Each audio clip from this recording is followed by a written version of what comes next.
you didn't think a couple of drops of rain was going to keep us away for the whole day, did you?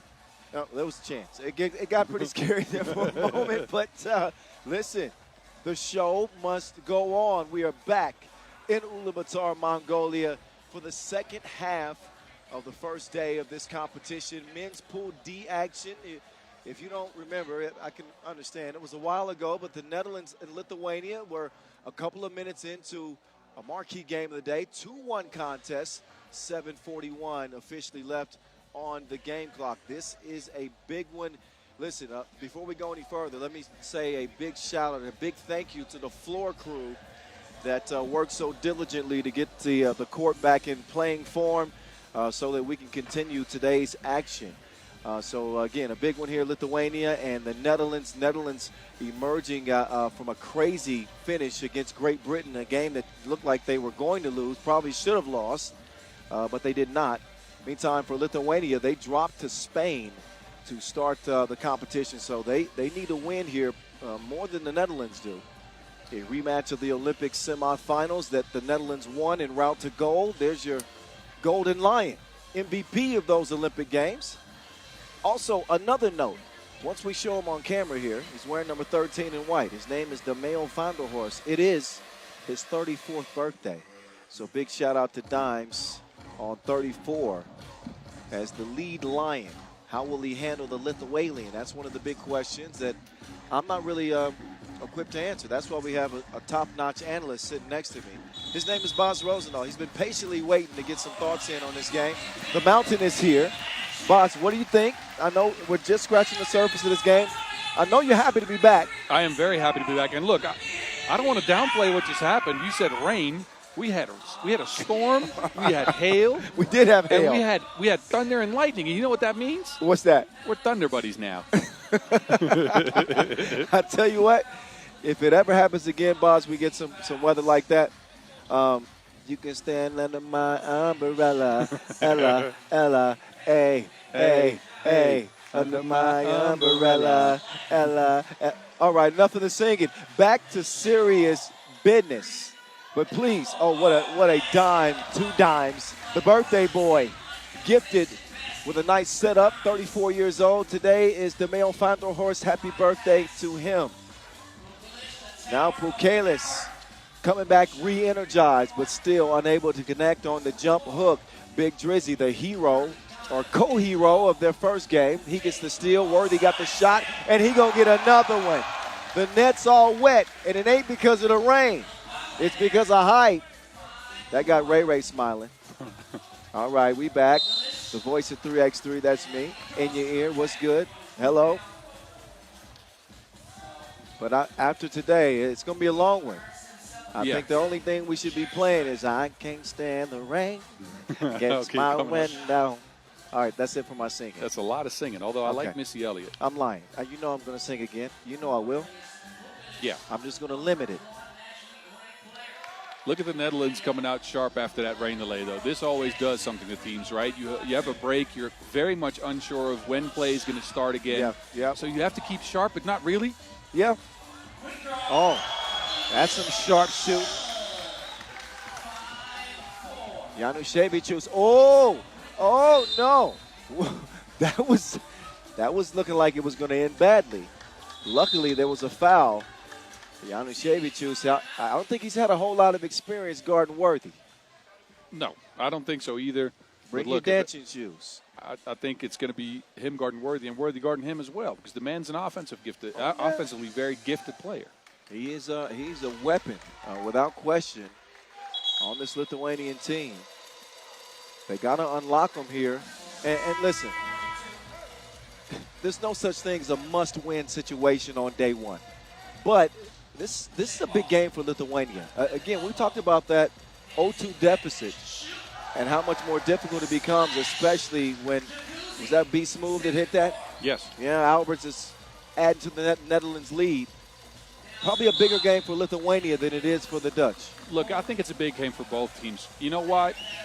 First place in pool, which is what's that play for the Netherlands here? Going into day 2-0, you set yourself up for that first play in pool. That means you get 2 days off before the quarterfinals, which is incredible.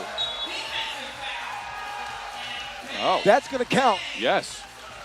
Januszewicz, a lethal weapon in green.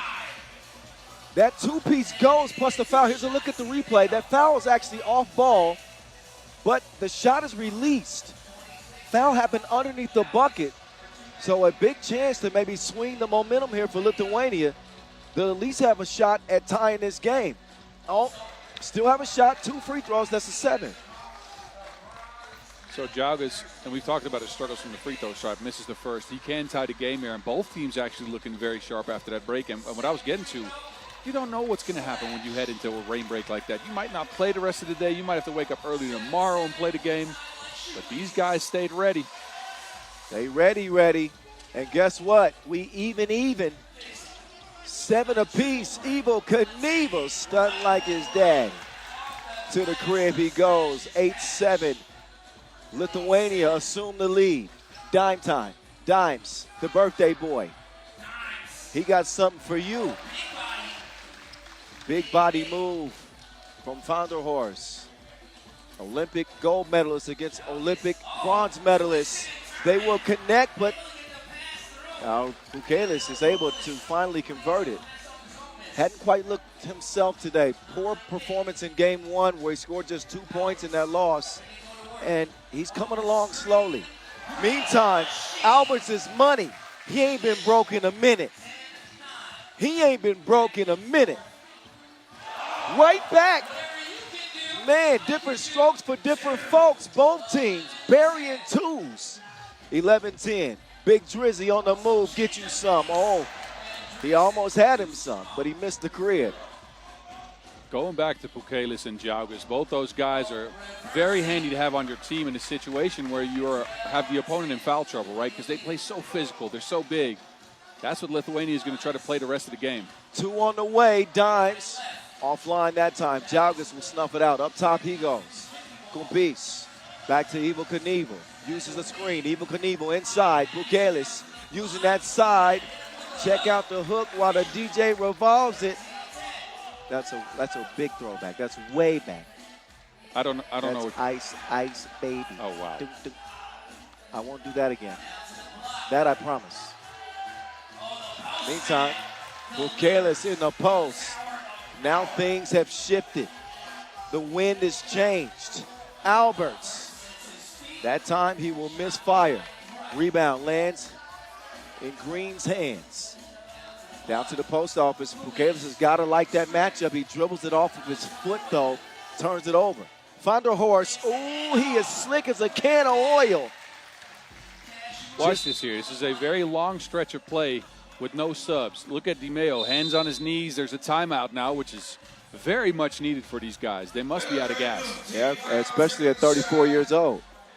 Dimes is breathing through his mouth and nose at the same time. He's trying to get as much wind as possible. But this is the type of confrontation we expect when these two teams face up against each other.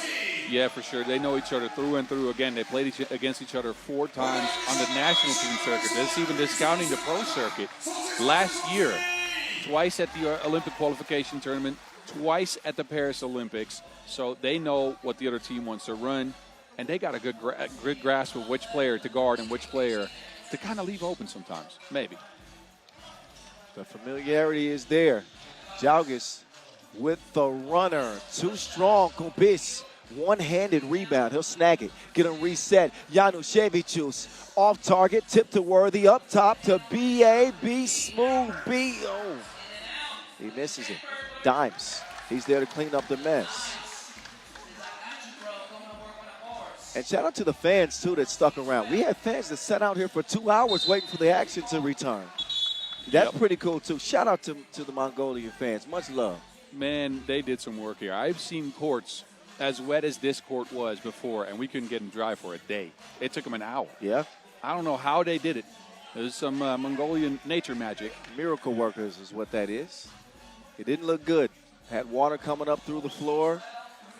And within a couple hours, they were able to get it back in playing condition. Serious business still at stake. We got 10 games remaining on the day. The pump fake from Bukelis. Big on big. Dreesen holds his own. Hype. Got that thing on a yo-yo string. It's Kupis' turn to dance. And it come back to Worthy. Worthy on the baseline. Count that.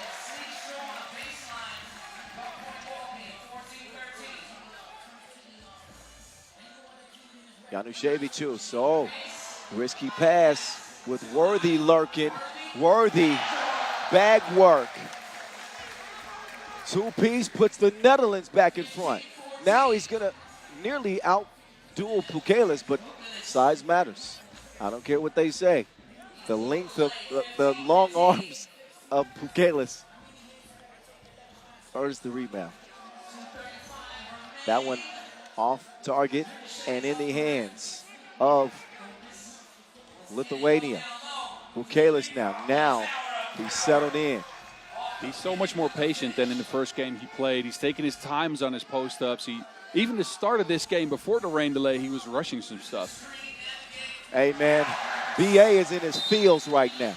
Wow. Alberts is in his feels right now. Man, hitting twos from everywhere. That one was deeper than a shrink's visit.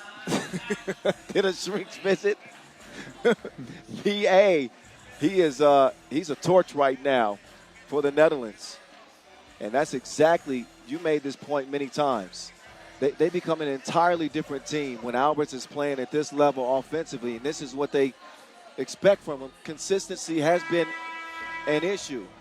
Yeah, but we know that he can play this way. Imagine this guy only got into 3x3 about a year and a couple of months ago, right? So he's still growing into his 3x3 player, whoever he wants to be. They've accepted his mid-range shot now. He's starting to get comfortable outside the two-point arc, but you can see him taking steps every tournament he plays. Not just on offense, also on defense. That's a fact. Yeah, I tended to overlook his defense, but you're right about that. He's elevated his game there as well.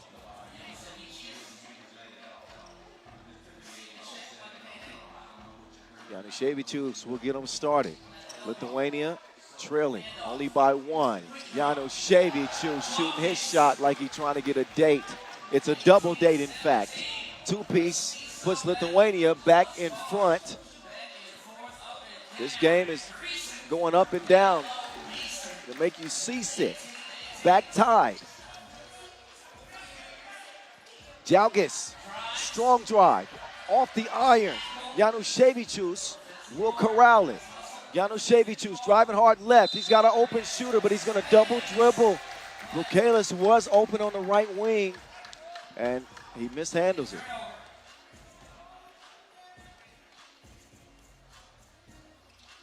Worthy over to BA. BA, Worthy to the crib. Uncontested layup. Netherlands trying to start 2-0 with a 1-point advantage. Oh, Jalgis. He links legs with Worthy. Doesn't get a whistle. Gets the score, though. I think fortunate not to get called for a foul there. Worthy. No. Worthy's got some fans out here in Mongolia. People standing on their feet. This is an exciting game. The offensive level is incredible. Oh, take that back. Worthy, 2-ball. He is a killer. An absolute assassin. 2 for 2 on his game winners today. Height Worthy for the Netherlands yet again. The man is magical. Second game winner of the day. How many more clutch shots do we need to see from this guy? He's as magical as Dumbledore. The man's got a whole poker deck full of game winners now. His right wrist is like Potter's wand. Worthy de Jong with all the sauce for the Dutch again. Mama, there go that man.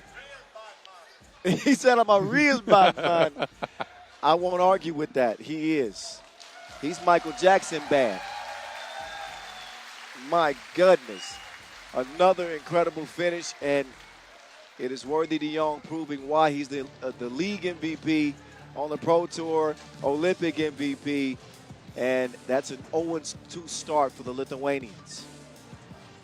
Think about it, though. Lithuanians actually came out very sharp. They were hitting shots. They were finding Pukelis. They were getting Jalgis involved. But against this type of shooting from the Dutch, I don't know if anybody can beat them like that. And Januševičius was great. Alberts really carried the weight in this one. He did. And he just set Worthy up for the knockout blow. And man, I think I might have to change what I've been saying. We love Ralat as maybe the most clutch shooter. He always makes the big but I think we might have to change that. I think we might have to switch. I think Worthy is Worthy. He got the clutch gene, man. Yeah. So until further notice, I think Worthy has got that crown. Those big shots today and his body of work the past couple of years. Like, what can you say? Anyway, enjoy those highlights. That was as good as advertised. It was a 10-minute action film. And we see who starred in the ending. It is Worthy, Dion. He is him. One more again.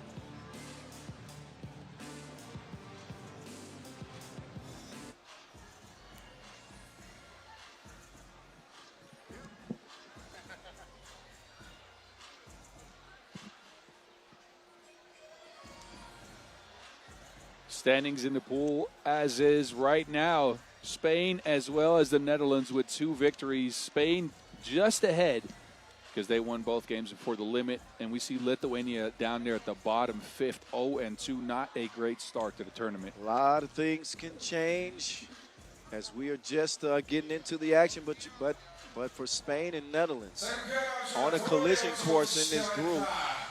And both look spectacular. Netherlands got away with one their first game, but that one they took in a back-and-forth affair with Lithuania. So obviously the action is going to continue. And guess who we got? USA. USA and Team Japan are on deck. We're going to roll right through the games. So it's going to be, it'll be fast and furious the rest of the day today because of that the rain delay. We're not going to delay too much between these games. So shorter warm-up times and no breaks. So me and Boz, we probably should look for some coffee, double espressos, because we ain't getting up. No.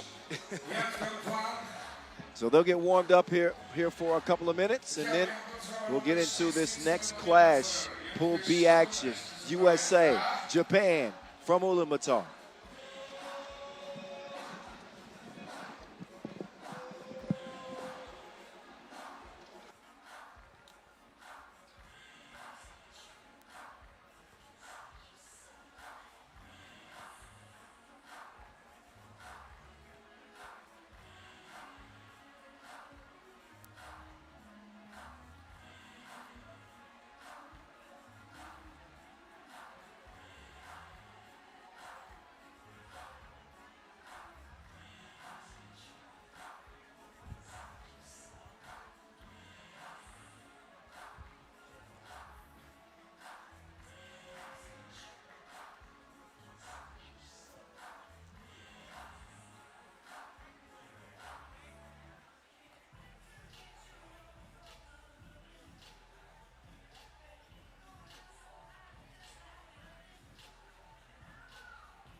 All right, as we continue the action, we move things over to men's Pool B action. In case you're joining us here halfway through the day, men in Pool B and D and women's teams in A and C were first up here in this 9th edition of the World Cup. Well, the United States, they know a little bit about this event because they won it in 2019. The previous edition in 2023, they were a Jimmer Rimmer away from winning yet another gold. That went Serbia's way. Now they come back with an all-new team, some new faces wearing national team colors. It is Big Senny, Mitch Hans's government name, the Caruso, or the Henergy, there you go. Right? The lone Olympian from this American team, the real deal killer, Dylan Travis. And it is the Slim Reaper, James Air Parrott, Team USA, coming in as your 2 seed in this event and considered one of the favorites. Their opponents coming out in the red, Team Japan, who qualified to the Tokyo Games back in 2020/21. Have been a contender at the Asia Cup. Matter of fact, at the U18 level, a gold medal in 2019, but a bronze medal at the Asia Cup. They finished 19th at the World Cup 2023, and obviously they're hoping for a much better showing here. All right, boss, in this matchup, I think we both can agree who the favorites are. Agreed. But what are your thoughts on this contest? Look, I think Japan has leaned into a different style of 3x3 than they have in the past, right? They went bigger in the past with Tomoe Ochiai. Kennedy, as you remember, as a shot maker on the squads. Now they've leaned fully into bringing a small squad that plays at an extremely high pace. This is one of the reasons why we've seen Ryo Ozawa now be the top scorer in a 3x3 game ever on the FIBA, anything FIBA does. At the Asia Cup, the man exploded. He was volcanic for 20 points, if you did not know that. Ryo Ozawa wearing number 13 in red. You know, this game goes to 21, okay, just so we're clear. The man scored 20 points by his lonesome. That's the type of offensive weapon that the USA are going to have to find a way to deal with. Not just him, but I think Dewa's become a much better player. And Ego wearing number 15, great slasher. I think a pretty good defender as well, but that's the man to keep an eye on right there. Yeah, and think about it. This Team USA likes to play at pace. They like to play a flow-based system with some Princeton backdoor cuts in there. They like to get ahead. They like to get some shots upon you. This Japan team might be the only team in the field that is going to outpace them. Yeah, that's maybe that, and I'd say Madagascar maybe. Yeah. But this Japan team is the one team that could outpace a Team USA in a race to 21. I'm curious to see what's going to happen. Obviously, the USA bring the size, they bring more experience, and they bring more athleticism.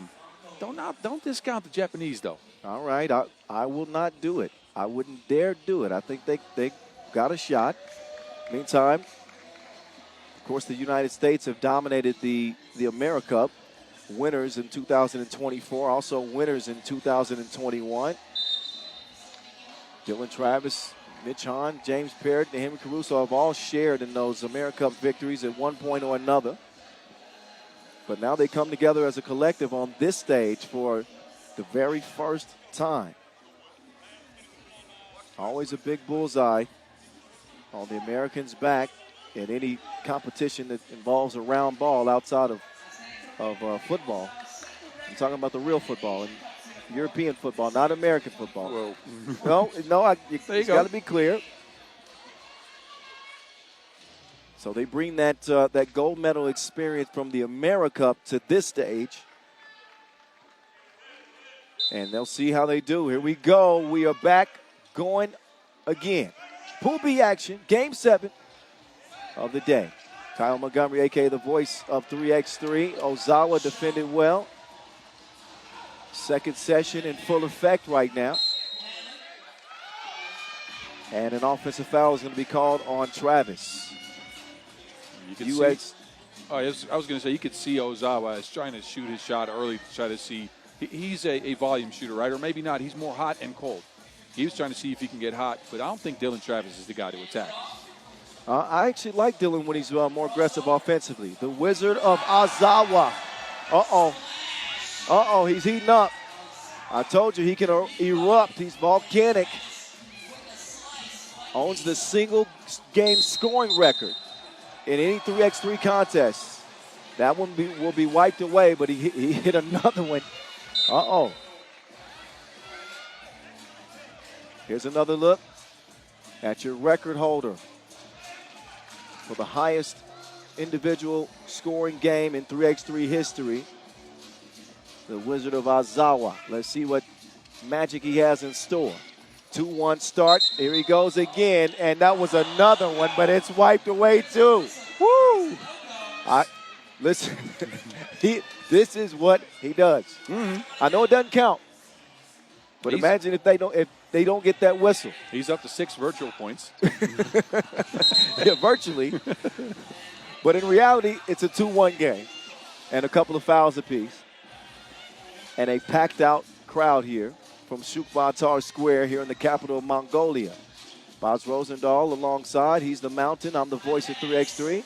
You can follow us both at 3x3 The Voice, at 3x3 The Mountain. Caruso down. Oh, you got to take that somewhere else, gang. No. Big Cindy said you ain't got to go home, but you got to get the heck up out of here. I think that may have hit the backboard. Oh, you thinking it's goaltend? I think it was. Well, I won't tell nobody if you won't tell nobody. Okay. Okay, then we play on. Eric Parrott trying to turn the corner. And he's defended all the way to the rim after the whistle.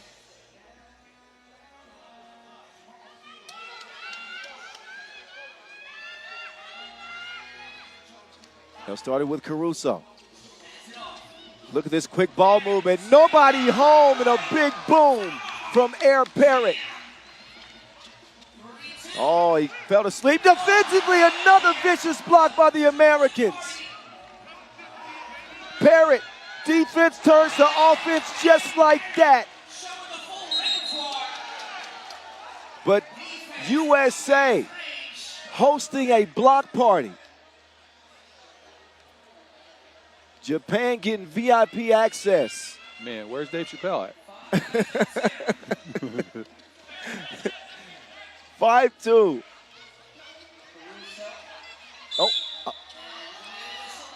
Got an offensive foul there. Seen a couple of those on USA. I think 2 of their 3 fouls have been moving screens.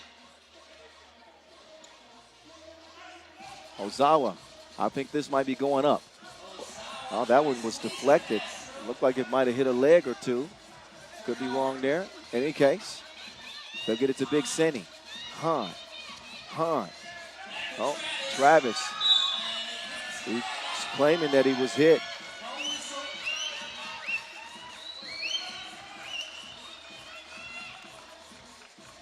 This game is played at a very, very high pace. We knew that in advance. Now Travis gets a technical call on him. A chance for Ozawa to unlock the shot again after those 2 missed makes. Right, 2 missed makes. That's I couldn't have put it better myself. After those 2 missed makes, he's been a little bit quiet the last minute or so. Clever description, but accurate. And so is Ozawa at the line. A new-look Japanese team at this stage and a new-look American team at this stage. Travis the only carryover from that 2023 team that it also featured Jimmy Fredette, Canyon Berry, and Kareem Maddox. So the real deal up top, Dewa will swing it over. Ozawa, he is fouled. On the way up, he'll shoot 2 free throws. Looks like we got the makings of another thriller. He's got 3 with an opportunity at 2 more.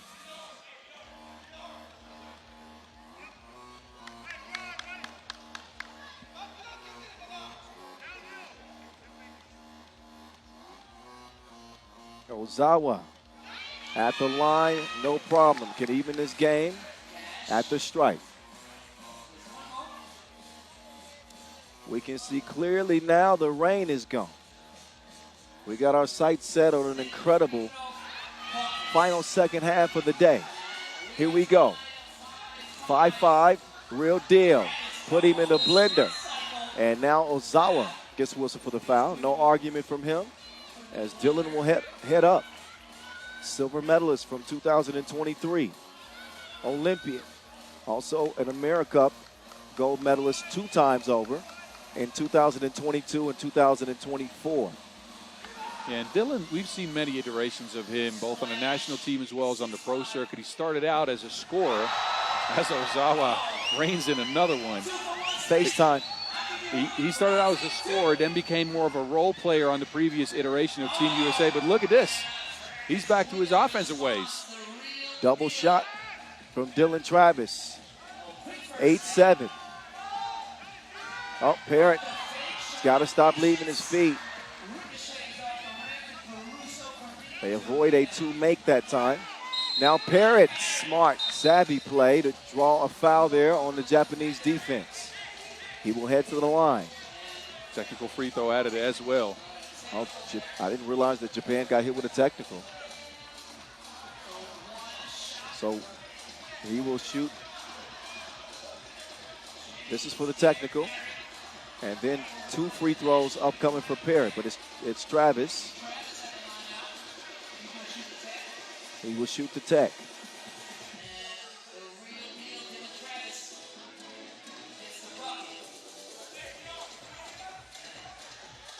Team USA, Japan. Game 12 of 20. We're over halfway there. Yes. It is going to take us a slightly We're halfway longer. home, yes. Hey, make sure you guys stick around after the action concludes at the end of the day. 3x3 overtime makes its debut. It's me and Boz will recap all of the day's action. Best players, best teams. We're going to go through it all. Again, that's immediately following the final game of the day. With me, the voice of 3x3 and the mountain. Ozawa all up in his pores. The man's working on another masterpiece. He's got all 9 points for Japan. Dewa. Foul on the floor. He's done it from deep, from the free throw line. That's number 7 on USA. That is the 7th, indeed.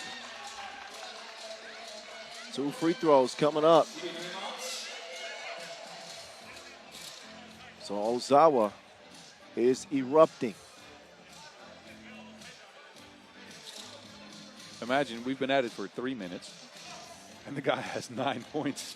Some players don't even, like the best players in his tournament might average 9. Right. He's got 9, and 7 minutes to go. He's likely not done. Nope. Very few players that you have in a league, in this league, that can go off like that. Yeah, he is incredible. He's not the one you want to allow to get in rhythm. Nonetheless, tie game, 9 up, Dewa. He contributes. Oddly enough, I think it was Dewa that scored the only other point in that 20-point game that Ozawa had. Dewa had the 1 point, and now he's the only other member of Japan to get a score here, and he will miss the second. Big offensive rebound. Ozawa, big Senny, good defense, throws the shot off. Travis, he's going to take the scenic route, goes west to east. Big Senny to Caruso. Yeah, he going to bang something. Two-hand flush, 10-10.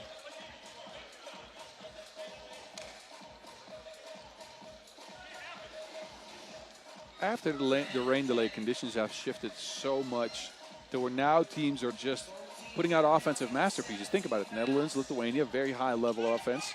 That didn't happen earlier in the day because of the heat, because of the humidity. Oh, finders, keepers, losers, weepers. Nice find from Ozawa, drawing the eyes of the defense and opening up opportunities for his teammates. Caruso, beeline, straight to the bucket. Oh, Ozawa trying to get clever with it. Maybe a little bit too cute on that pass attempt. They'll throw it away. Dead even on the scoreboard, dead even in the foul category.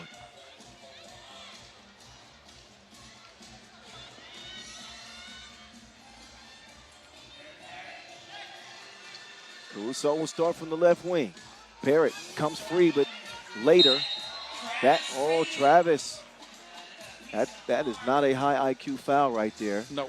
But they were in the penalty, so regardless, 2 free throws were going to be the result. But that's just not a spot you want to foul in general. Like, if you're in the bonus, you might as well let him take that shot. Travis money on the first.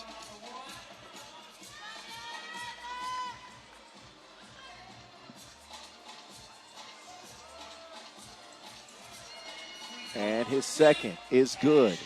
USA assume a 2-point lead. Ozawa, a narrow miss, cleaned up underneath as Japan keep pace. Out to Barrett. He repeats his performance from that spot earlier.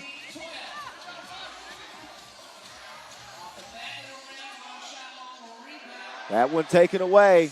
Barrett gets it back. Down low they go. The real deal. Oh, that's deflected. Out of bounds.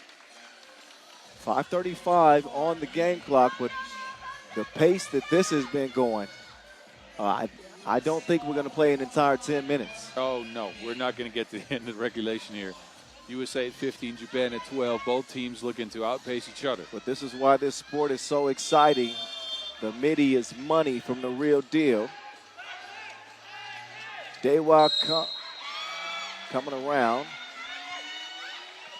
I don't think that's a smart foul in 2 ways. At 1, it's going to put Dewa on the stripe for 2. And 2, it gives Ryo Ozawa, top scorer in the game, a chance to come back on the court. He was on the bench.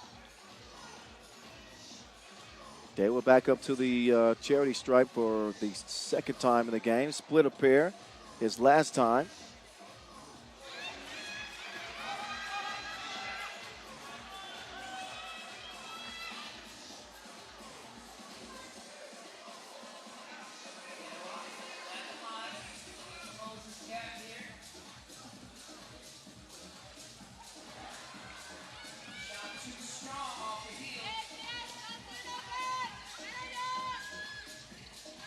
Round comes Travis. Skips it like a rock on a lake. Mitch Hahn finishes it. 17-13. Ozawa draws another foul. He's been a headache for the USA. When he gets a look, He knocks it down. In most other cases, he's been fouled. That's the fear that he strikes in you. You have to play with this type of poise, although I'd say contestant. Don't get us close. But, man, the way he started the game, that commands some respect, right? And that respect shows now in the fact that he has to be guarded so closely.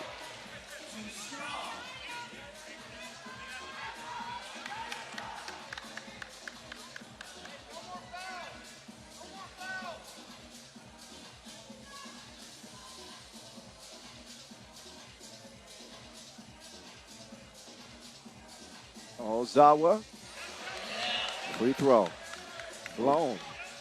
USA with those 10 fouls and a double penalty.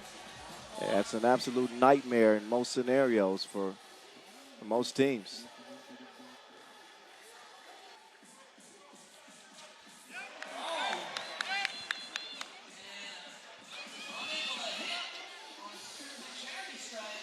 Just under 5 minutes. Dylan Travis cashes out from deep.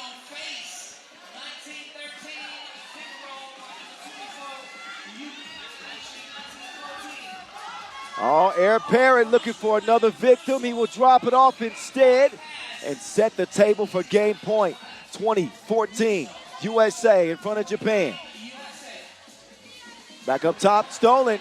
The Caruso says this one is over. Roll the credits. 21-14 USA. They get it done by 7 over Japan in a red-hot Ryo Ozawa. A balanced effort for the Americans. Nice start. The exact start that they had hoped for in this Pool B action. Yeah, and a game with an incredibly high pace. It's the USA that paced themselves the most. I think Japan kind of blew themselves up. Ozawa ran out of gas. USA with more length, and I think maybe even the better game plan. Not only twos, also one sprinkled in, some looks for the energy. And I like Travis's offensive game in this one. He's hit a couple twos. He drove to the basket. He even posted up once. Yeah, definitely more aggressive, but also finding his touch in this one as he's a team leader. He's Captain America for the Americans. Highlights for you to enjoy for your viewing pleasure. We will switch things over to the women's competition, and we will get Hungary and France taking the court, followed by Austria and Canada. More action to come. Why would you move a muscle? Don't do it. I'm telling you.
All righty, there's a look at the Pool B opener.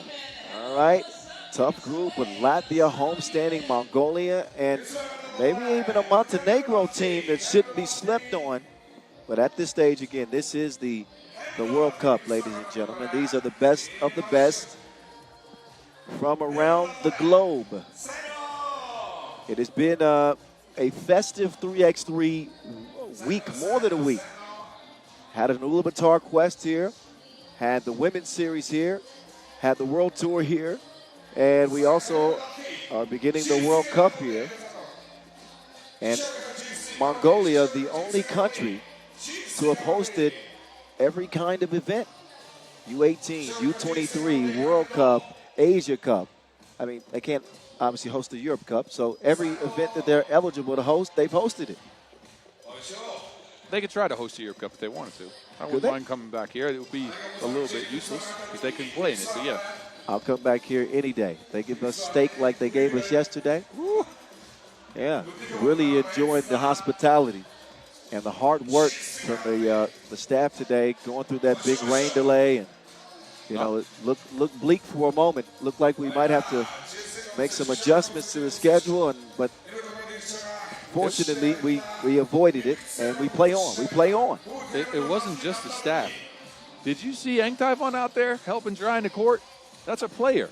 Oh, wow. I played against him back in the days. He's still on Team Zovcon on the pro circuit for Mongolia, and he was out there helping. That's that community we got. That's the type of love. It's the 3x3 family coming together. And again, a packed out crowd here. 1,500 is the capacity here at our venue, Shukwatar Square. And slowly but surely, we are making our way through the day.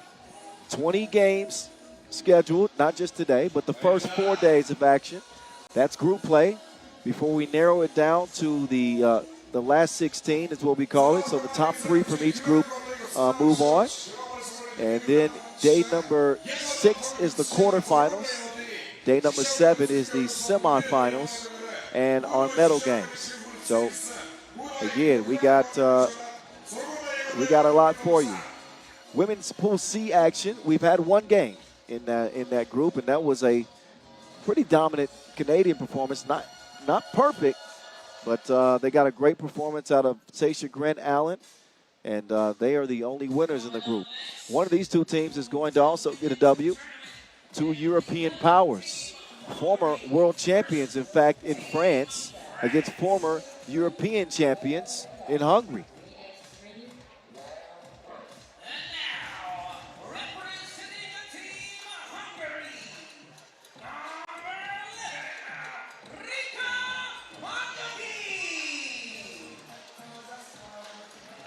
So the Hungarians will come out first in the white and red. Majarosa. Yere. What? Oh, Are you speaking Hungarian? Look at that, look at that. Yes, I am. Osoya Tot with Claudia Pop, a.k.a. Paparazzi. Dortia Budatsik, excuse me. Team Hungary.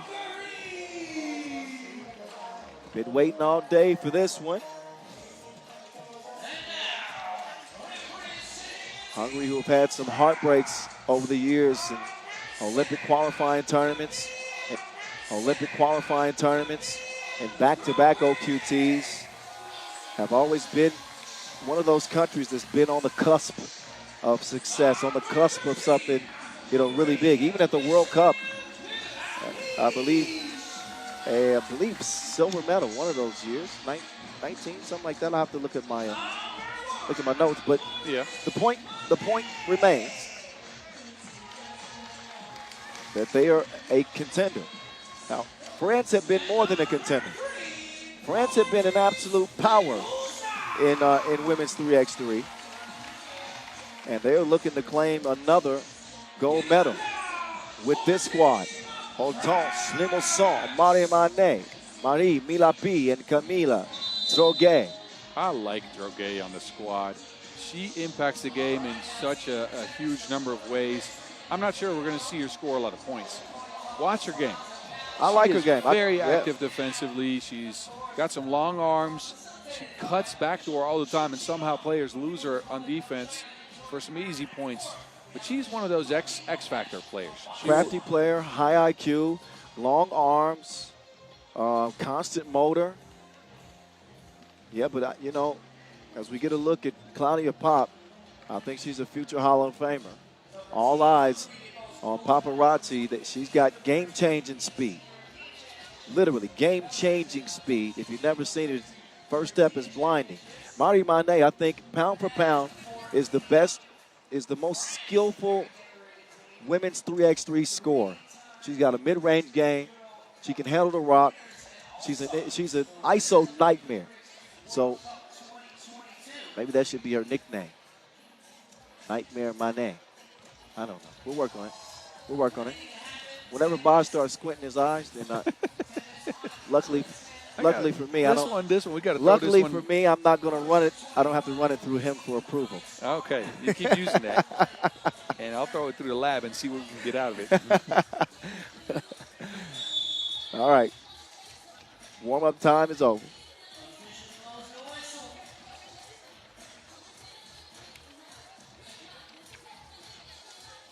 So the teams get ready to step between the lines. 10 minutes on the game clock.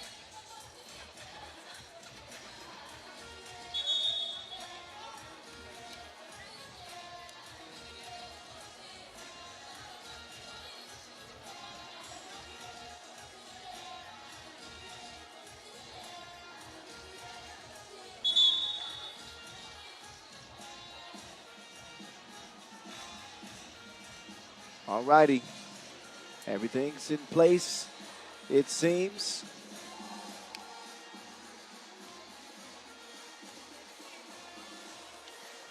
And we can finally get to it. Possession hungry.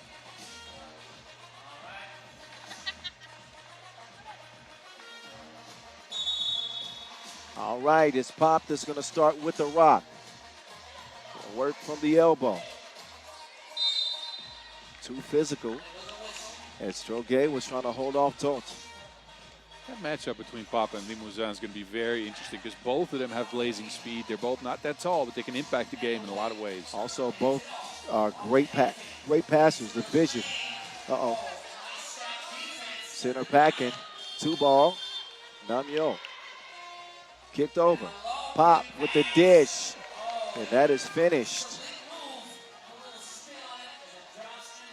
Droge inside off the window. And we are even early. Pop looking for some space. Pop with the crossover.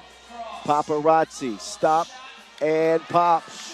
It will trickle in as Hungary assume a 1-point advantage. In comes Manyoki.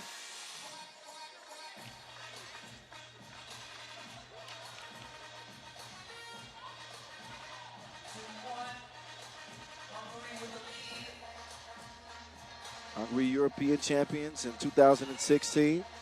Silver medals at the World Cup in 17 and 19. Here comes Hortense Limousin. There's a whistle on the drive. Out of bounds off of France. Yeah, Claudia Pop actually a part of both those World Cup silver medals, huh? 2017 and 2019. Yep. I think the 17, Dora Medjesi hit that crazy shot in OT against Spain. That's one that's going to live in the all-time highlight for a long time. That was in the semifinals, I think. Maybe. Uh-huh. All right. It is 2-1. Kyle Montgomery, that's my name, at 3x3 The Voice, in your ear. The mountain of 3x3. 3x3 The Mountain. Hello. Bas Rosendahl here as well. From the capital of Mongolia. Been a pretty good day one. I mean, even considering the rain delay and all that, it's really picked up here in the second session. I think it's gotten a lot better, but I'm telling you, conditions have improved. It's not as hot. It's not as humid. I think for some reason there might be a little bit more oxygen in the air after the rain. So you can see teams have more energy. Just over a minute into this one. Here's that matchup you wanted to see, Boss. Limousin trailing Pop. Manyoki all by herself. She misses it. Limousin up top. Milapi swings it right. Mane will not get the bucket, but will draw the foul. MVP of the Women's Series Final 2024, Marie Mané.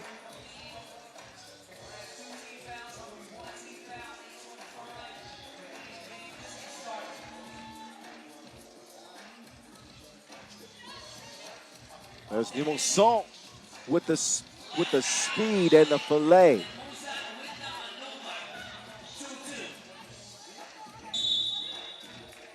Limousin, a mainstay on the French national teams of the past, also played for France on the Women's Series. Actually made a move on the professional circuit this year. Yeah. She's playing for a new pro team out of Romania, CS Rapid Bucharest. She was also on that 2024 Olympic roster as well. I know that it ended in disappointment for the French women in Paris. Now, I try not to bring it up too much, but it's part of the history. Yeah, you have to mention it. It's relevant. Sure. It was a silver medal for France at the 2023 World Cup, by the way, so they had been knocking on the doorstep.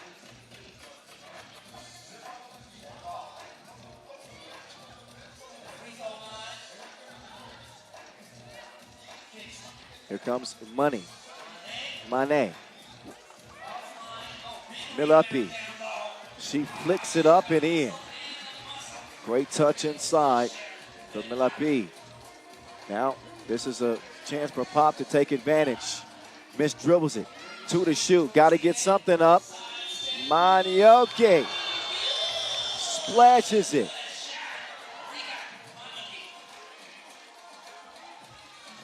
Mané no good. Quick kick. Manioki looking inside now. Oh, Budaksik didn't pick up her foot. Off of that It's travel. a 3-second. Yeah. No, it's a 3-second 3 violation. second. Yeah. Stood in the paint for too long.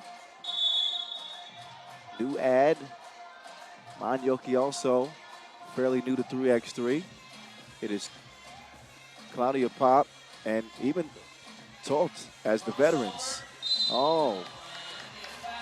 Clean block up top, but a little hip check, I think, is what drew that whistle. So right now, with 7:13 on the game clock, scorer is Nej Hadam. You keep coming up with this Hungarian language, and I am very confused. Apparently, by the way, it's related to the Mongolian language, which is... Nam Tudor? Now you're just trying to confuse me. All good, though.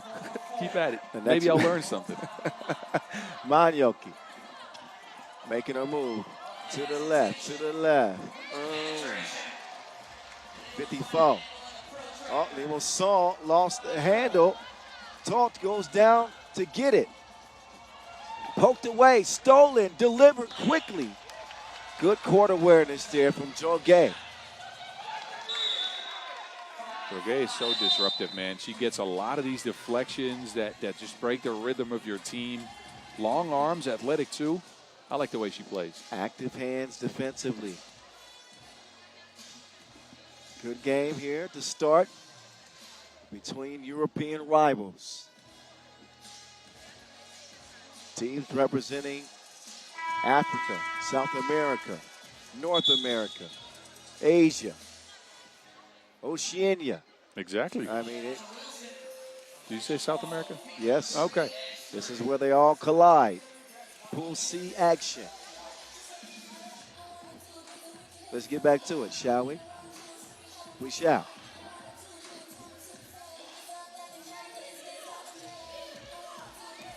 So, Hezzy, ooh, offensive foul.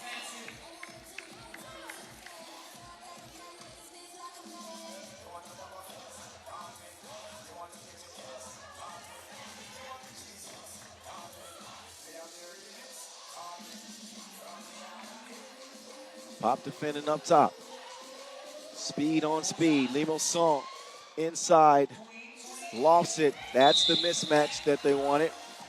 Well, Pop might have had an argument there. She's saying 3 in the key. You're right. And at her size, you know she's counting. She's like, okay, how long can I hold her off? All right. But she doesn't get the 3 in the key instead. It's a foul. Lee Mousson, no.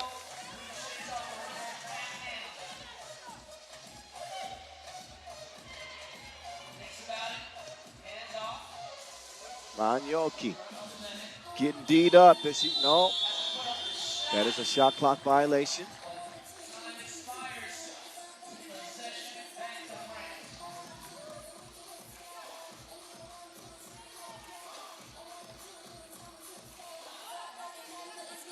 To Milapi, elbow, Droge. She's going to launch that, get it out the bottom of the net. Oh, now an offensive foul. It seems like France is finding their stride. They were getting the shots they wanted early. They just weren't hitting them now. They're starting to fall. 7-5, you're right. They are starting to put the round thing in the round thing. That's the name of the game. Othon to Droge. Droge's got a little extra gear, too. With that. I'm telling you, man, she is athletic. She has a bit of burst to her as well. Long stride. Yes, can shoot it and disruptive on defense. She is she's one of those, if you build a women's 3x3 team and build a player, you get a Camille Droge. I know the coaching staff's been very pleased with her. And it's getting more and more opportunities. Wearing a national team jersey. She was already part of that silver medal last year. Yep. At the Europe Cup. Well, 2023. 20. Yeah. All right. Right, because the Olympics were last year. Europe Cup. I've said it. It was in the Europe Cup, though. That's all right. Sorry. You know what? I'll just go ahead and leave now. No. Please stay. We got a couple more games to go. Okay. Can't do it by myself. Droge with 12 international caps, and Boz is absolutely right. Silver medalist Europe Cup.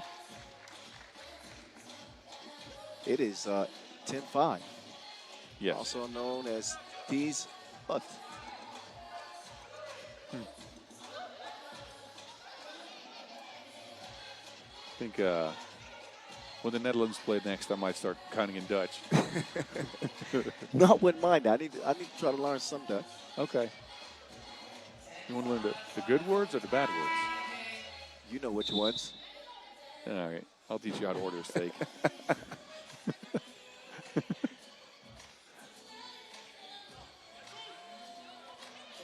8-3. Limassol and pop up top. Back over to Limassol. Limassol crossover, drive kick. Money misses it, but will steal it, but can't squeeze it.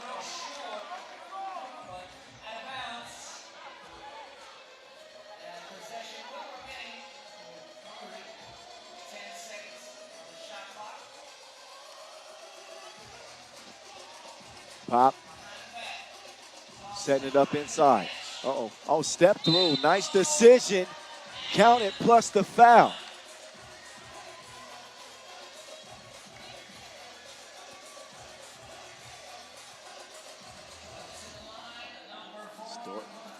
So Dortia steps up to the stripe. France's fourth foul. Hungary's now 7th point. Limassol to Milapi, blue attire. She's down. Quick clear from the Hungarians. Here they go. Get it. Inside. Oh, no. Missed layup. Droge. Go. Go with the win. You know, I watched that movie recently. How was it? I've never seen it. It was long. It's a classic, however. Tolt. She's bumped en route. Foul number 5. One more for France to give. The Hungarians trailing by 4 points. Orsolia Tolt has come up through the youth competitions and now has found a home on the senior team and finds that one, goes straight to the bottom of the net, no problem. Mane is having a tough time offensively in this one. Now she's going to sprint to the bucket. She's fouled.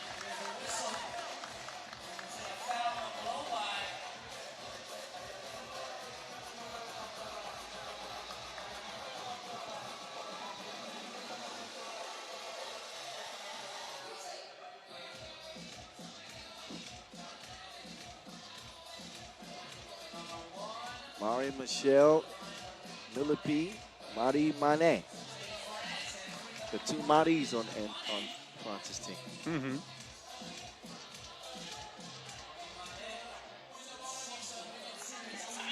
I like Mane's game a lot, man. Remember Marie Page? Used to seeing her on this French roster. Don't see her this year. I think the legend might be picking up some new hobbies. Pop. Making it work off the spin. Drew Gay. Galloping to the rim. She'll miss it, however. Limassol given space by Paparazzi. Marty. Mane. No. Tipped out. The rock is in Pop's hands. Paparazzi will put the two up. Daniel. Paparazzi's strength isn't per se to shoot from long range. That's at the mid-range, and layups are more her style. But the length of this French team is making it difficult because she's got Limousin as a prime defender, and then there's two women waiting back there with a wingspan to rival anyone in the field. Yep. Absolutely right. Question is, who touched that last? How that decision's been made. LFP can't believe it. And it is going to be Hungary ball.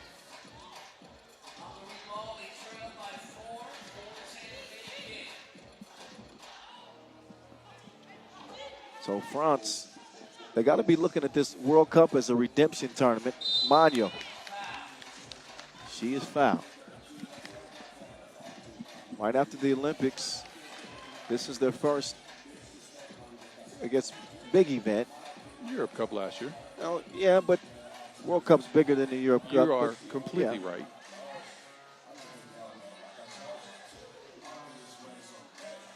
Magno. Yo. Inside. Milapi putting her own spin on things, but that ain't legal.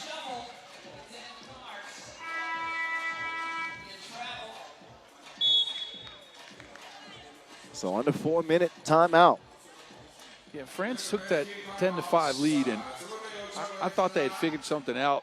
I thought they were going to maybe put this game to bed early. But it's been the fighting spirit of Hungary to bring them back in this game, a 13-10 score now. And I like what I've seen from Hungary. They might not get the best shots, but they've gotten a couple to go down, and they're going to keep fighting on defense, that's for sure. Yeah, they haven't had a big scoring game from Pop. They've done a good job preventing her from penetrating and breaking down the defense, as we've seen her do many, many times. But it's the fight of the Hungarians that have kept them in it. Paparazzi. That one's going up. Off iron it goes. Droguet being pestered by Pop. Kicked over to Mane. ISO. She loses it. Mane just seems a little bit off. Yeah. She's missing shots you usually see her make. She's losing the ball out of bounds. I don't know. It's not her sharpest game. Let's just say that. Yep. Certainly been out of sync. Paparazzi. Limassol leaves her. Paparazzi. Excuse me. Bocciana. She's got a bucket to get. Down to a one-possession game, a 2-point difference. France and Hungary.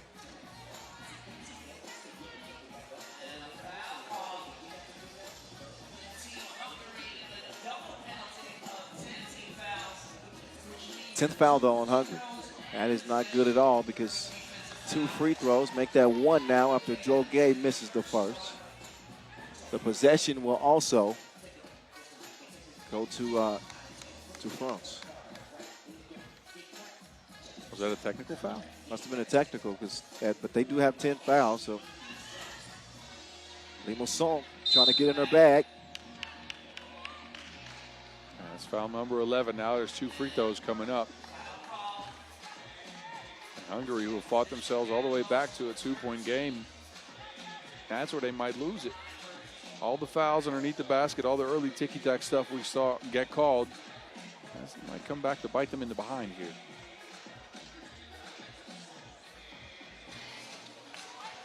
Milapi, smooth stroke at the line. Yeah, could nix a nice comeback for Hungary because of the foul situation. And a good job by Milapi at the line to take care of business. Who turned the lights out?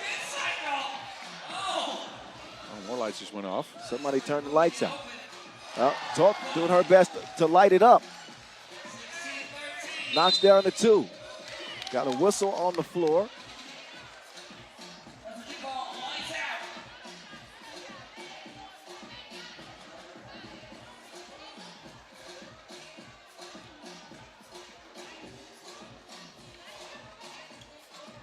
And now, yeah, they're drawing attention to the lights.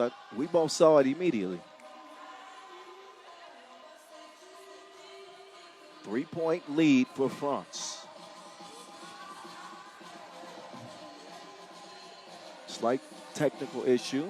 We apologize. We'll get it fixed as quickly as we can. You can trust things to be corrected quickly around here. I've noticed that.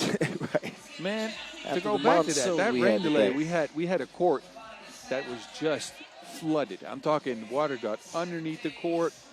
It was on top of the court. If you jumped on the court, you could see it kind of go up and down. Oh, yeah. And look, I've seen situations like that back in the Netherlands, and it took us hours to get that court dry. And here they worked their magic, and it happened in just an hour and a half, maybe an hour. Got us back on track. Yep.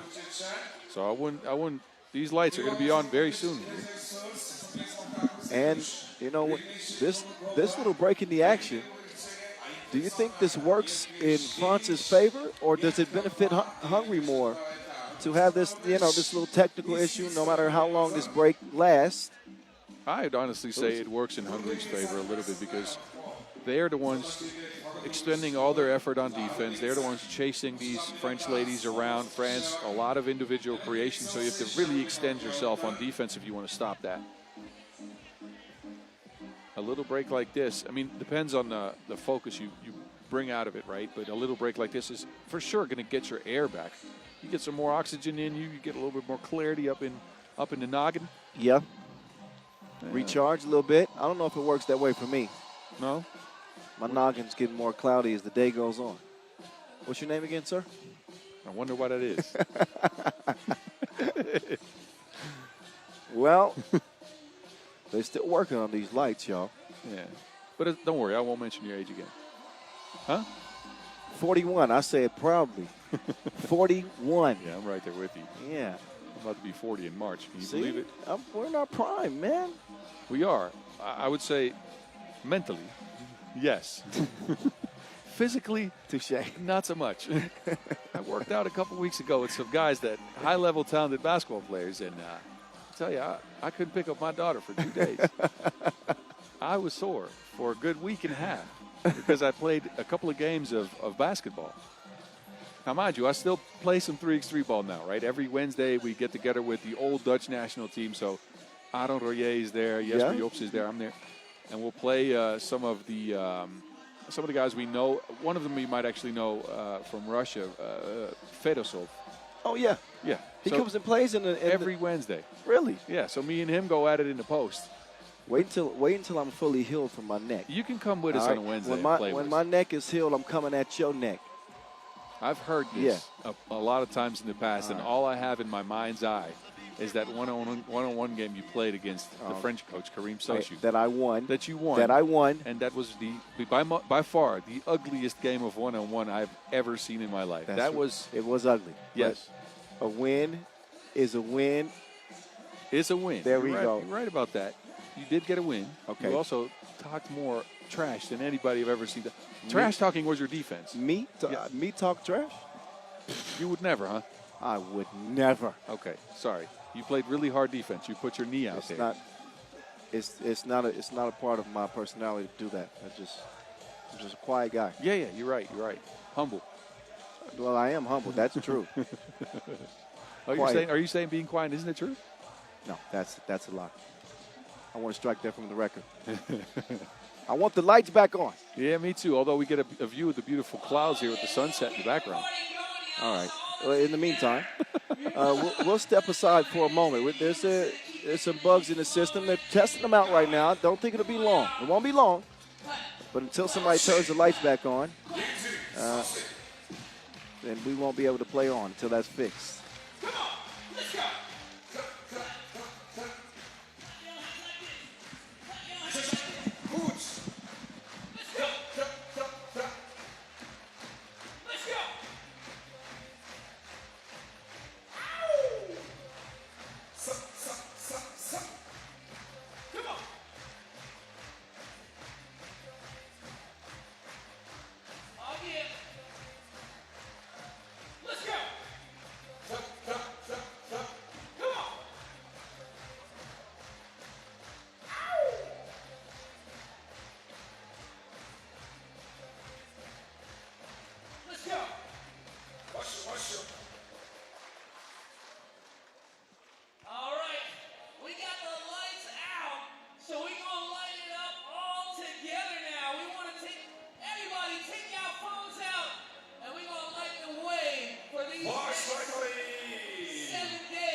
Hey, we love you, Mongolia. Let's go.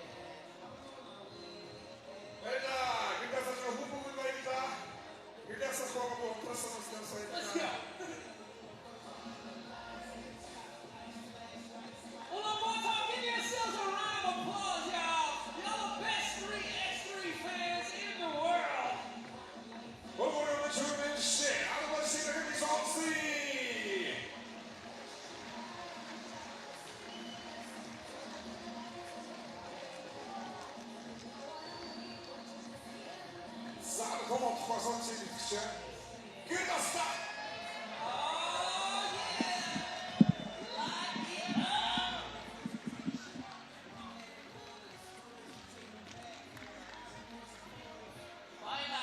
Thank you.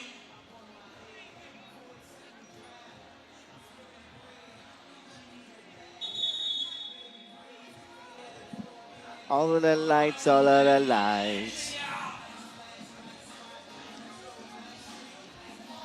We back. I told you we was going to get the lights back on. We had talked to the power company real quick. They was tripping and everything, but we took care of that, so we good. We'll get the water back on next. Manioke with the stroking. 16-15. Limousin up top. Droge swings it left. Mari Mane. She has been in quite the drought in this game. Manioke, the 23-year-old, new add to the national roster, the scoop-de-doo. And don't look now, Boz, but we're dead even. I told you this break might benefit Hungary. Teasing hot, teasing hot. Two-piece combo. There's Mane. Manioke, she scored the last three. It would have been four, but she drug her pivot foot. The jab step Working on Limonson here, and in super slow-mo, you're going to see that pivot. Oh, that was, yes, most certainly a traveling violation. Here we go. France back in front, though. They withstand the charge of Hungary. Toth with some good defense, but that's just better offense from Joe. Like that matchup, too, with her and Toth. Agreed. On the drive, Toth. Oh, she got blocked by the backboard. That's never fun. France closing in, though. They'll reverse it. Left wing up top. Limonson guarded by the equally quick Paparazzi. Shot clock violation. Dommage. Good defense. Nothing more to add. What? I said good defense. Oh, yeah. You looked at me like you wanted me to say something. You looked at me with your eyes wide. I was like, Huh? okay. Let's get back focused here. We're all focused in on Paparazzi. Oh, yeah, Pop hustling, but maybe a little reckless on that steal attempt. And already in the double penalty. This will very likely be the nail in the coffin. 2 free throws and possession for France.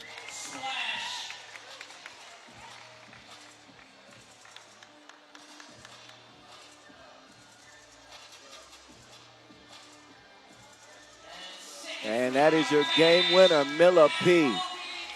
Cool as the AC at the line.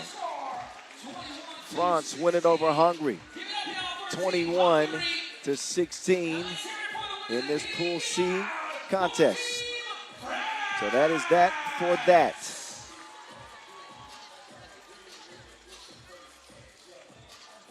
What do you think about this newly put together France team? I like it. They have a lot of offensive firepower with Manet, who didn't have a great game. Milapi underneath the basket and Droguet, as well as the speed of Limousin. I think there's still some chemistry stuff they can work out. It wasn't their sharpest game, but they got the job done. And again, that's always a confidence builder. But they certainly got options. So for Mané to struggle in a game like that, Droguet picked up the slack, Milapi as well. So that versatility of France was on full display in a 5-point W over Hungary. All right, we'll keep it in the women's competition in Pool C. And we'll have North American Power, Canada, back on the floor after a long rest today against an equally well-rested Austrian team that we have not seen. So that's on deck from here in Ulaanbaatar. Enjoy the highlights, and we got more coming at you.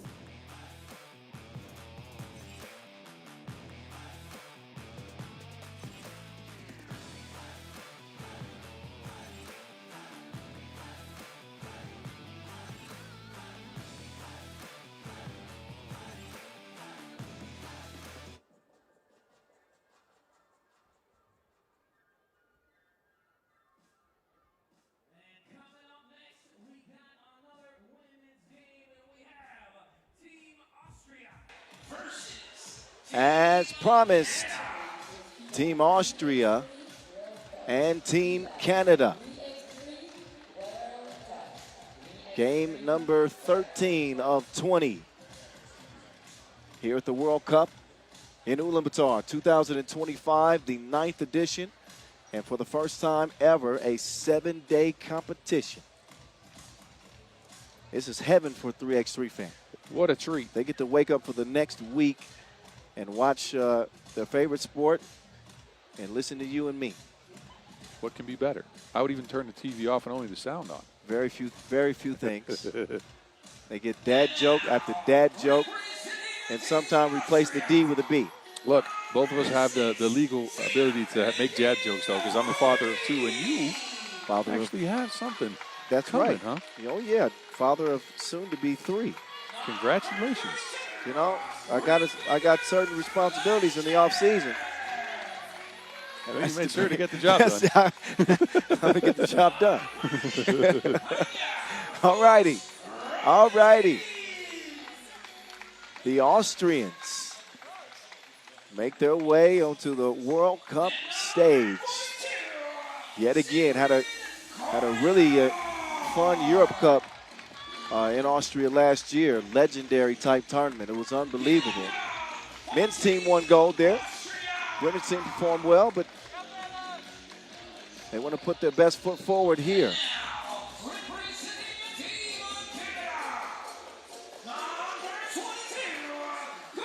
What an opponent to start against if you want to put your best foot forward, though. As Austria is looking at one of the powerhouses in all of 3x3. Canada coming out. Canadian team got a pretty easy W. And it wasn't the best of games, but they got a 17-10 win over Latvia. Yeah.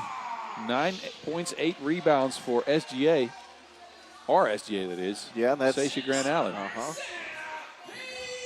And Crozon and Cassandra Brown both chipped in 4. Again, not the most efficient game from the field, but as far as the first step, Canada took theirs. Yeah, Austria are the underdogs in this one, but I will say this about this Austrian women's team. They are well coached, and they got good balance on this team. Anja Fuchs-Robertson is one of the most experienced. Of course, Rebecca Kalejiev, once she returned from a car accident that nearly ended her career. We've been thrilled to see her back playing 3x3 and healthy. Sigrid Koizar, a new ad, and Sina Elka Holler. They usually have Alexia Roll on this roster, but I believe she got injured here recently.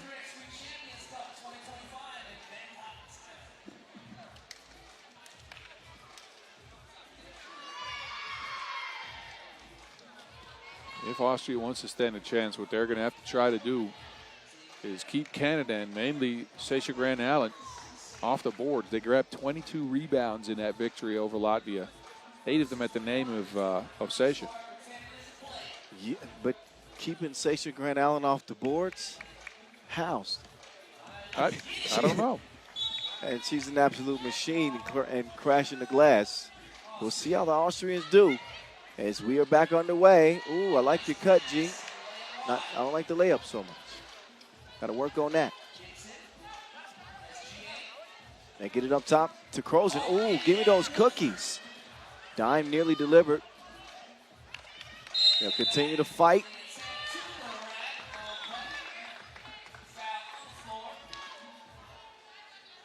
Kalejiev is in.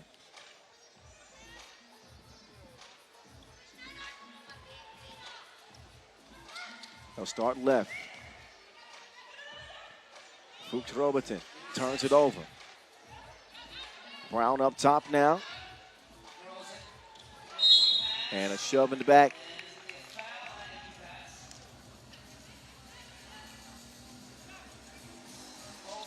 One foul apiece, no scores to speak of yet.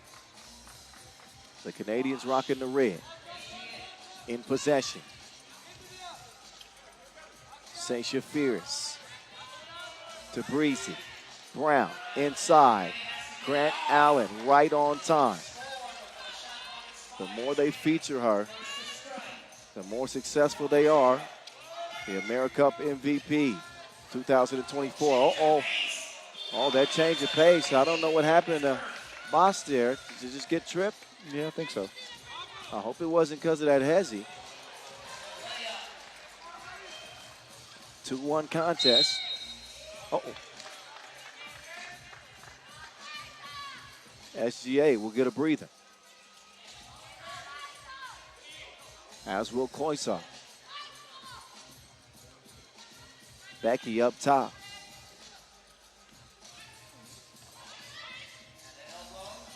Up and down. That one swished. Cena Brown. Nothing but oxygen on that attempt. Turned back over to Austria.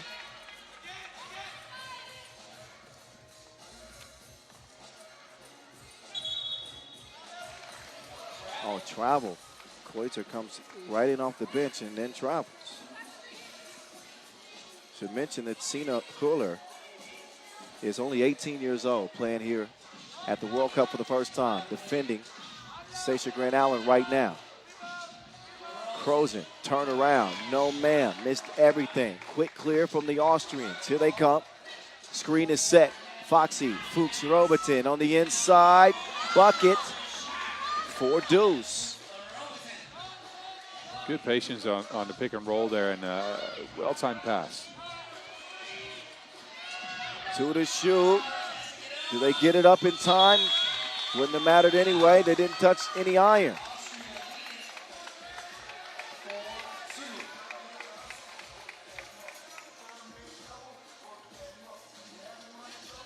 Pelagiev passes left, swings it right.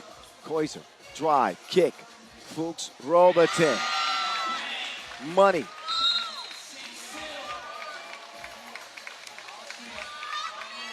Then a quick offensive foul called on the Canadians. Man. But look at this drive and kick. 2 defenders leave Fuchs Robertson wide open. Sina couldn't see nothing there. Thanks to the defense, the contest there from Sasha Grant Allen. Sasha Grant Allen at her size, to be able to move the way she does, stick with her offensive player, her matchup, and to contest shots like that is just unfair, man. She's got one of those motors.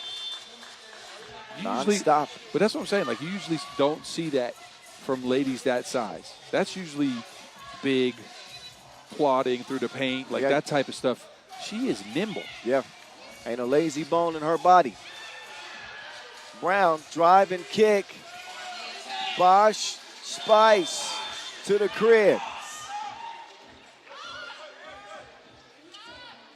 Oh, Becky with the long hair, swinging it on the drive. Does not connect. Brown. Oh, that's a foul. Koiser will come in.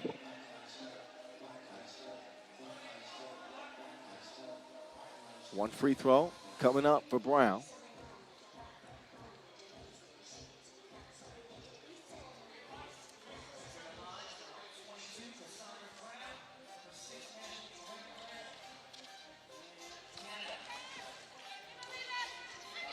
Six, 4.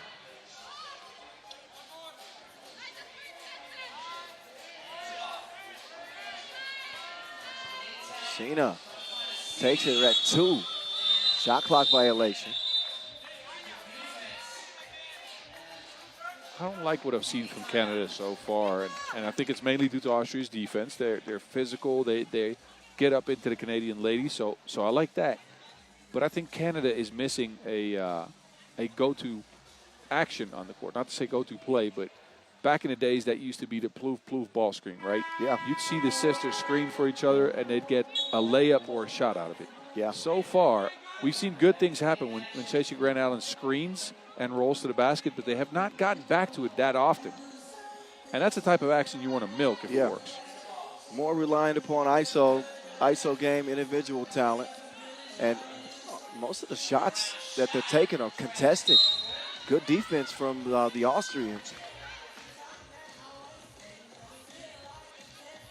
So there's a transition to be made when you've had the Plouffe sisters, or at least one of them on the roster for every edition of the World Cup that the Canadian women have participated in. Oh, look at the hustle there, Krozen. Good hustle to prevent what would have been an open look for Pelagiev.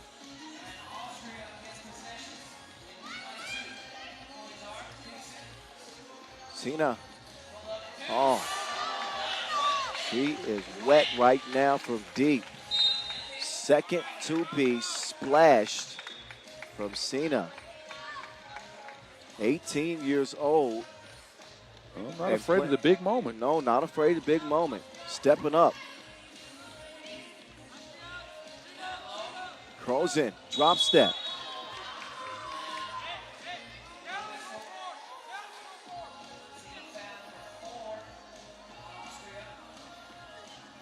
Crozen on the line, got one coming.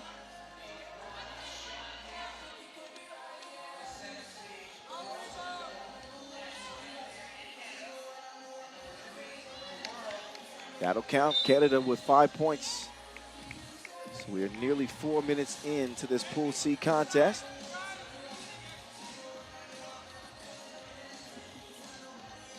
While the Canadians favored in this one, they've been trailing pretty much from the outset. Fuchs Robin has had something to do with that. She's going down to the post office. She can't deliver the front of the rim. Brown can't hold on to it, or she finds a way to get it back, and she finds the bottom of the net there. One possession lead, 8-6. Oh, Becky with the long hair swatted.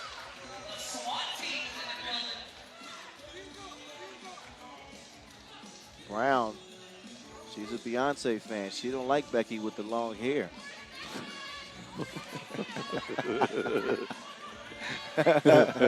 Hey, what's wrong with you? Oh, come on. Where'd you come up with that one? There's some people who will get that, and many who won't.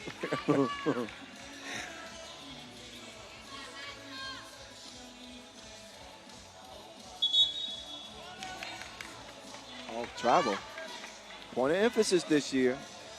Got to be very careful on those check balls. Players they have the tendency to want to get those feet moving before dribbling the ball.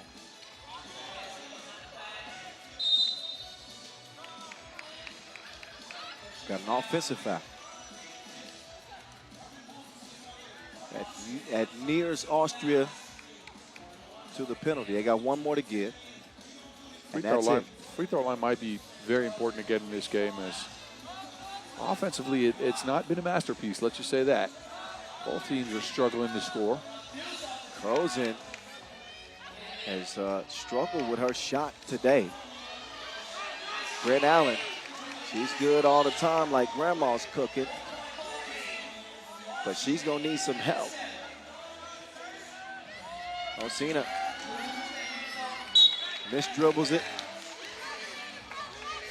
and will substitute out. I think young Cena still hasn't learned that SGA isn't the lady to go and attack. Long arms, sits low, sticks with you. Yep. Active hands as well. Seasoned player. Look at that. Grant Allen is doing everything. She's doing everything for the Canadians.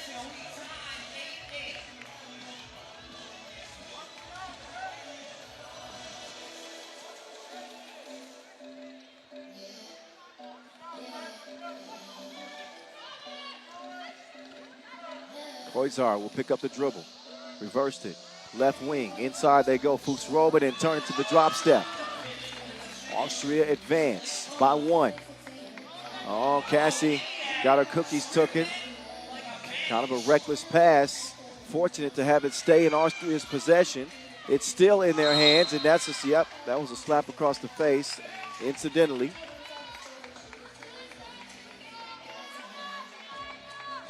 Just the fourth on the Canadians. I'm about to say they've been very disciplined in guarding Austria without fouling them. Oh, that one thrown in reverse, but does not go down. Run up and get done up. You can taste the leather. 9-10. And an offensive foul on Austria. Sixth one, so they are at the bonus. Next defensive foul, 2 free throws, Canada.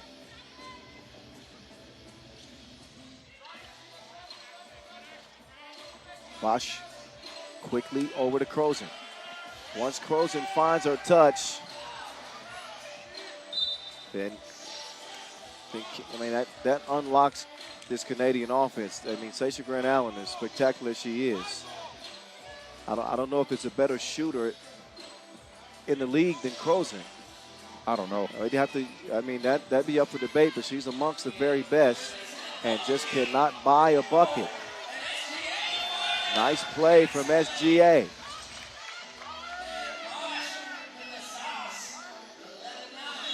Canada with a chance to start 2-0 here in group play. 5 teams per group. 4 groups. Pool C, more than halfway done. 3:56 exactly left in this one, and really anybody's game. If Austria can sharpen up a few things. Yeah, it's mainly their offense that's lacking, right? Again, I like the defense that they brought. I like the fact that they've been very active, very physical, although they're going to have to start watching out with the foul situation the way it is. But they rely a lot on individual creation of shots. And against the length of this Canadian team, that's troublesome. You don't really get a lot of easy looks against SGA and Brown. True statement. Koizar on the baseline, inside Fuchs Robertson. Who touched it last? Well, it won't matter. Shot clock violation. That is the determination.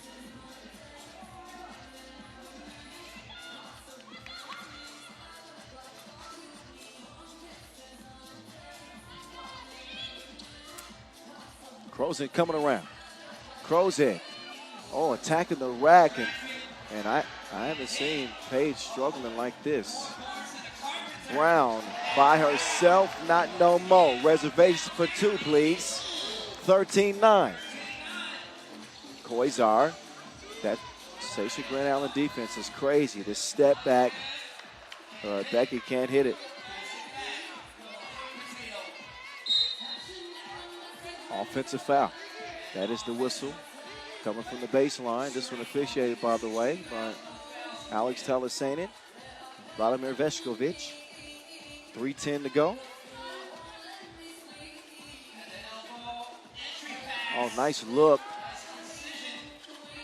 And reminder, next defensive foul, free throws are coming. And that is a shove in the back.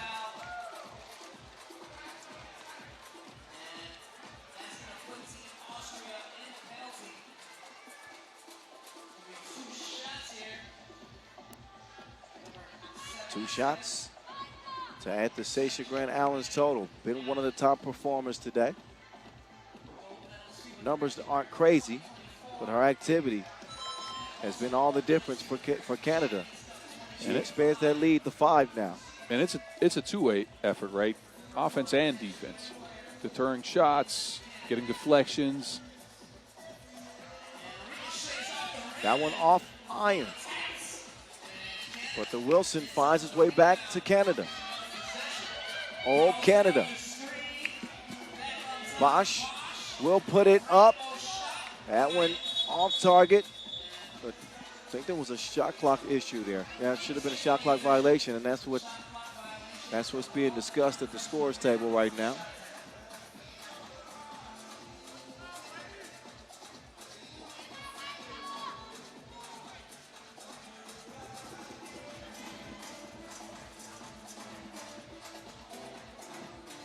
It looks like this will be, shot clock violation.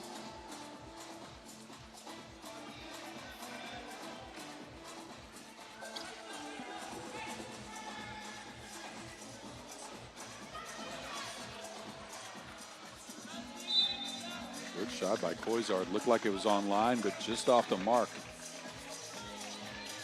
Low scoring performance here for Austria. At this stage, you got to put the round thing in the round thing. 9 points with 2.5 to go. They need a wake-up call. Brown will give it up. Crozin. She has been missing nearly every 2 attempt.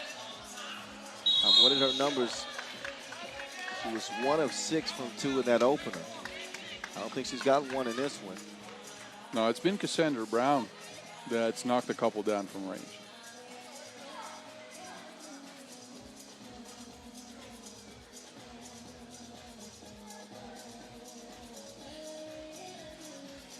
Free throw's good. It might be Austria's way to easier points. They've struggled to create some offense here in the last couple of minutes, but that 7th foul for Canada is going to give them something. And Canada turned the ball over, too. Well, here we go. That's kind of been the storyline of several games this today. You know, Canada in front, say 5, and late in the game, Austria started to creep back. It's happened in a few contests today.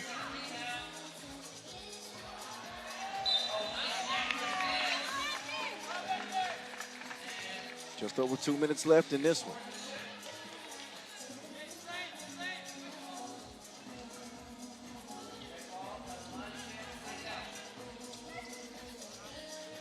Entry pass. Koiser. Spin move. Kicks out. Robertson. No.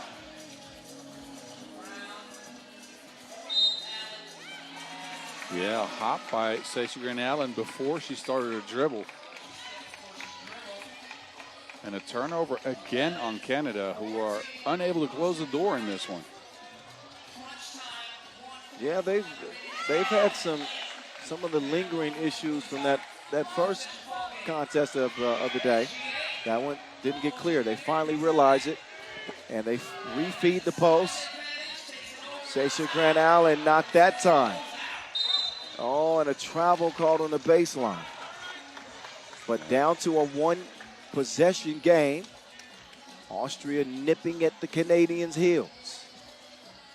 Again, credits to Austria for the defense they've played against these Canadian ladies who, again, they seem a bit out of it. Offense is not flowing as much as you'd like it to. Bosch sensing that her team needs a big shot, and she connects. When Crozon's off, Bosch takes a page out of Page's book. Takes the page from Page. Clever. 16-13. Bosch whips it to Brown. Brown. Man, she puts some finesse on that thing.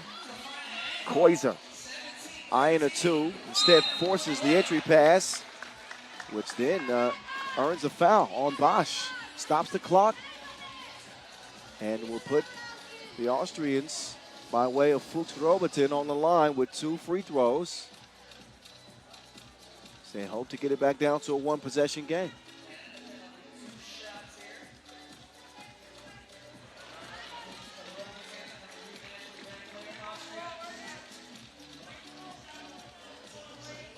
After the first, the second, more of the same.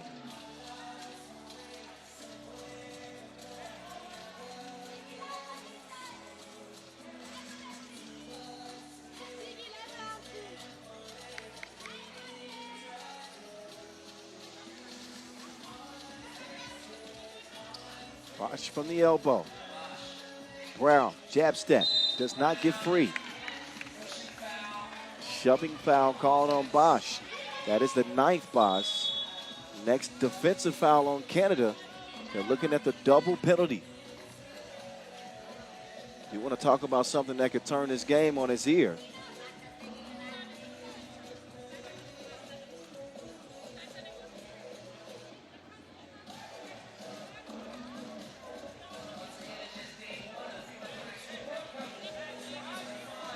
Here's a bird's eye view of this beautiful venue from Ulaanbaatar Square in the capital of Mongolia here in Ulaanbaatar. 1,500 strong. Checking out this first day of action at this 2025 World Cup. This Pool C contest still fairly close.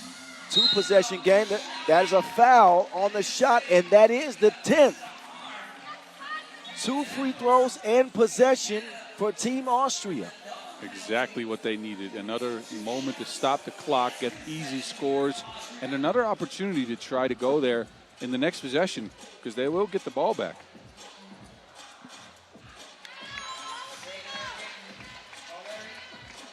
Calm free throw from the 18-year-old, Sina Huller. Oh.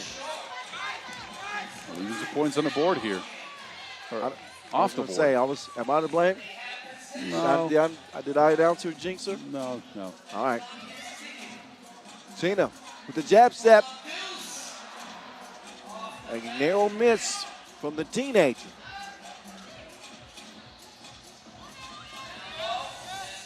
Oh, SGA giving her some lessons.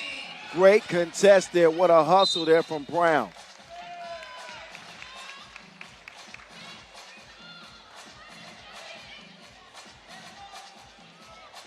Oh, I think Koizar stepped on the line there. That ball was going out of bounds, and it would have been Austria's. Oh. Technical foul for delay of game. Oh, wow. See that? Oh, that's on Canada. That only makes matters worse. Canada trying to put them away, but they keep shooting themselves in the foot. I think Austria is going to foul here and put somebody on a strike. It's foul number 8. Hey, Well, you called it.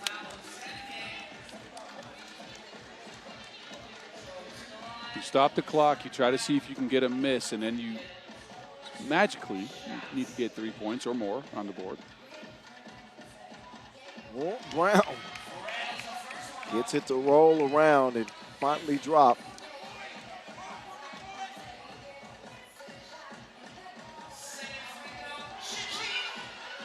Point game. Creative attempt. Page. 9. Won't matter anyway. The Canadians get the job done. One more again.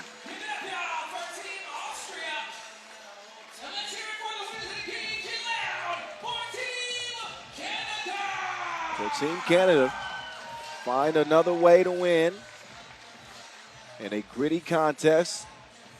5-point victory, 20-15.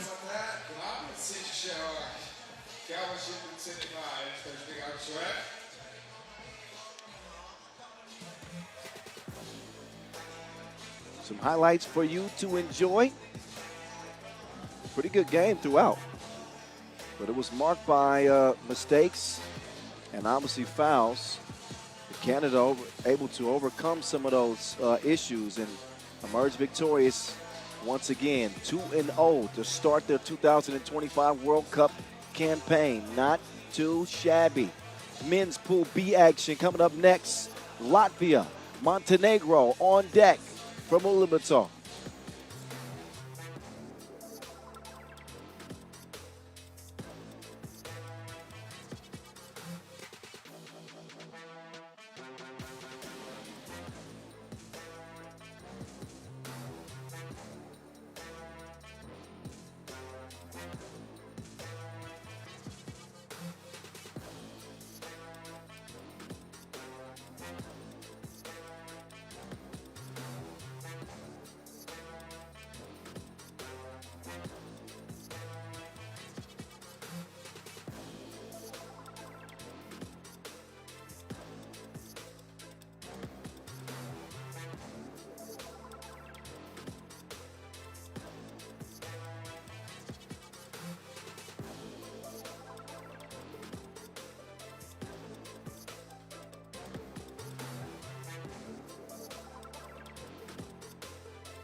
After that game, this is how things look in women's Pool C. Canada atop with 2 victories, and we will shift our attention on over to men's Pool B, a game or a pair of games I've been looking forward to. We saw United States and Japan already in a race, 21-14, the result in favor of the U.S. of A. Now we'll get our first look at Latvia and Montenegro, the latter of which qualified here through the World Cup qualifier. Take one more look at this beautiful venue. In the background, Ulaanbaatar Square. We'll be here all week. You'll see this a bunch. I'm not going to get tired of it. I'll tell you that right now. But Our first look at Montenegro coming out of that World Cup qualifier as well as Team Latvia. And it's going to be an interesting one. Latvia brings some serious firepower. And Kristaps Gludaitis, he featured some on our pro circuit last year, and he did a tune of 9 points per game. And back on the squad here, of course, with the legends, Naris Miezes. There's the defensive force of the squad, the enforcer, Zigmar Zraimo. You're not going to see him take too many shots, but he will guard the best players, get the rebounds, and there is Batman. Carlos Lasmanis back with the team, and this team, man, if they can figure this out, isn't it maybe the most dangerous team in the field?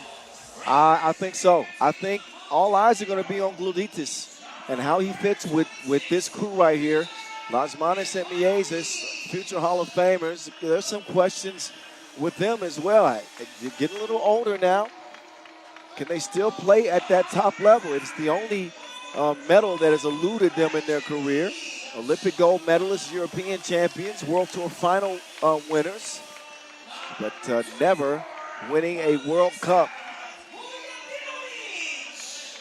Now, you've seen this Montenegro team probably a little bit more than me. Yes. Well, I'm curious. What are your thoughts on them?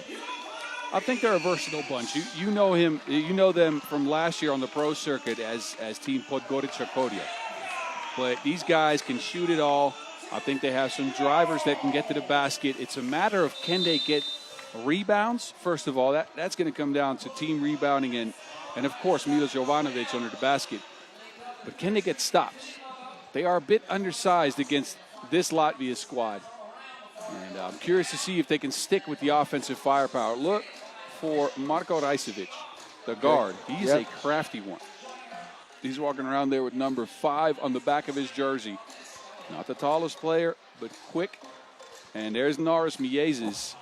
They could have shown both Gludaitis, Lasmanis, and Miezes here on the start profile. But it's Naris Miezes this time.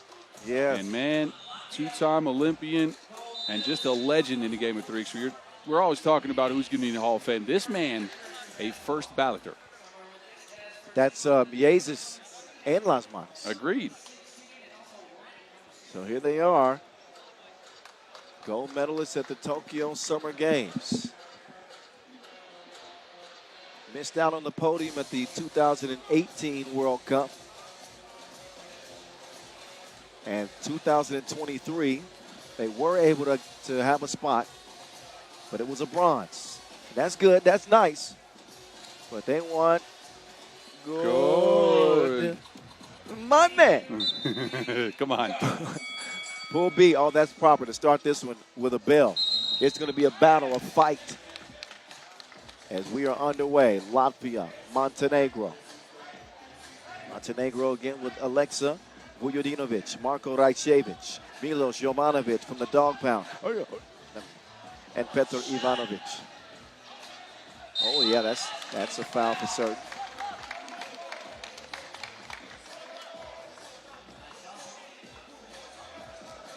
Substitution is made. Gludaitis is out. And the Miezes is in. All ankles are on alert. Naris Miezes, when he gets that rock in his hand, could be a highlight waiting to happen. Lasmanis unable to connect at the line.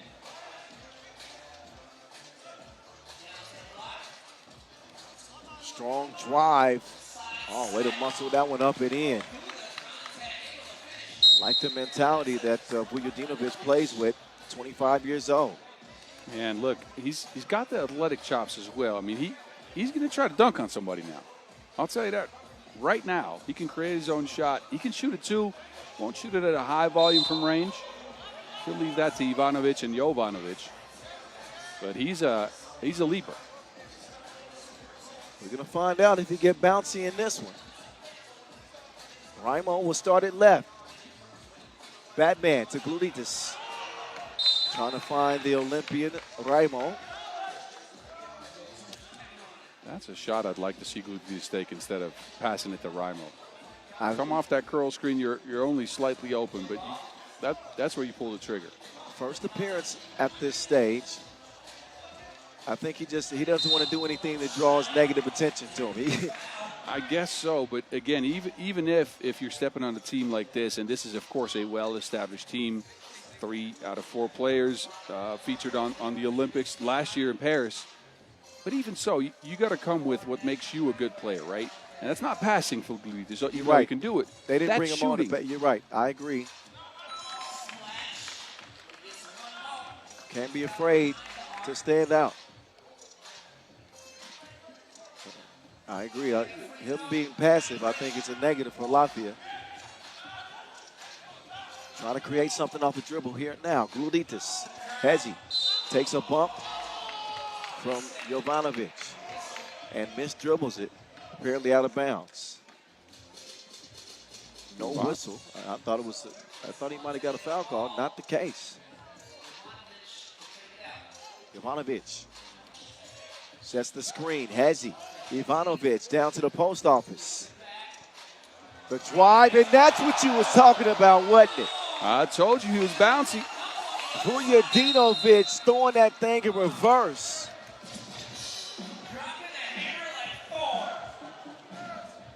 So once he gets to the baseline, clear line of sight, nobody in sight. It's cuffing season. Nice one-handed stuff from him. The Aces off mark. Remember how hot the Latvians started at the previous Olympics? I think they were 6 or 7-0. 7-0, and then I think disaster struck a little bit for them because, as I remember, Mieses got stung in his shooting hand by a bee and cooled off tremendously. Couldn't hit a shot after. That contributed to them not medaling, which was a major, major shock. Meantime, it's Mieses getting called for that foul on the inside. Saw the Latvian ladies in action earlier today as well.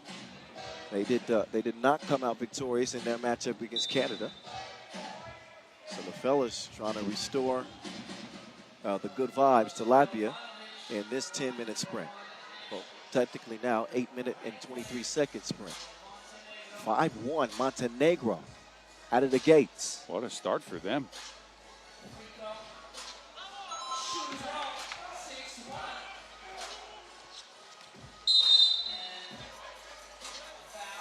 Too aggressive.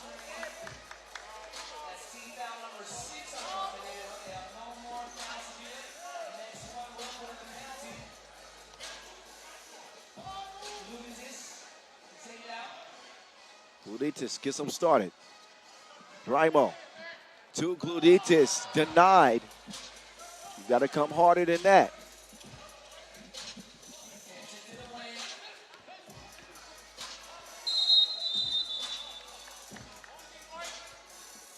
Third foul on Latvia.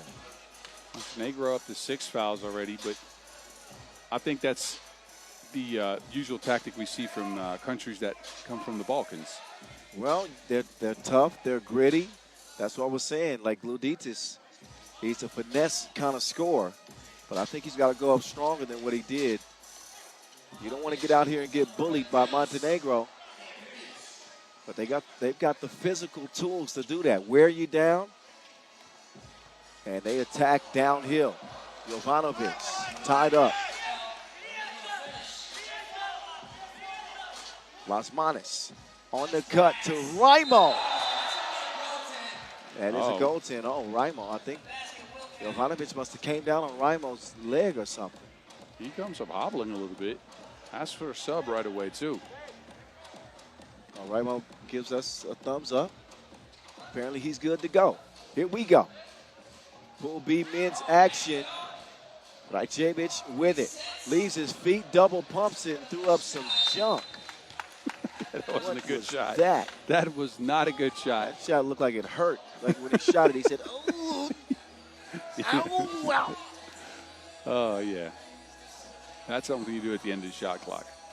It's all right. Gets an A for effort. Uh-oh, now he's got the Mieses assignment. Here's the Maze. You ain't got no choice but to get lost. 3-6 off the stop and go for the Maze. Mieses. Doesn't stick with Rajcevic. He got caught out of position. Volunteers the 4th foul on Latvia. Kyle Montgomery, a.k.a. the voice of 3x3, in your ear from Ulaanbaatar. Not alone. The Mountain's with me. Boss Rosendahl. Hello. At 3x3 the Mountain.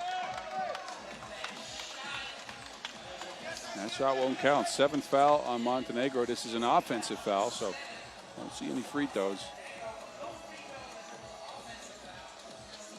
And while Montenegro had a 5-point lead here early, we've seen that trend today too. Teams getting out to pretty sizable leads, but also racking up a bunch of fouls, and it ends up haunting them in the second half of the game. We'll see how this one plays out.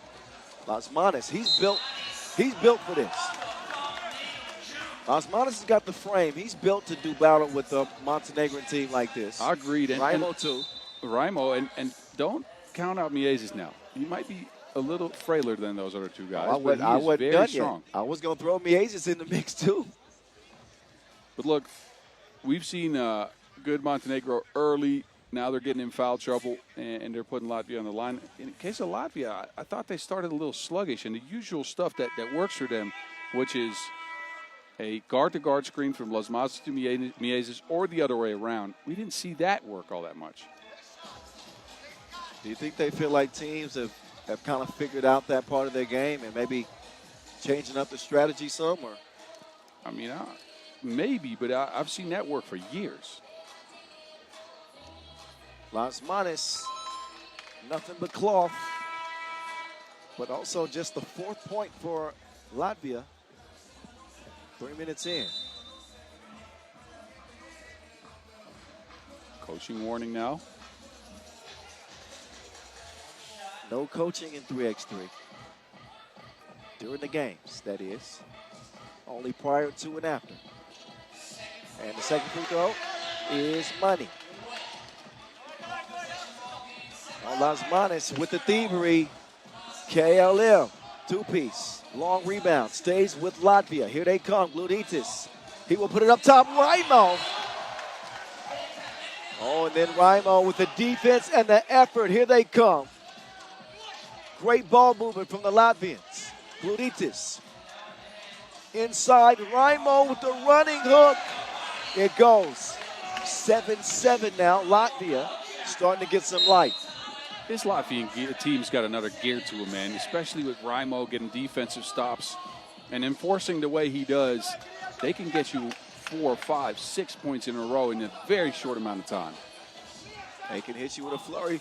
Fujadon! No! See what had happened was he had me fooled too. Gluditis couldn't ask for a better look than that.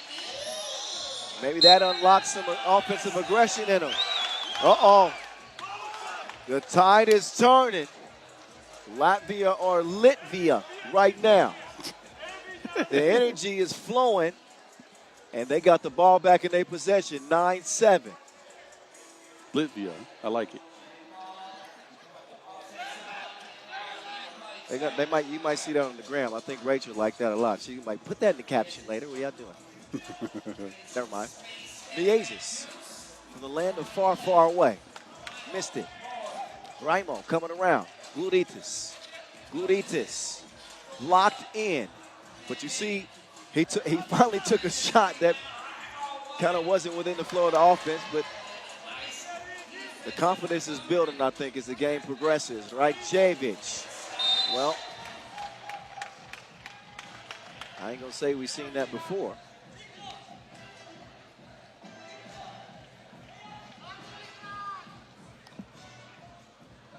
Packed house, heading down the home stretch of day one here in Ulaanbaatar. Lasmanis with the adjustment.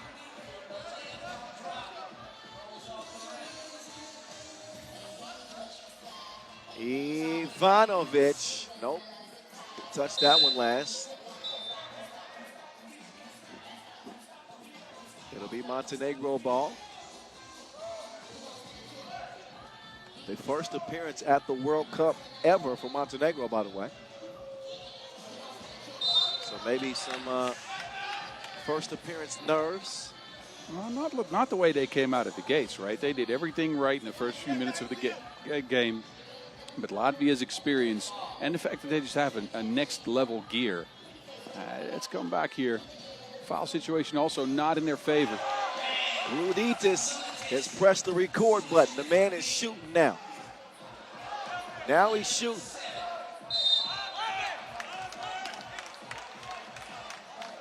And there goes the 10th foul for Montenegro. There is another look at Luditis stepping into that two-piece confidently. His second knockdown from long range in the game. And 10th foul on Montenegro. As Boz just mentioned, that is double penalty.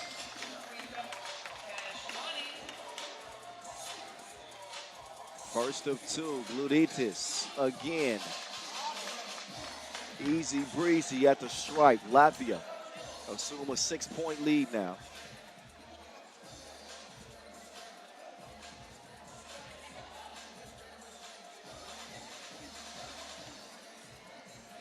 Miezis wants to rock. What he wants, he gets. The Maze up top. The dynamic duo, Batman and Robin. Back dog, Luditis swatted.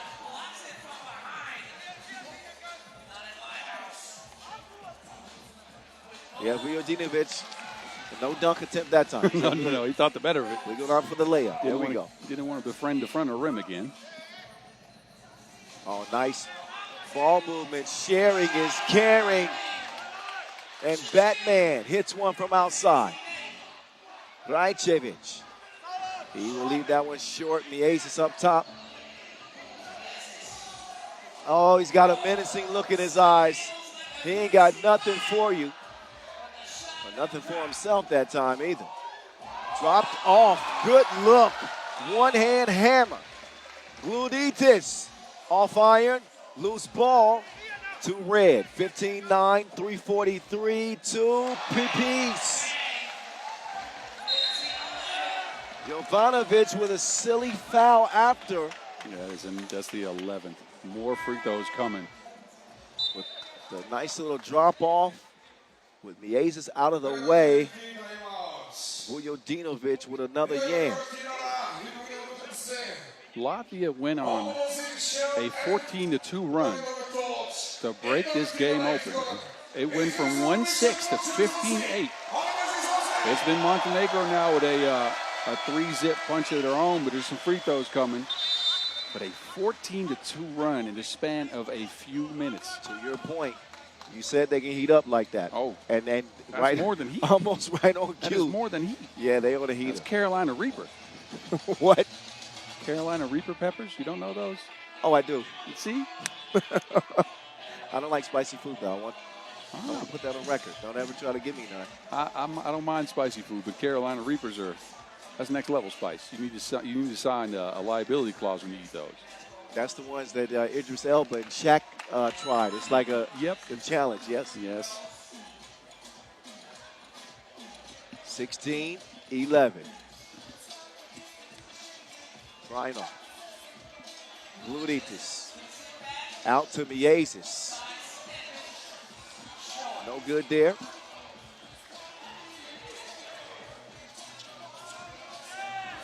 Clear lane.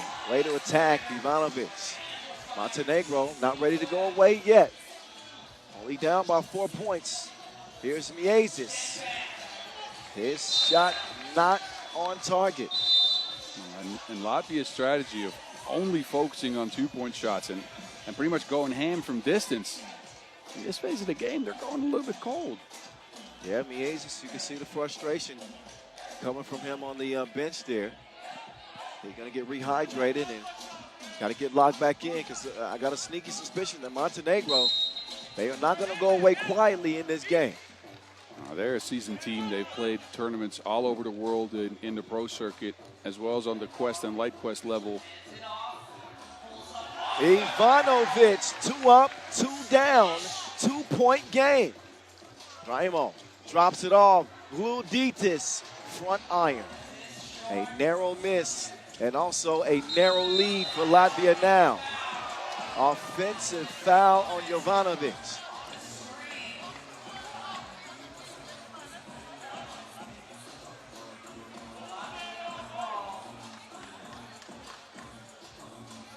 Question now is how many fouls can they get before the end of the game? They're at 12. We got 3 minutes left. You don't see it too often.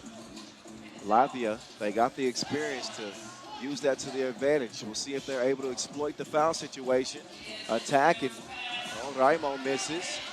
Oh, my goodness. 4 misses on that possession alone. Latvia.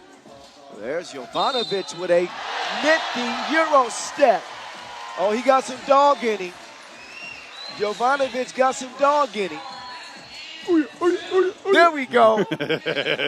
And the Serbians, the defending gold medalists in attendance, checking out the action. Well, they're VIP, so I know how they got space, but it is absolutely packed in here. It's like a can of sardines. No empty seats. DJ Lass on the spins. Mob deep in your ears. Is that Bogdan's new nickname? No. No, I know.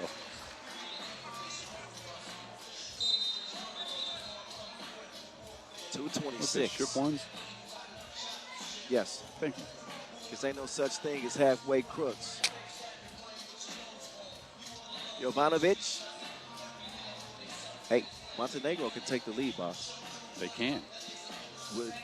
With this would be the shock of the day, I would say. Agreed.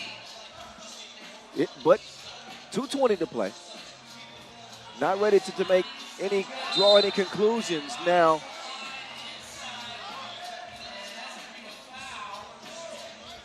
That's the 7th on Latvia. Lasmanis flying in, trying to snag that rebound. Was a foul? I don't think a foul was called. Okay, I out think of it's bounds. Well, do you think? Well, I think it could have been a whistle there. Yeah, maybe. A little bit reckless on that rebound attempt. Nonetheless, you're right. It's deemed out of bounds on Latvia.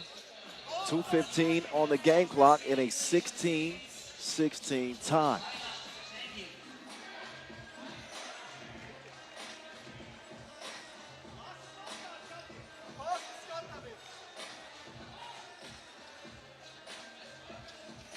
Ivanovic with the jab step.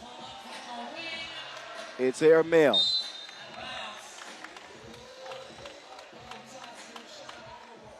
That was the shot Montenegro wanted. They got Ivanovic a handoff. He had an open look. The guy's a good shooter. Can Miezes find his touch? He fakes the screen.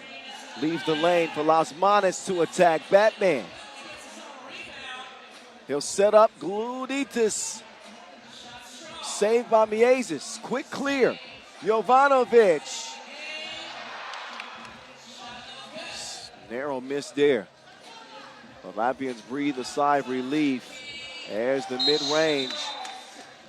Basket counts, but I think Lasmanis is going to get hit with a technical. He is. Complaining after because he wanted a foul call.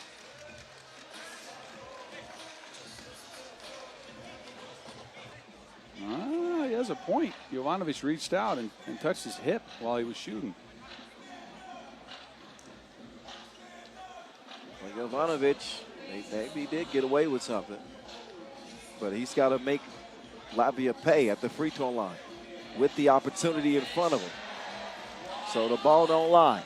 Yeah, that's 2 missed free throws in a row for Jovanovic.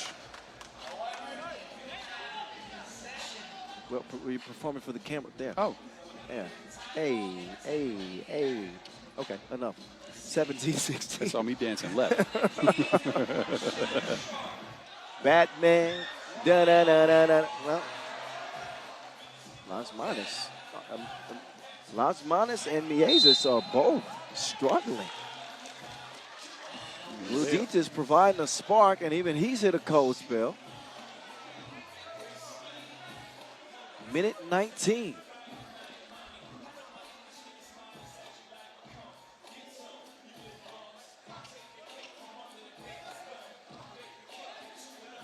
Here's the maze. ISO.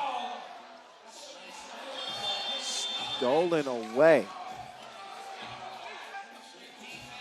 Great positioning by Fujadinovic, but 3 in the key call. That took too long. Yeah, that's tough. 60 seconds left. Latvia stormed back after trailing by 6 early, 14-2 run. And Montenegro put together a sequence of plays that put them in front. And meantime, the Latvians have caught cold from deep. They need some chicken noodle soup, some Theraflu, something to get them back to themselves. The Mays up top, cross, moving left. Is that an offensive foul? Yes, it is. That is, and it's the 9th. So Latvia now also at the double bonus, a game that's seen 22 fouls called. These teams been hacking like cyber criminals. In a game separated by just 1 point, 17-16. Latvia just barely holding off Montenegro at the moment. It's Jovanovic leading Montenegro with 6 points. And Gluditis and Lasmanis co-leading Latvia at 6 apiece. But they've hit such a cold spell. I think they've missed the last 5 shots from range, maybe even 7. Jovanovic kicks it. Ivanovic, no. Miezis climbs in the sky to grab the rebound. Uh-oh, Jovanovic is down. Oh, that's not a good play there. He flops. He's trying to sell the officials a story that will get him in trouble.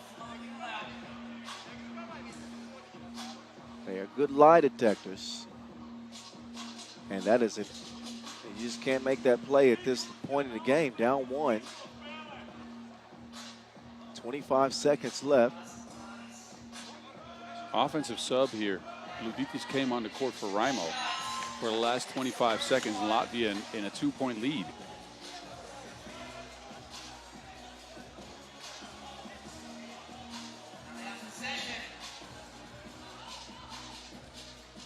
Miezis, 20 seconds to play. Tried to find Lasmanis on the slip. Batman turns the corner. Don't get caught slipping, homie. Too late for you. 20-16 rebound to Miezis. They will have to foul. They can't foul. That's foul number 15. So it's going to be 2 free throws to end the game here. And if they miss both, they get possession back. 5.2 seconds left. Big play from Lasmanis late. Miezis can put the game to bed. Not exactly how they planned it, but Latvia, in the end, able to hold off Montenegro. Couple of mental miscues from Montenegro late, but they certainly had a chance at this. But look at this. There's the slippage. And Batman lands the 2-piece. Big bucket late. And that is what helps secure the victory for Latvia again. 21-16 over Montenegro. Look, Montenegro is going to be left scratching their heads after committing 15 fouls. In a game where they were up early, actually made a comeback, but kept, and especially Jovanovic, the most seasoned player out of all of them, kept making these dumb fouls and silly mistakes. That'll cost you against the Olympic champions. So some highlights for sure for Montenegro. But the biggest highlight is a win, a W. And they don't have that. Only belonging to Latvia in this one. Another one coming up. Men's Pool B action. Mongolia, USA. It's going to be loud. This place is about to get crazy. Get ready. It's going to get wild.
Like we said, it is about to get loud.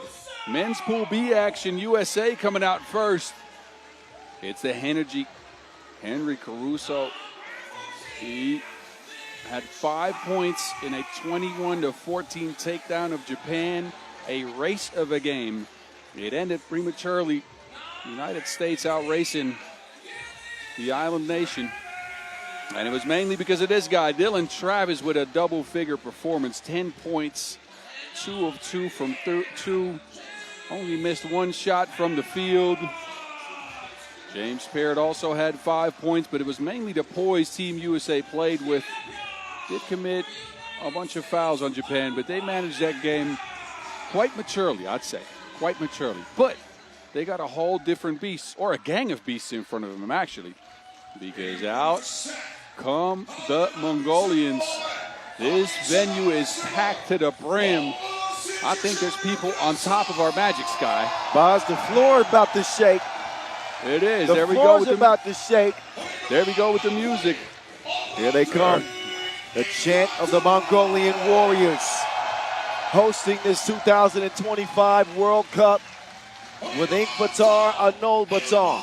First out in the all-white. The Archer, ready to let loose a non-Aryan bull. They call him Monster Deck around here. I just call him a bull. Ulaanbaatar bull. And last but not least, his longtime teammate, ready for war, trotting into battle, the war horseman, Dogun Inkbot. This is Team Mongolia. Finished 3rd recently at the World Tour. Had a good run. Had a good run. It was mainly Dogun Ulaanbaatar that did the work. The man averaged 10 points per game on the first day of action there. But look, this team, we saw 2 faces for them, right? It was Monster Deck that had a great run, that did well in front of his home crowd, that outplayed the pressure that comes with playing at home. And it was the Archer that didn't play so well. He shot 1 for 19 from range. That is the X factor to me. There he Can is. the Archer, a non-Aryan bull, who's a highly skilled player, a very good shooter. We've seen him hit some of the biggest shots in 3x3 history in the past. Can he break out of his cold spell? Well, we got to look at Dylan Travis. Wasn't nothing cold about him in that opening win. The real deal had 10 points, 2 of 2 from distance. And the lone American Olympian looking to lead the way again as USA come out in the dark blue, red trim. They got, I don't think people realize that, you know, this American team played with a chip on their shoulders too. They've also got something to prove. These are guys that have been looked over in many regards in their basketball careers. And you better believe they've heard the whispers. If the 2023 Jimmer team couldn't win it, oh, they don't think these guys can do it. They've heard the talk. Now it's time to hoop. After opening miss, USA with the rock. They'll get it to the Caruso. So not only do they have to worry about the Mongolian Warriors in front of them, they got about 1,500 more surrounding the floor who will try to make this as difficult as possible on the Americans. You're listening to an American, the voice of 3x3. That's me, Kyle Montgomery. Boz Rosendahl, he's from the Netherlands. Mitch Hahn missed that one from forever away. He'll try to get reloaded.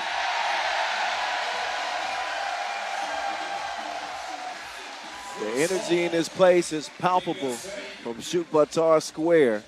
We're going to try our best to keep this Magic Sky canopy situated on top. Dogun to the crib, finishes strong.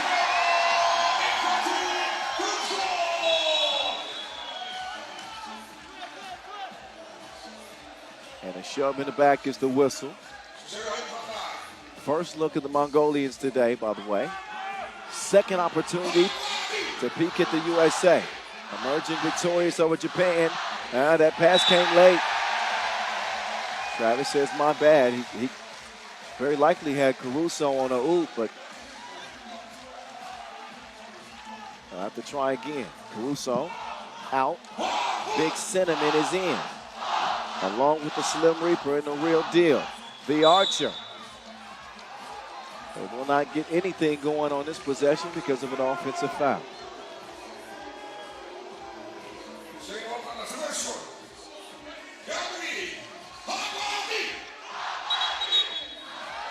And now a travel will give it back over.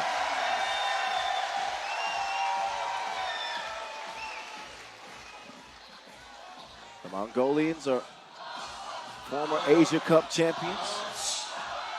Came within an inch of making it to the Olympics.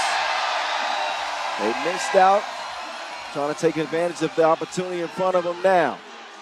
The Slim Reaper, easy breezy.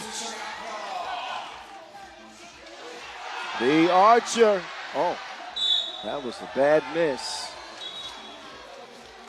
And again, big thank you to the local fans for sticking around today. We had an extended rain delay. The floor crew got it fixed up quickly and got us back in form to finish the action.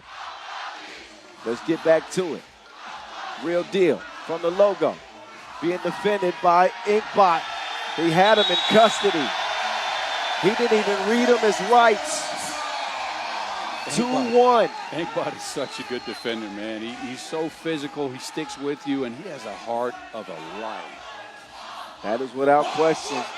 Former Asia Cup MVP on the cut. No. Have you ever seen Dilgun try to dunk that? Yeah.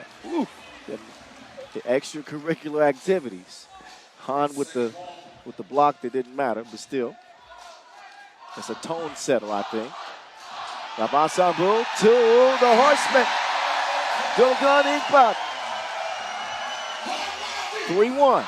Travis, get out of my way. Or get put on the bucket list. You choose. Wrong option is Dylan will head to the stripe. Chance for a 2-point play.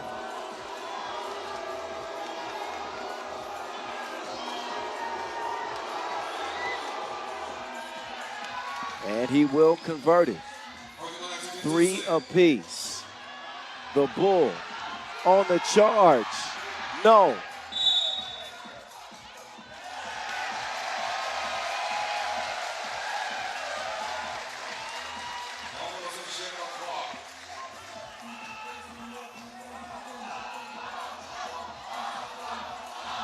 Inside. And that is certainly Dabasambu's office space. He goes to work. That's easy eating down there. Caruso returns the favor. Back-to-back buckets. Ulaanbaatar gives it up, but oh. Dabasambu traveling. Another thing to keep an eye on is the foul situation. Mongolia with 5. And we are just past 2 minutes into this contest. Big Cinnamon making his debut on this World Cup team. He will not get it to go. Oh, Inkbot. And another travel on Dabasambu. So the Bull will need to collect himself. Get another look. Han, Caruso, slicing and dicing the Mongolian defense. Aryan Bo, the stroke is not stroking right now for him. The Real Deal gives it up. Big Cinnamon, halfway down, but spit out. Oh, Ulaanbaatar. He will make good on a second opportunity. And evens things up 5 apiece. Real Deal. Risky pass to Caruso. It's broken up. Dorothy Okac and Vladimir Veskovic officiating this 10-minute sprint Pool B action from Mongolia. Give us a follow on social, if you would, please. Let's be friends. At FIBA 3x3. use the hashtag 3x3WC, if you would, please. At 3x3 The Voice and at 3x3 The Mountain. Thank you. Quite welcome, sir. 6:45 on the game clock. This will certainly be the loudest game of the day.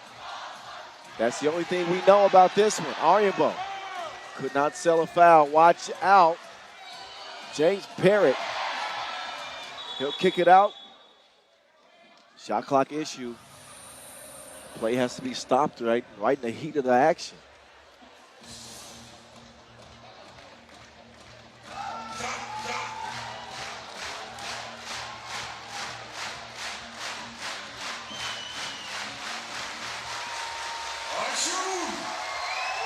There's a ton of people outside of the venue watching this game as well.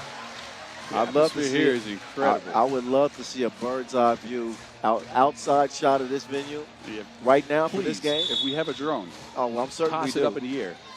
Oh. That. Yeah. Get on your job, bro. I hear it can't be done. That's disappointing.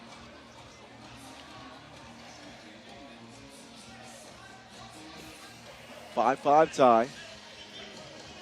They got the shot clock situation situated.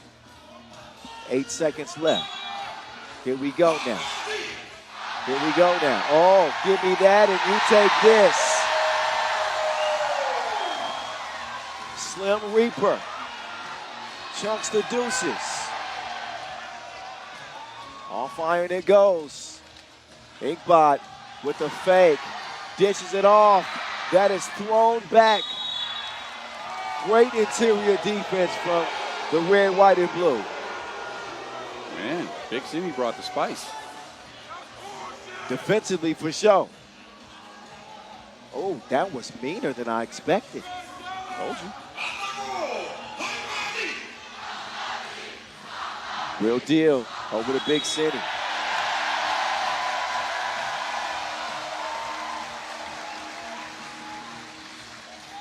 Well, the Americans were locked in. Game one defensively, too. They had, I think, 4 blocks in that game. It started out a little rough with Ozawa going for 9 points in the first 3 minutes of the game, but then they clamped down and slowed down Japan. But this is such a different style from Mongolia, right? Japan's play so fast. Mongolia, they try to wear you down, make it a 1-point game, make the game a grind. They're physical. They fight hard. Big Cinnamon shot him like Metro Boomin ain't trust him. If your Metro don't trust you. All right. Let's get back serious again. Air Parrott outside. Big Cinnamon. Magically delicious. Man. Sweet stroke from deep. That one was deeper than soul searching. Ulaanbaatar. That is deflected. Han off target there. And, yep, you can see that grab clear as day. Ulaanbaatar. Yeah. I don't mind that shot, though, from Mitch Hahn, because, again, this Team USA likes to play with pace. They like to play with flow. That shot, that's a momentum shot. You want to take that when you feel good, when you're ahead. And they are. 9-6 to be exact, 5:23 left on the game clock. Ulaanbaatar. Oh, he shook Parrott, confused. Any crossover that turns you around is problematic. 10-7. The help defense comes. They close out, and Inkbot couldn't make them pay. Travis wants a screen. He's going to take advantage of the open lane. 11-7 is the result. Now it's the Bull. Dabasan Bull. Bull E-ball. Travis trying to get tricky. There's a sneaky link. It ain't even 2 a.m. yet. 12-8. Dabasan Bull. Right at the front door, he delivers.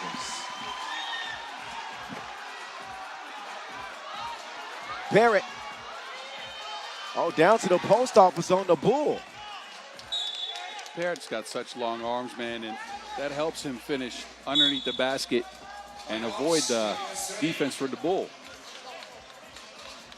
The Americans locked in. Mitch Hahn, the vocal leader in the huddle right now. And a 13-9 beginning. USA. The pace of the game, Kyle, favors the Americans right now. Again, this Mongolia squad wants to slow you down to a crawl, and they have not been able to. With all the backdoor cuts from Team USA, Henry Caruso getting open under the basket, and now James Sperrett starting to get involved with individual creation. Mongolia with 7 fouls. That's right. USA with that 4-point lead, and it's happened exactly how Boz just said it. Can Mongolia change the storyline? Well, they changed the score. One more in their favor. 13-10, that is going to be an offensive foul. And Travis says, who, me? He knew. Yes, you. Extended it off arm. Right there. Pushes off. That is a foul for sure. Back up top. The Archer. And the Aryan Bowl. He is struggling mightily in this one. Travis runs into traffic. Gets tripped up.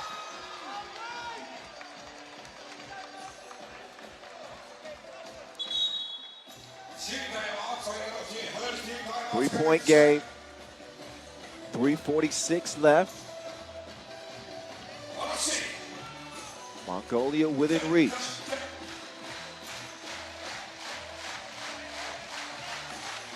The problem has been fouls to this point. Offenses look pretty good. But in the penalty, he's got not a favorable position against an aggressive downhill American team that really put pressure on any defense. Yeah, and you're saying offensively Mongolia has done all right, but their main problem has been that they haven't been able to knock down twos. In a game at 3x3 today, the way it's played now, you can't win a game without hitting at least 2 to maybe 3 two-pointers. It rarely happens a team does it without that. Travis, good. Damasambu with the handoff. Up top comes Groot. The Archer. Confidence probably a little bit rattled. This could help if he scores it. He does. Past Big Cinnamon. Now the real deal. He wants to chunk the deuces, and he is fouled. That is not a smart contest from Anand Aryanbold. He jumps right into Travis. Leaves his feet early, doesn't give him a landing space, and then even bumps him. That's too easy. Well, potentially easy points for Team USA. Yeah, Aryanbold playing a little tight this week. And we've seen the talent that he has. It's got to be a mental thing. He's got to have a short memory. Yeah, that's what playing with a home crowd might do to you. You might start playing a little differently. I think Anand's got a lot of voices talking to him about certain things you should be doing on the court. Take more shots, take less shots, drive more, drive less. And that will get to your confidence as a shooter. Yeah. Oh, step back. Barry kind of grinned at him like, okay, you got me. They get a bucket. Oh, technical on Travis. It was out of my line of sight. I'm not sure exactly what he did, but I'm going to guess that he was chirping a little bit at official Veshko, and he didn't hurt enough. Aryanbold at the line, yes. And again, as a shooter, hitting a shot from the free throw line might boost your confidence, right? You can see the ball go through the net. You can feel your touch. Yeah.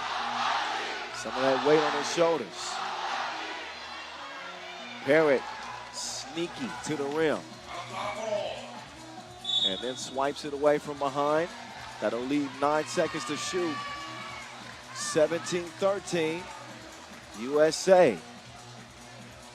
Creeping a little bit closer. Name of the game is 21. First to get there is your winner. We got under 3 minutes to go. Dugan! He almost did it. He almost did it. Han, no. Will track it down.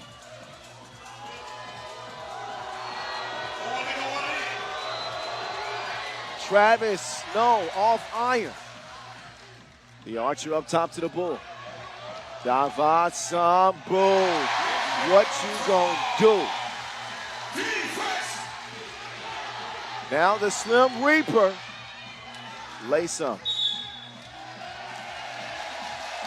And that's a warning for the lay game. Eric got in the way of Davasambu clearing that ball. Both teams in the penalty. Mongolia on the brink of being in the double penalty. 9 fouls, 2:23 to go, trailing by 4. No time for the USA to let their foot off the gas. But also no time for Mongolia to start to panic. No, again, they still have one of the more potent shooters in all of 3x3 on their squad. He might be ice cold right now, but shooters shoot themselves out of these holes. Inkbot, he will misfire badly, but there's Groot.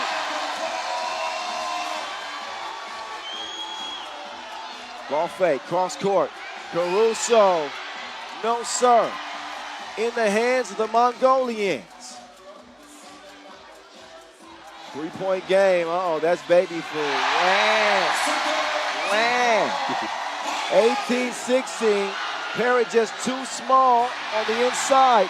The miss. Something is happening in this building right now. Their momentum is shifting. It is, but this might break it. The bull with the travel, but have you ever seen a parrot and a bull go at each other? This might be the first time ever. And that's got to be the third or fourth traveling call on Davasambu in this one. And now USA give it back. Offensive foul. Mongolia could pull within 1 or tie this game. USA can't foul, neither can Mongolia. Without free throws being a result. Up top to the elbow, the archer. Arian, bold, bullseye! The archer on target for the first time all game. Big Cinnamon being harassed. He need to file a case against Davasambu. Actually, a foul is called. That 2 free throws in possession, Team USA. They finally get an archer too, but now they give USA a possible 3 to 4 point play here. Bad bull. That was a...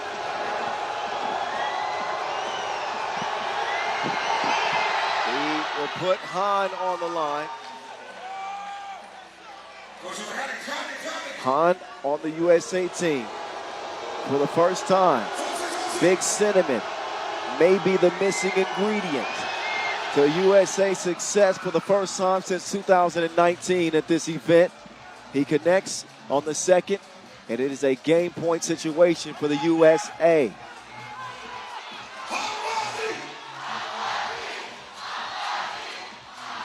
Travis, ISO game, real deal up top. Big Mitch Han, no, foul on the play. We got to make sure these officials get home safe. You're right. They still have to get to the hotel. No, I'm joking. That is absolutely a foul by Dugun. He tried to keep his hands up, but he jumped into Mitch Han. Han at the line.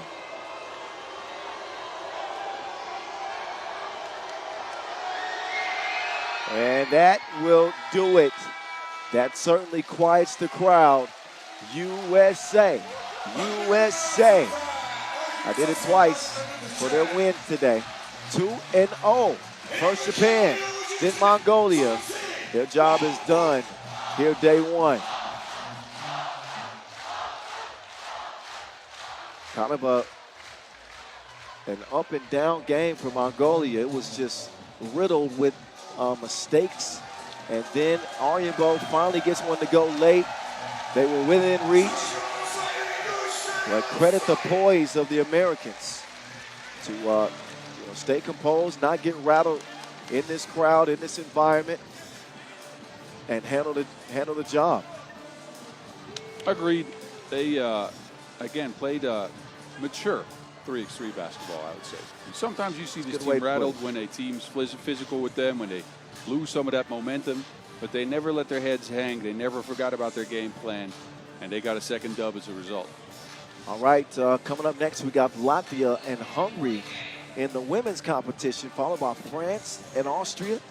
And then the men will close the day with Japan, Montenegro, Latvia, Mongolia. So 4 games left on a 20-game opening day. Enjoy the highlights. We'll get to that ladies contest up next.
There's that bird's eye view.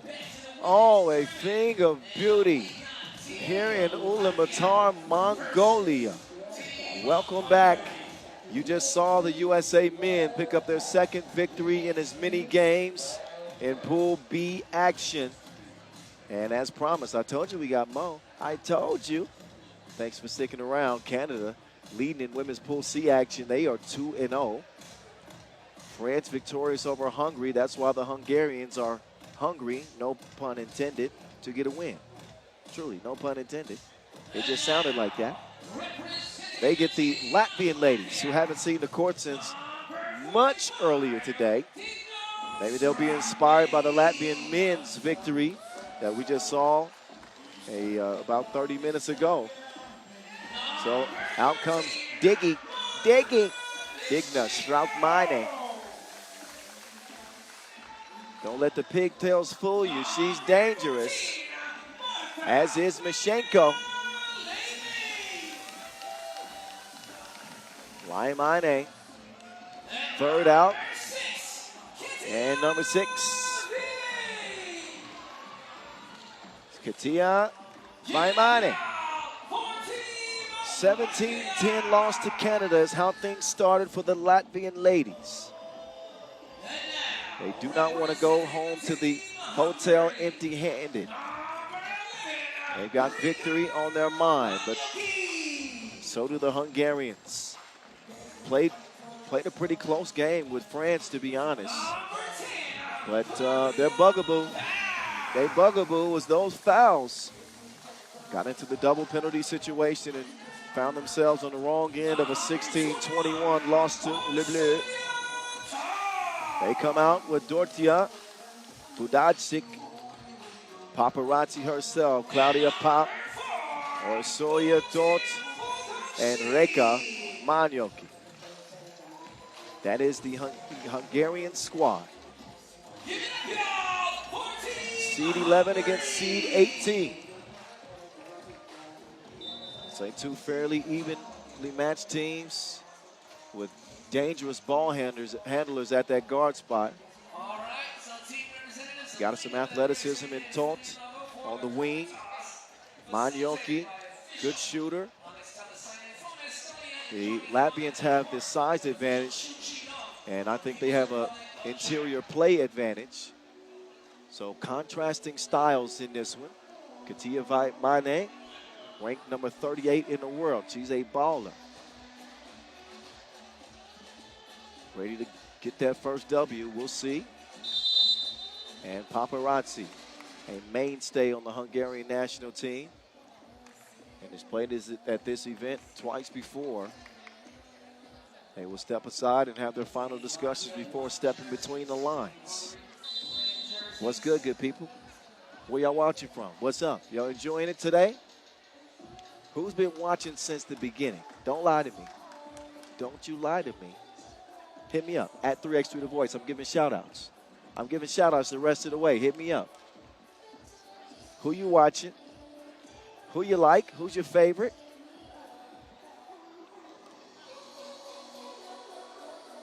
Only 4 games left on the day. And it's check ball. Hungary gets the first possession. Here we go. The Hungarians on the move. Dort inside. Nice pass to set up that opening score. Hungary first on ball. Ulaanbaatar, Down on the score. who converted that pass to start the scoring in this one. 2 women's games left, 2 men's games left. My broadcast partner left. That's all right. He's back now. Mons Rosendahl back on the mic. The Mountain. What's up? Hello. Why'd you leave me so long? Well, I had to go take a short bathroom break there. I got separation issues. You can't do that to me again. Okay, I'll stay.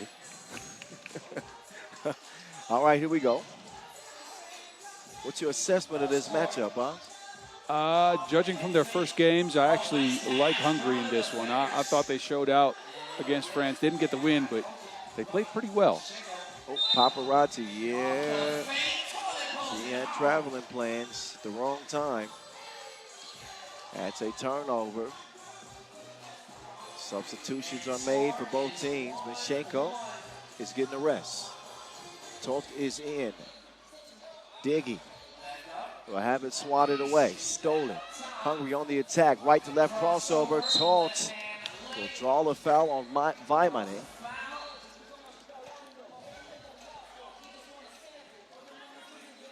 Solia Tolt up to the line. 24 years old, but 31 international caps. That's quite the number. Yeah, experienced even at 24. That comes from all the games he played, representing the Hungarian youth teams.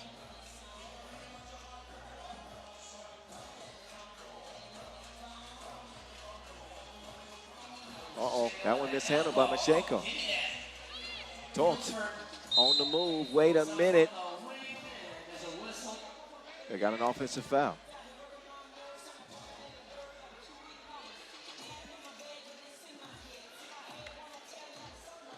.904 officially on the game clock, just scratching the surface. Mishenko from the elbow, got another whistle. A lot of fouls here early. And not keeping their hands to themselves. Where's their manners at? 1-point game. Mishenko, nice find.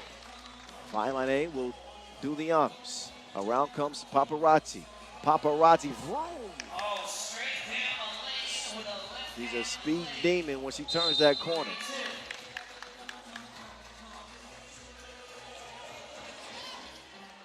Three-two.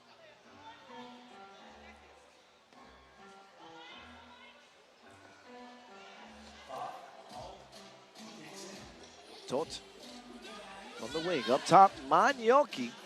I'm not sure that's the smartest decision to leave her wide open like that. Defensive breakdown. Fortunately for Latvia, it doesn't cost them. Oh, look at the defense here. Paparazzi was sticking to her. Now the Wilson lands in her hands. Manioki. Yep. As Manioki, I kind of want to take that shot there again. They left her some space. She had a really good game one. Why not? Yeah. Pull the trigger. That pump fake really wasn't faking nobody. Just let it go confidently. Mishenko backing it up like a U-Haul truck. Oh, she gets it sent back. Mishenko. There goes that little shake again. Mishenko. On the baseline, it's Manio. Oh. That's a tough one there. Pool C action. Temperatures beginning to drop. And we've been on both ends of the spectrum today. It was blazing hot this morning. And now the temperatures are really declining. We have seen all seasons today. We've seen Rain, hail, sleet, rain, snow. wind. No snow yet. Maybe later on. We've seen sun, and now it's getting cold. We invite y'all to stick around at the end of business today. We're going to be wrapping up today's action with the first ever 3x3 overtime post-game edition and talk about some of the top storylines from today's action. Mashenko in the post office. She will travel.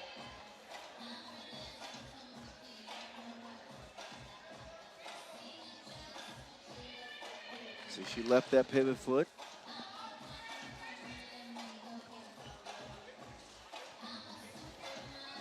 Paparazzi. Paparazzi. I told you, speed kills. She got some to spare. Good harassing defense. Paparazzi. The defense focused solely on her. Pass is broken up. Mashenko will get it cleared for the Latvians. She will let it fly. Off the iron it goes. Manjoki clears it herself. Bad pass, broken up. Mashenko trying to go straight to her spot. Manjoki, though, with the quick hand. She'll get it over to Paparazzi. Pop, wanted the screen. Oh, Pop, pull up. No. Oh. Foul on Hungary. Time for a media timeout, 4-4.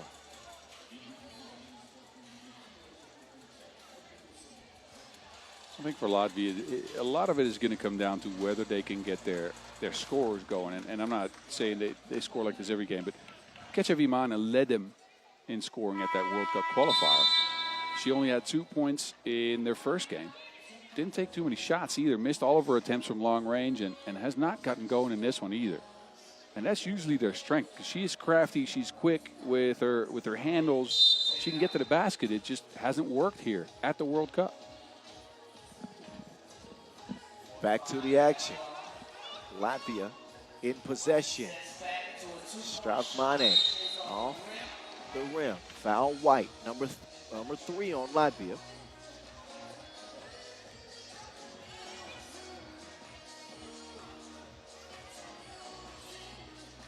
First time at the World Cup since 2019, the Latvian ladies. That was a 15th place finish.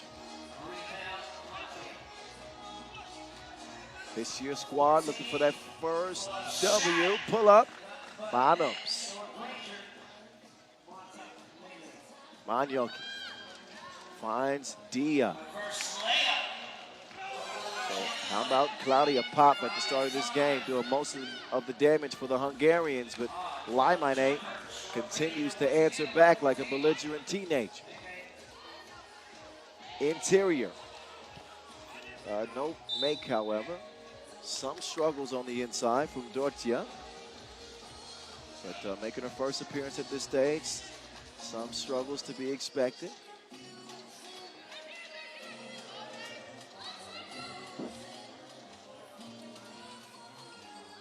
Pop. Paparazzi with the cross. Turn around. Namyo. 5.5 to go in this one. Separated by just 1 point here early.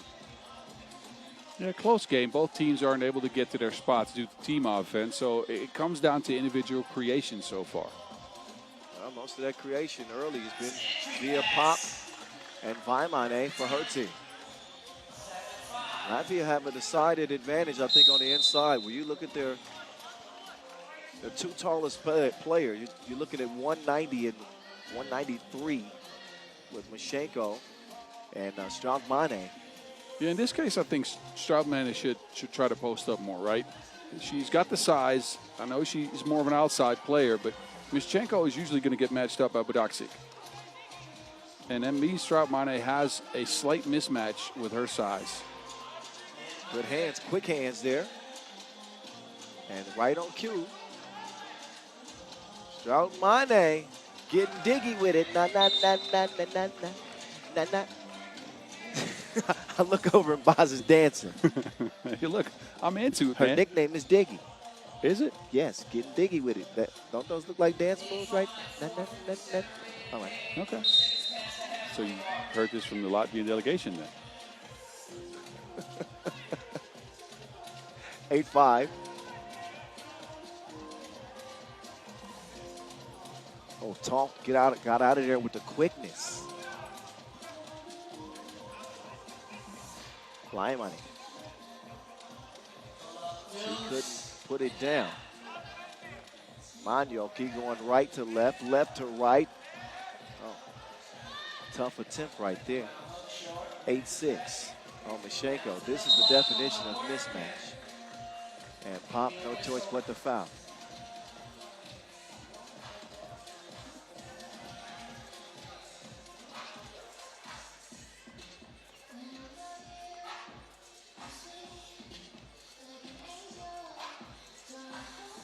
Hungary getting close to that bonus again. And that was an issue for them in their last game. 12 fouls committed against France.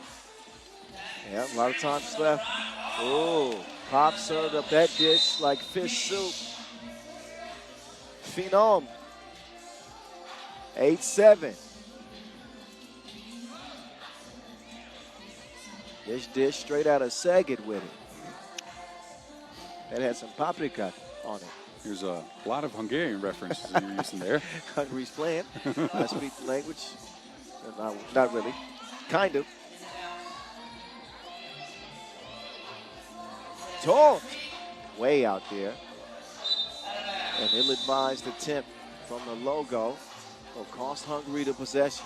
Timeout on the floor. 8-7 game.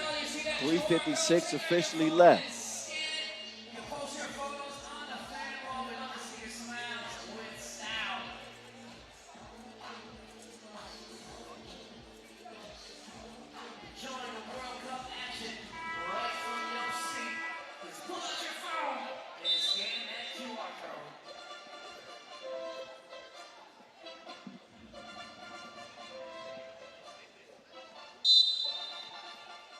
Laimane up top to start things right to Laimane.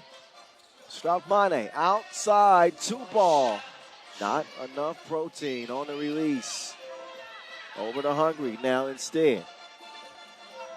Paparazzi wants it back. Paparazzi on the attack. Good defense to prevent the make. Laimane. Oh, she lied on that pump fake. She did not make the shot, however. 10-footer goes begging. Paparazzi inside, and Dortia. That will not go. Diggy. Not that time. Pop will try to settle this squad down. Trailing by 1.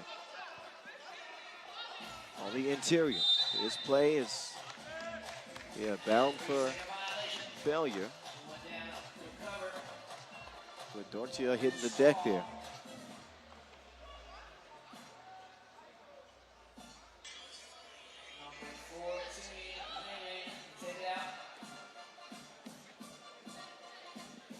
Back on from the elbow.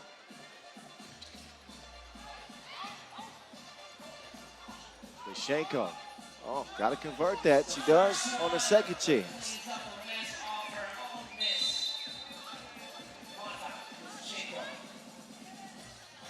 6 fouls apiece.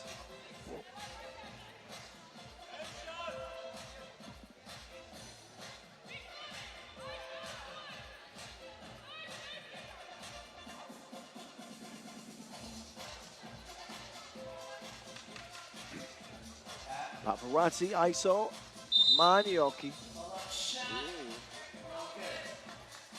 No good.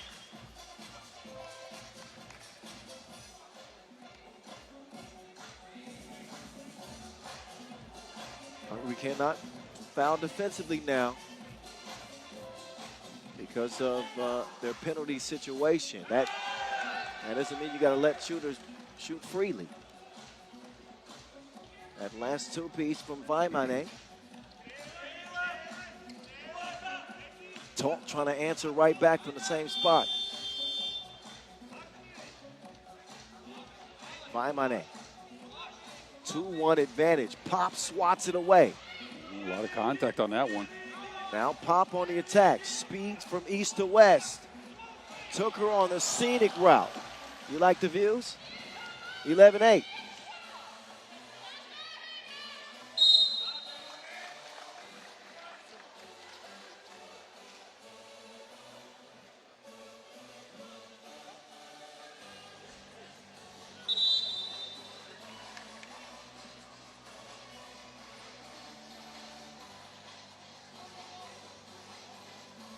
Three-point advantage for Latvia.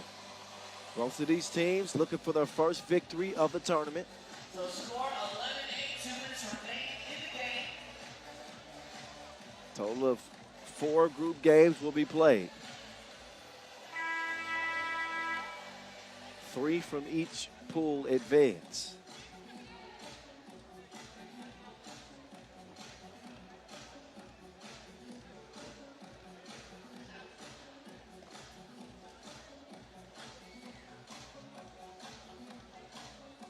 Mitchenko, a little strong, and can't advance Latvia's lead, at least at the moment.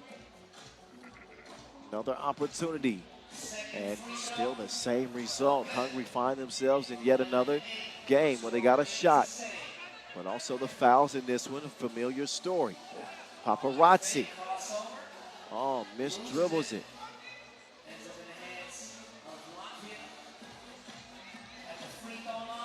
Diggy with nowhere to go. Good defense to hold her off. Magno. Paparazzi doing her dance. Paparazzi, no. Hungary just has not had any twos go down this game. At least they had Manjoki in the last game against France do some damage from range, but not in this one. It's the Latvian size that has been a problem. Pointed it out at the beginning of this contest as that being a big advantage for them. But Hungary a little bit more fleet of foot and maybe an opportunity to use their quickness as a as their main weapon.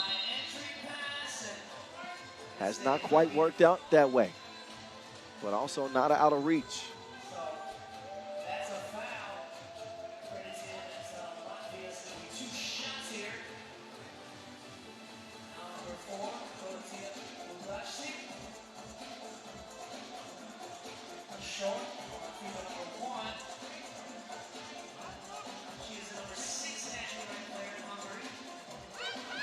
Long on the rebound. Oh, get it out.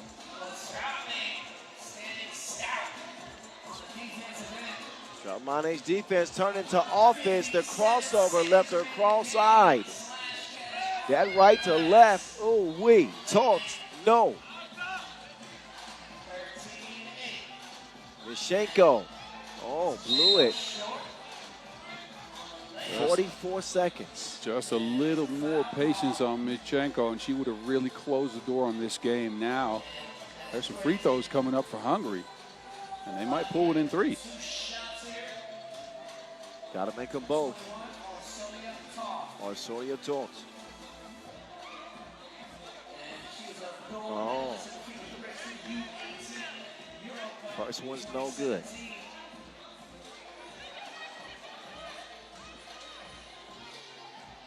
Second one.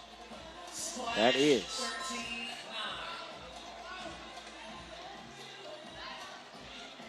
Laimane. And she's put together a decent game for Latvia. Really been efficient close to the bucket. They fell asleep defensively, which does leave the door open for Hungary. Both teams with 8 fouls. Tolt is going to get called for a technical flopping.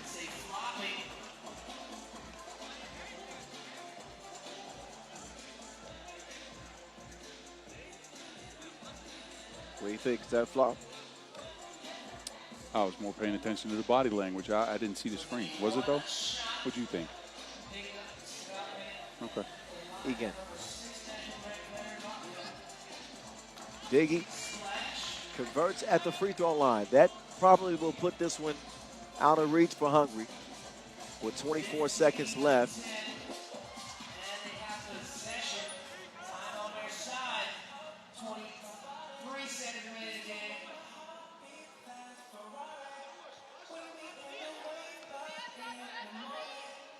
Defense from Tolt.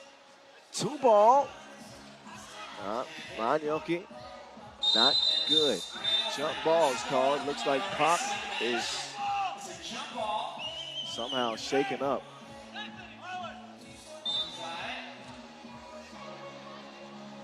referee to the scores table to review. Pop took a shot in the nose. Pat took a hit. Are you saying Pop got popped? No, you're saying Pop got popped. Okay. He's getting some attention on the bench there. They're already done taking a look at it.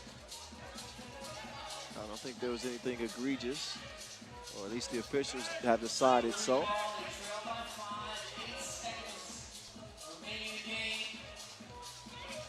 Tolt tries to drop the bomb. Final ticks off the horn. Laimane. Emphasis on Mane. 15-10 is how it ends. And Leslie should get that too. Does that count? We made it 17? I think it counts. Yeah. Let's see. The official tally still says 15-10. So maybe that ball was still in her hand. Anyway, Latvia. Nope. Nope, they're going to count it? Nope. Nope, okay. Yeah, officially 15-10, Latvia over Hungary. They get that first dub. That will give them some confidence going back to the hotel as their day is done.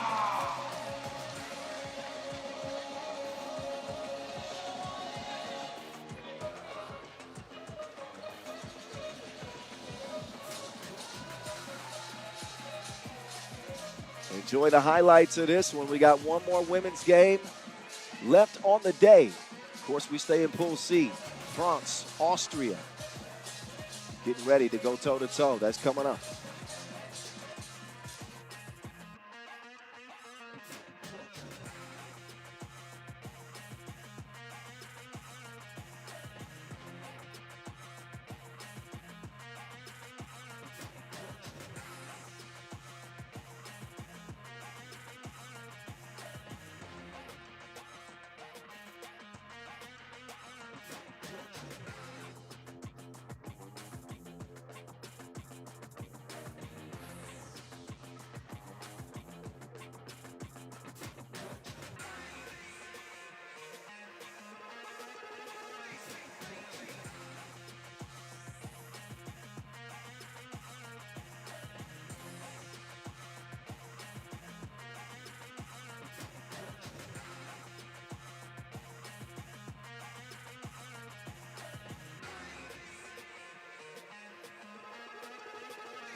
There goes that beautiful shot yet again. Ulaanbaatar Square in the center of Ulaanbaatar, the capital of Mongolia. And we continue women's Pool C with a France-Austria matchup. And it's France coming out first. And Camille Droguet was okay. 9 points in a 21-16 victory over Hungary. She led the way. Lots of free throws for her. A single two-pointer went down as well. She's joined by the power under the basket. Marie Milapi. And we got another Marie. Marie Manet. Wasn't her best game against Hungary, so she's going to look to improve on that. And last but not least, of course, Hortense Limousin. This is your Team France looking for a second win in women's Pool C. And for that to happen, they are going to have to go through a very feisty Austria team. Austria, who kept Canada from reaching the 21-point mark. Made it very difficult on him. It was Sina Höller with 6 points that led the way. They were more defensively minded, I'd say, than offensively minded. Couldn't get all the offense they wanted. But Anja Fuchs-Robertin chipped in with 4. And Sigi Koizar with 5 in that 20-15 loss. So Austria still looking for their first win. But there were some encouraging signs in that game against Canada. Again, the defense was on point, and they were physical. The shooting percentages were not so good. 5 of 15 from 1. That's going to have to change for them. But they're going to have to contend and deal with the length of this French team. Well, the first 2 games for Austria, if you think about it. 2 of the all-time powerhouses in women's 3x3 in Canada and France to start your World Cup campaign is not the easiest schedule. Let's just say that.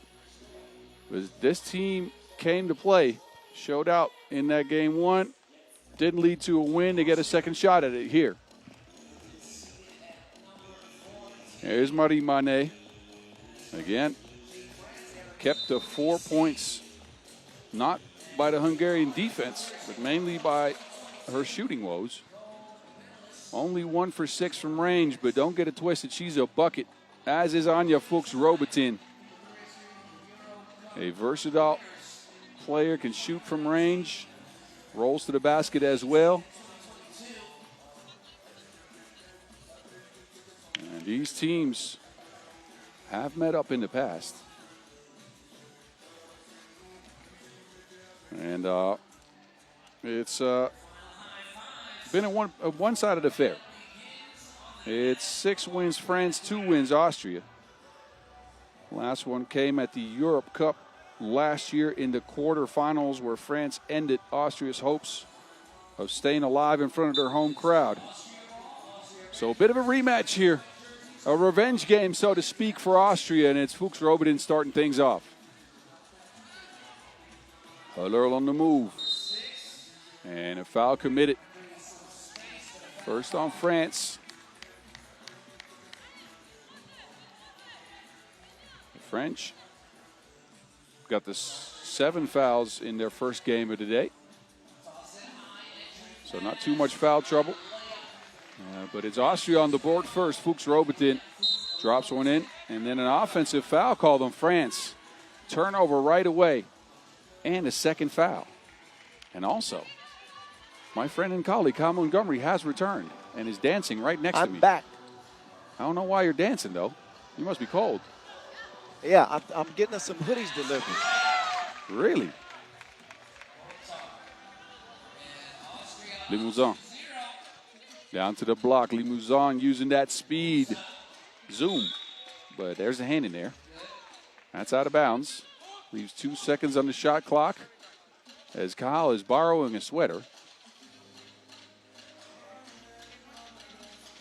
Look at you getting things done. Borrowing sweaters and everything. I see you with the shorts on still. Oh, Droge. Zoom. She's got some speed as well. Kaladiev. Avoids Milapi's arms, but also avoids a score. So back to the French. Manet to Milapi. They kick it to Droge. Hit her single 2-pointer. Now she's got a miss on her tally. So the French not firing early in this game. But don't get it twisted. This is a squad with a lot of offensive firepower. I know somebody else with a lot of offensive firepower. And also somebody that now has a sweater. Man, is it just me? Or is it warm out here tonight? Yeah. It's a cozy summer night out here in Ulaanbaatar. Cozy summer night here in Ulaanbaatar. There you go. Whew. Wish we had a beach to sit on. That's better, much better indeed. All right. All right, boss. What's been going on the first minute? Well, France has missed some shots. Okay.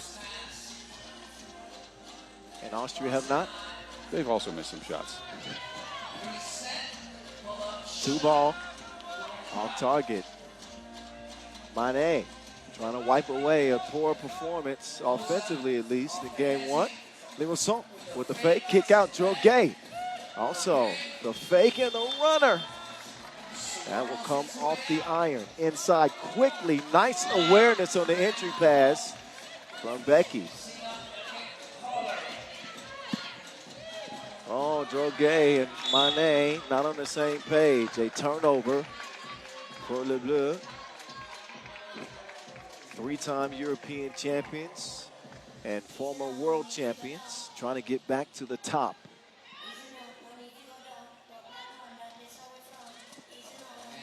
Koiza. Nice bounce pass on the entry to Fuchsrovinen. Step back. That one nearly found its mark. Not quite, however.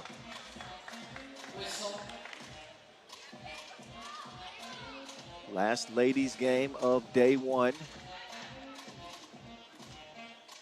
Yeah, and then we've got two men's games to close out the day, but not quite, because we also still have overtime coming. That's right, 3x3 overtime to be exact. The post-game show making his debut with me and the bro you're listening to right now. We're going to have some thoughts on today, for sure. There were several good storylines. Yes, sir. Which I need to check back up on.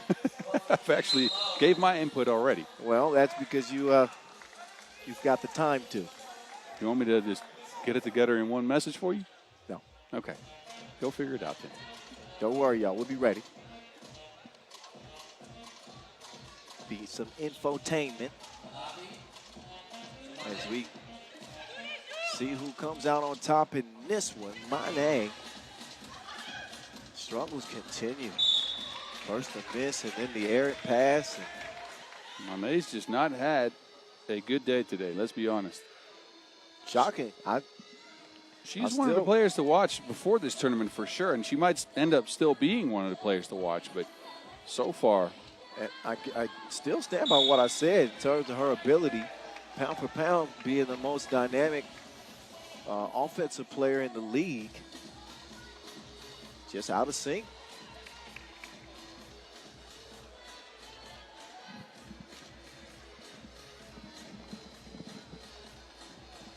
Kalidjev at the line, count that.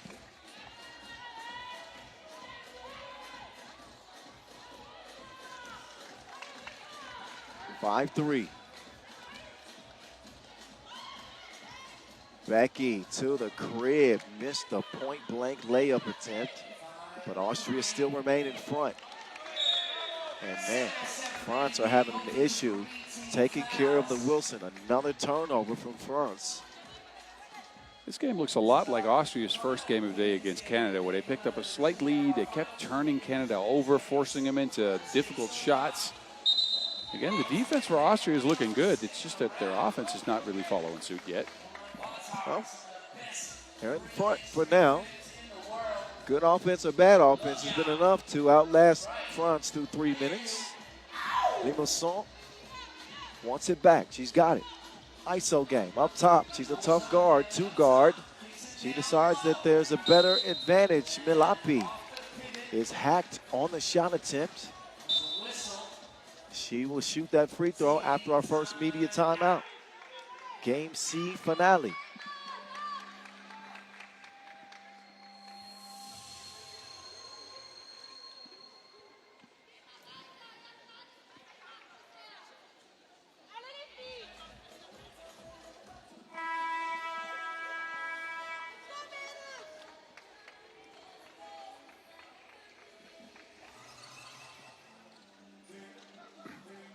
The towering Milapi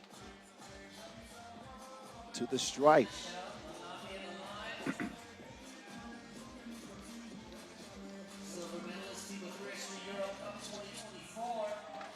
And she was splashed at. Austria trying to work something here late in the shot clock. And works a little bit of a miracle. Nice hook shot. Koisar gets it to go. Milapi hands it over to Limonson. Limonson with the step back. Inside to Milapi. Turn around, cash. I like that 1 foot fadeaway. She's shown some great touch, been aggressive on the offensive end. I think she and Droge have been the bright spots.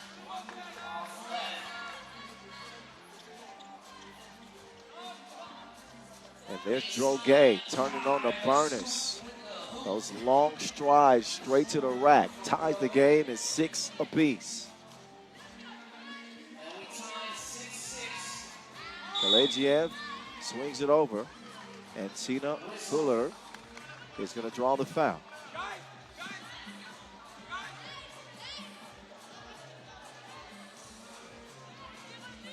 Ulaanbaatar checking the top of the key with a fresh 12 to work with. Ball lofted inside. There's Joe Gay showing some of that defense. The offense a little bit lacking, really, for both teams.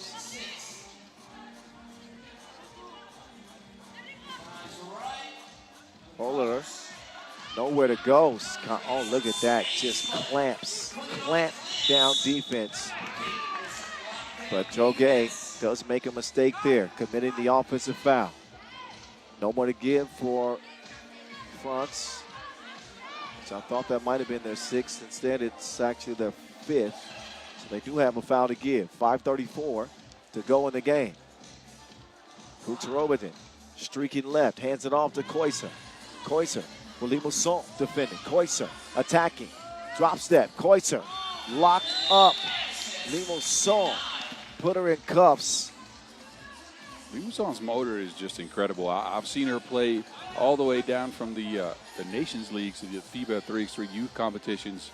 Now, of course, a mainstay on the senior national team. But she never stops going. I didn't recognize her defensive game was like that. Her on-ball defense has been on point today. Now, the offense hadn't been there. Joe Gay, short tee is missed. Oh, there's that defense again. Active hands by Limousin. Here comes Oton. Offensive foul. The missteps for Joe Gay have really been little mistakes like that. Offensive foul. Other than that, played a good day so far. Still plenty of time in this game for her to have an impact, a positive one. 6-6. Foxy. Robertson. Oh, Kalejiev left to Wilson. It's in the hands of the enemy now. Limousin, crossover, pull-up, foul.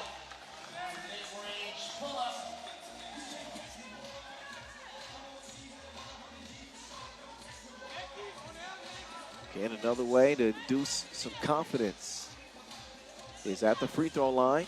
Well, Limousin has one in front of her to break this 6-6 tie. Yeah, credits to both teams for bringing the defense, for making this a very slow game, low-scoring affair, 6-6. And again, team offense is snuffed out. It's scouted out, especially after that first game. So now it comes out to who can create individually. Limousin with the save. What a pass. Oh, Milapi. Offensive foul. Had the right idea. But well, had the defender on her hip. Maybe it was that off arm. I think so. That must have been it. There's a precision pass right over the shoulder, which leads to the bucket for Sina Polera. Look, man, Sina's been balling today.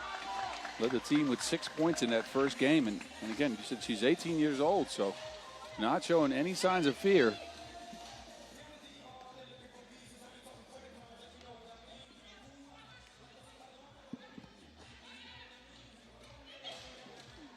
Seven, 6.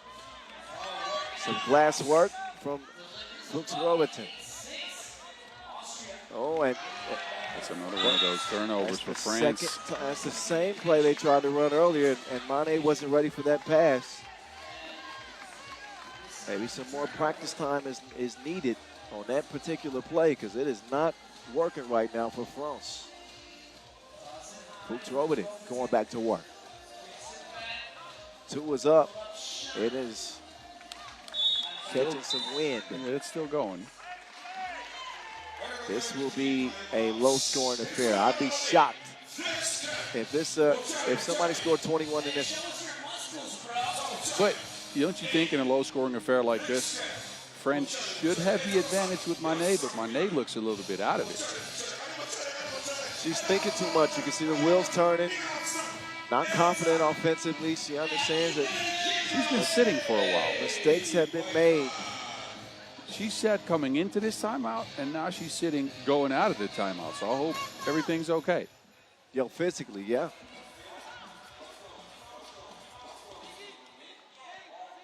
Joe left her feet, risky pass. Limusson misses the shorty. Milapi sweeps it over. Limusson with 8 to work with. Limusson in and out. Lefty can't get it to go, but Milapi can. France pull within 1. Droguet picks up another foul. Running through that screen. That is the 8th on France, Fuchs Robertson. We saw the same thing happen against Canada, where Austria forces these veteran teams, right? Teams that have been around, teams that have been good, that have been at the top of 3x3, into a lot of fouls. Canada ended with 11. France now with 3:25 left. They're at 8. Oh, Robertson no good on the second. Oh, then she's going back up to the free throw line with another 2 in front of her. And France, they have now 9 fouls. Between the two teams, France come in winners. They beat Hungary 21-16. Austria losers to Canada 15-20.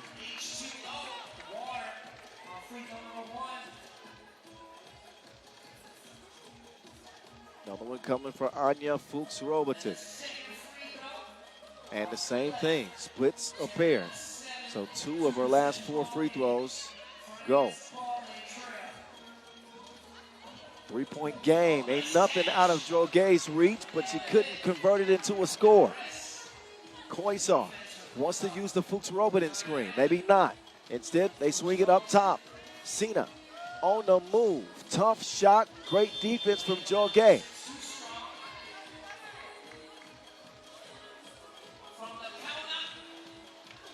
That one from the corner goes begging. Milapi kicks it out. Mané lets it loose.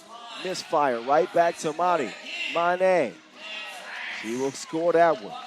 That's 3 offensive rebounds in a row for France to get them a score. And that's where Mané can still have an impact. The shot's not falling, but get to the rim. See what she chooses to do with 2:27 to go. Whoa. Body's hitting the flow. Fuchs Robertson tripped up, and then Milapi goes tumbling down too.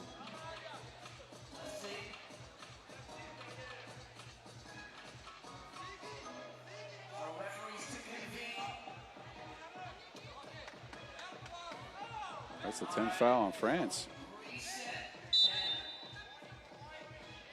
And then they get a warning for behavior. 10 fouls, yeah, like you said, double penalty.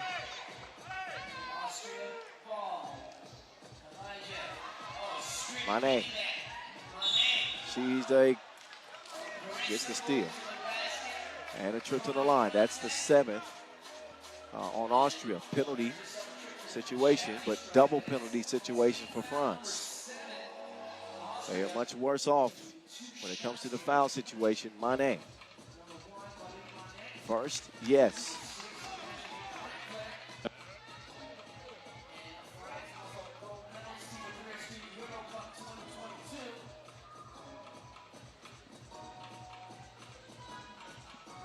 Well, Mané off the mark. So France still looking at a 2-point deficit. Oh.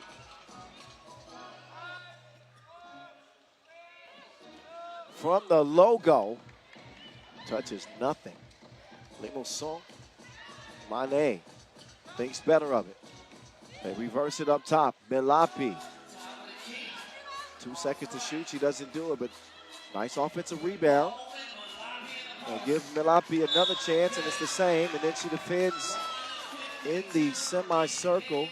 No, it's a foul. So that's 2 free throws and possession coming up. 11th foul in France. Credits to Austria for forcing a lot of these.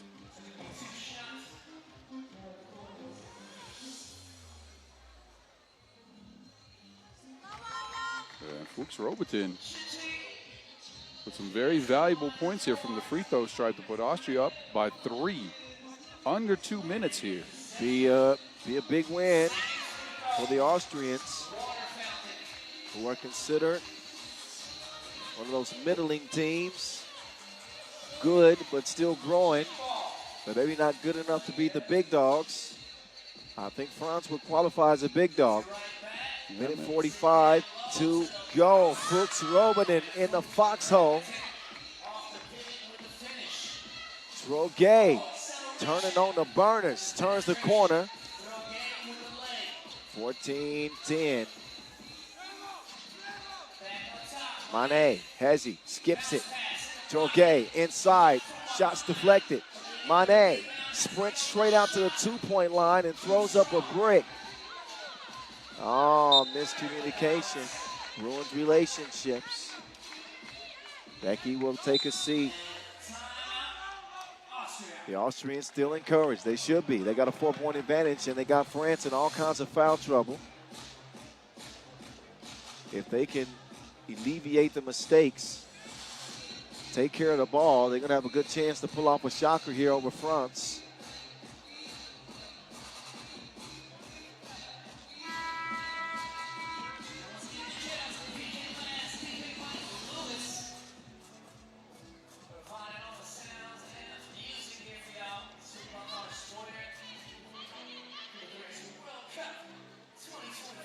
Okay, on the move again. LFP, soft touch, floaty. Technically a 2-possession lead here. Fuchs Robanen has to force that up. No rim touched. Shot clock violation, under a minute to go. Can Austria hang on in this one? Be a wild result. I would say the grip, their grip on the lead is a tenuous one. Let's not forget they are in the penalty too. Stops the clock and will put France on the free throw line. Mane, can she finally get some? Mane! Mane, she needed that one to go and shows up right on time. Biggest shot of this game. Mane. 2-piece plus the foul. This could be a 4-point play and one that will put France in front. They were just down 4. It was 10-14.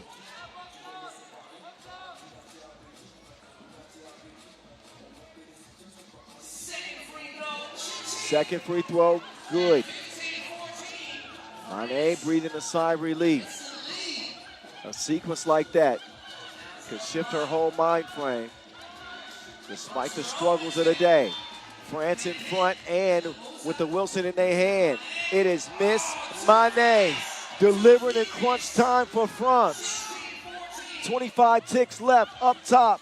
Fuchs Robertson, Sina.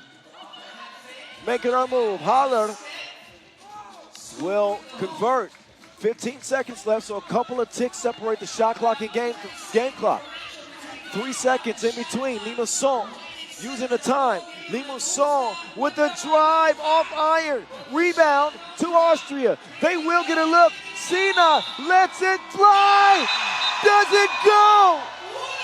Answer me. Does it go? Oh, wow. Referees are looking at it. The up fake, 2-ball on the way. That angle does nothing to show us whether or not it's good or not. Oh, that basket is way away. Crushing. Woo. But what a shot from the team in red. Man, that was a half second, maybe less, from being a different result. Instead, it is France. They come from behind thanks to Mari Mane. 2 ball plus the foul. Follows that up with a drive and score. And that allows France to come from behind and snatch it. There, yeah, you can see it was just leaving her hand. So 16-15 ends up being the final. A tough loss there for Austria. When you ask the question, would they hold on? I had some questions myself. Some missteps towards the end of the game. It's what cost them.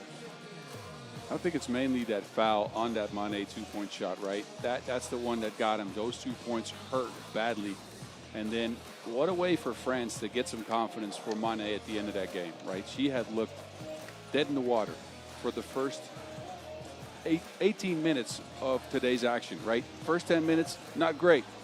Here, first 8 minutes, first 9 minutes of this game, not great. And then she got going. 4 points, a quick drive, what we're used to seeing from her creativity, shot-making ability. She got it done. And France, of course, is going to hope that's going to carry into her day 2 action.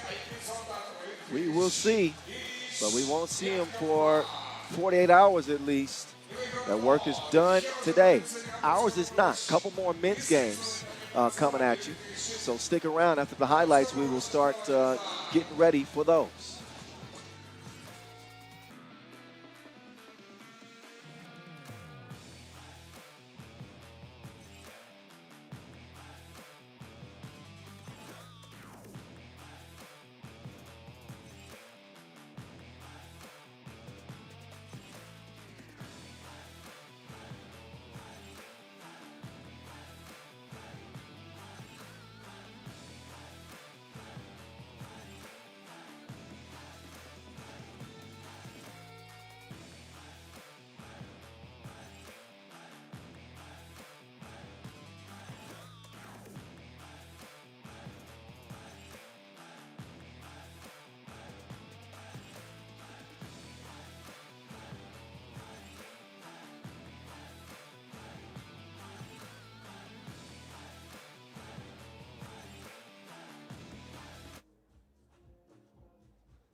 This is what we got after 2 games for each team in women's pool C. Latvia, the only team with a split.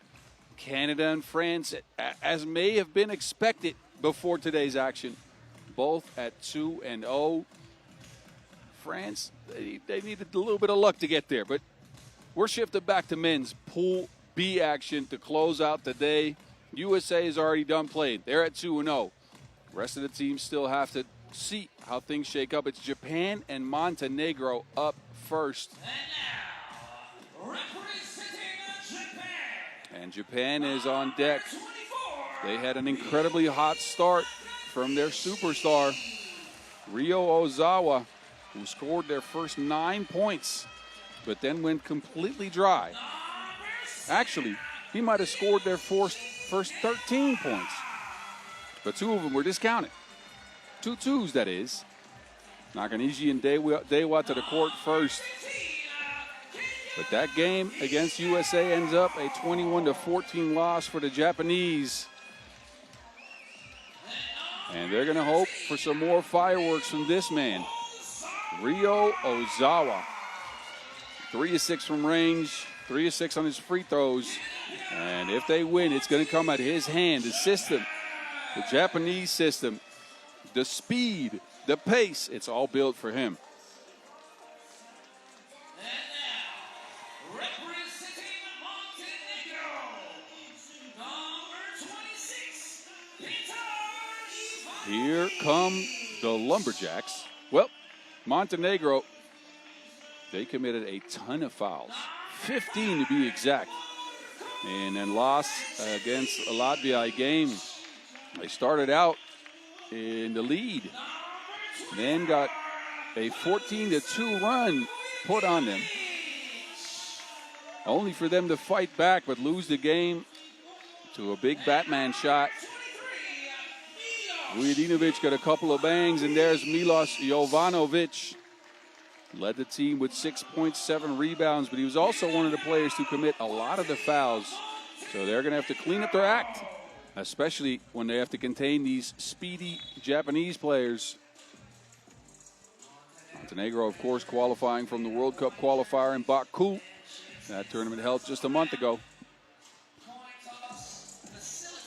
And these players want to avoid going down 0-2. They are seasoned 3x3 players. They have played a lot of tournaments, a lot of them locally.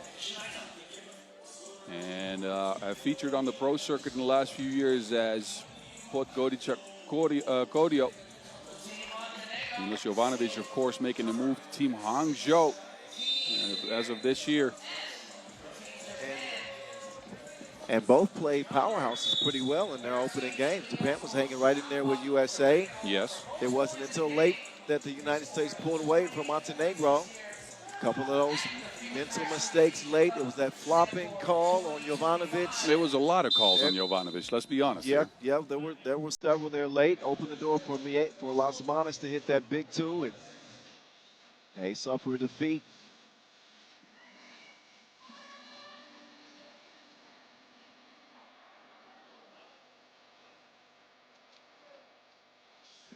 Here we go. Yeah, I am working. Back to work we go. Couple more 10-minute sprints. You will take that elsewhere. What's wrong with you? You see that block? I did not. I'm going to have to watch it, wait for the replay. So already some action going down as this one gets planted off the glass. Wow. Nah. Oh. And then the travel, right? Chevich. Got to settle in. All right. Eagle gets him started. We're going to see if, Ozawa, you going to set the table like that? That dish served back cold. Hand it off, and Ivano swish. Net's wet. Nice stroke. Beautiful give and go here from the Japanese. Right back to you. The speed this team plays is just incredible. They turn up the pace, don't they? Ooh, cross. How about Ivanovic, his start to this game? Ivanovic is a gifted scorer. Don't get it twisted. He can shoot. He can drive. Oh. Strong frame. Nakanishi. He's going to likely substitute out of this game. He took a shot in the diaphragm. So he'll get his wind back. Jab step. Up top. Dewa. Eventually, this ball's got to make its way to Rio. Or maybe not. There's Dewa doing his best Ozawa impression. Knocking down the two-piece. Up top, Rajcevic in range, but no service. 3-3, but a second foul on Montenegro. 3-3.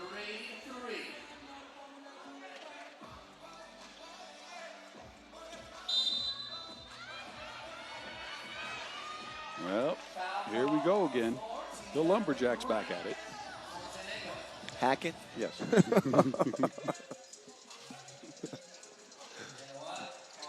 3 up. Oh, good defense. Stolen away. Ivanovic, watch out now. Wait a minute. He just, did that count? Did that I'm count? not sure. If that, I got to see if that counted because he dunked that ball, but it came out. This is successfully failing. It's all the way down and it pops back up. Yeah. I'm not sure if that counted. Successful fail. We need to check into that. I don't think that should have counted. Or it should have. If the ball's fully underneath the rim, I think it counts.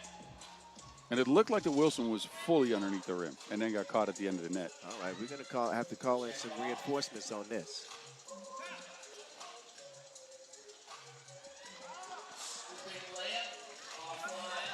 4-3. Rajcevic turns the corner, got a whistle. Offensive foul. So the whistle not in his favor. Montenegro up to 5 fouls now. Wowzers.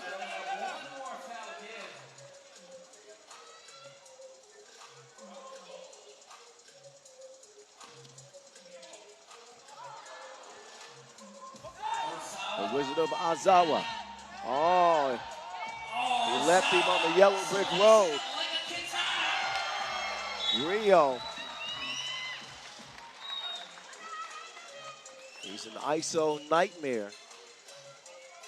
Hitting with the quick glitch, hezzy.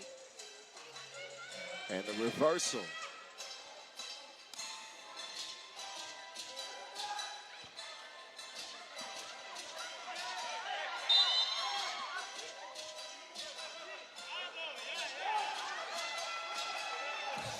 .751 on the game clock.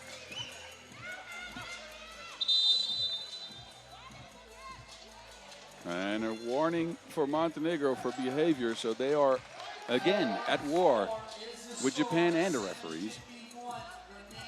Coach Nemanja Bejov, he says it should not have counted. Ball has to stay in the net or pass through. If it returns, it shouldn't count. Really? Well, Voice he's one. more of an expert than me. Voice 1, Mountain 0. Oh, we're keeping count now, huh? We're keeping score for the week. There we go. 4-4.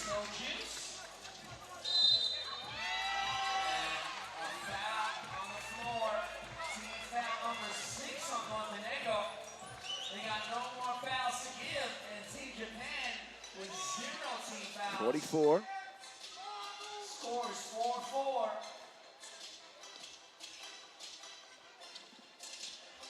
Two up. Oh, off the glass. Thank you very much, sir. 6-4, and now Rio is in trouble. Jovanovic. Yes. The number 1 nationally ranked player in Montenegro.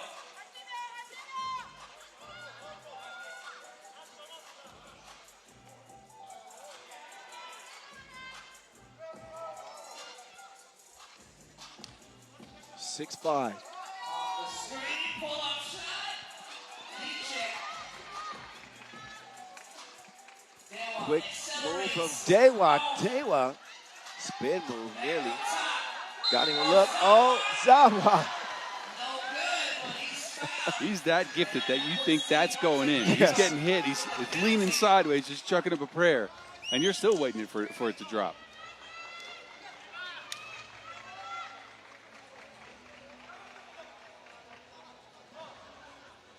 Rio Ozawa and company with a 1-point lead and no fouls committed. Meantime, Montenegro have found themselves in a lopsided game when it comes to fouls with 7.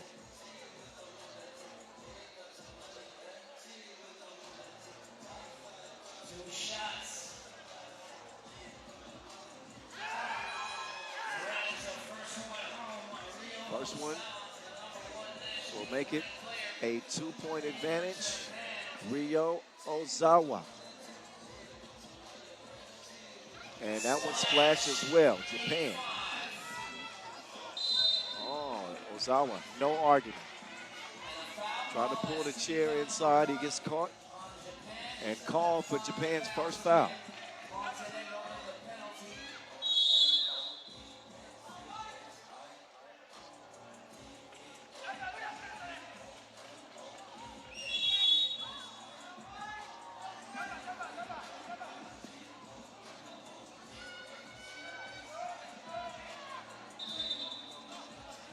Extracurriculars going on in the paint. Ivanovic trying to gain position. He'll give Jovanovic some space. Oh my goodness. He left his brain scrambled like breakfast eggs. Ozawa was completely confused. You lost him like a bad hike. He faked him like a designer brand in China. Some Nikes. 8-6. Oh, that had no chance.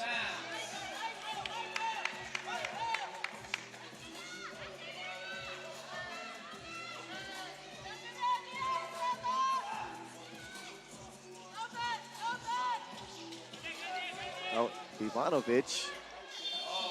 Does he get that in time? No, he doesn't. That's a shot clock violation.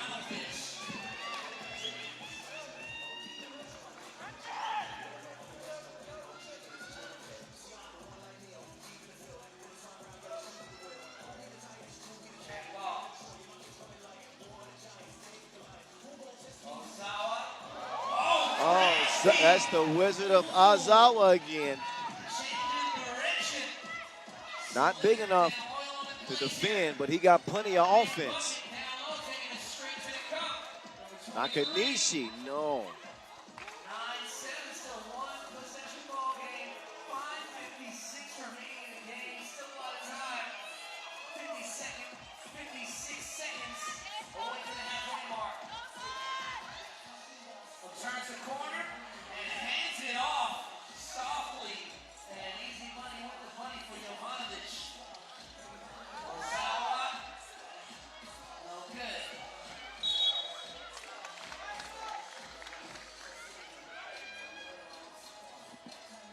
The last couple of games have all been slightly low scoring, right, to start. Yeah, anyways, they've heated up down the stretch there, but low scoring affairs, all of them. Second half of the game for certain.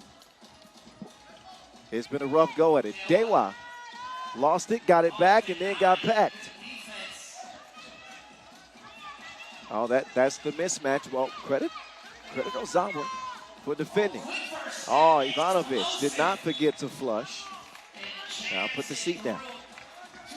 He's going to take a seat now, and Vujadinovic will come in. Ego is out. Oh,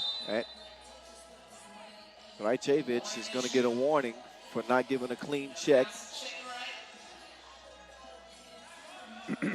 Next one will be a technical foul.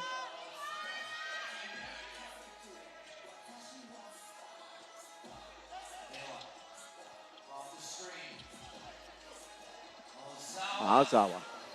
Oh, yes. Step back. Oh, leads to that. Sometimes it's good to take a couple of extra steps in the process just to ensure that result. 11-9 baseline drive held up by Rio. And looks like Vujadinovic with a knee. It looks like knee to knee. That's a high IQ play. The step back leaves the deadly marksman Rio Ozawa wide open. And left a wide open layup to go get another layup. For him, that is a layup.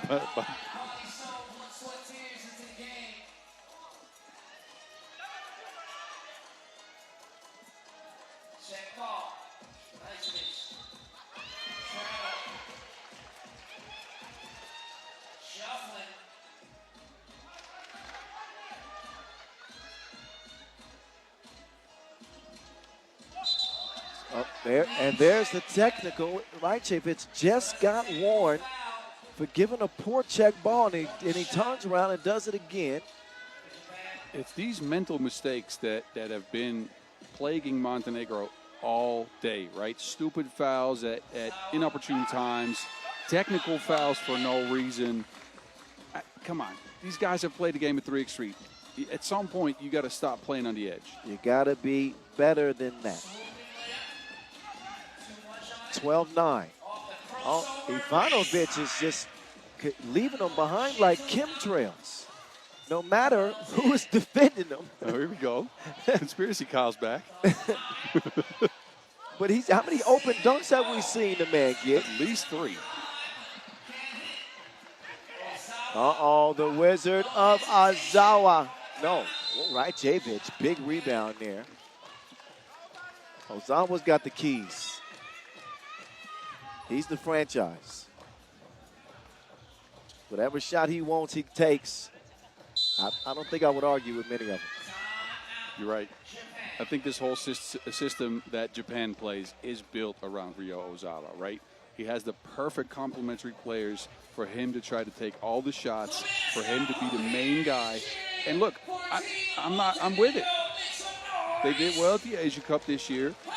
He had, of course, he picked up the scoring record. I don't think they performed bad today. I think they should feature him more. But it's teamwork that makes the dream work, right? If a guy can score 24, why would you make teamwork is on defense then? You give him the ball and get the hell out of the way. Exactly. All right.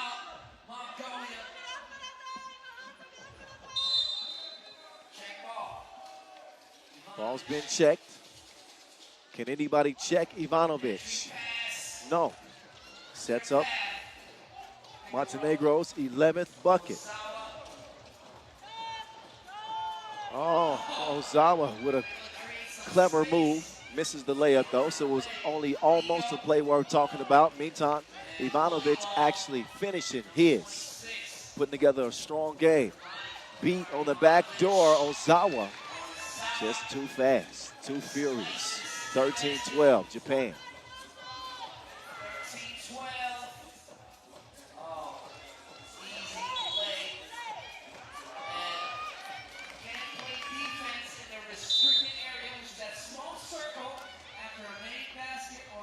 Possession.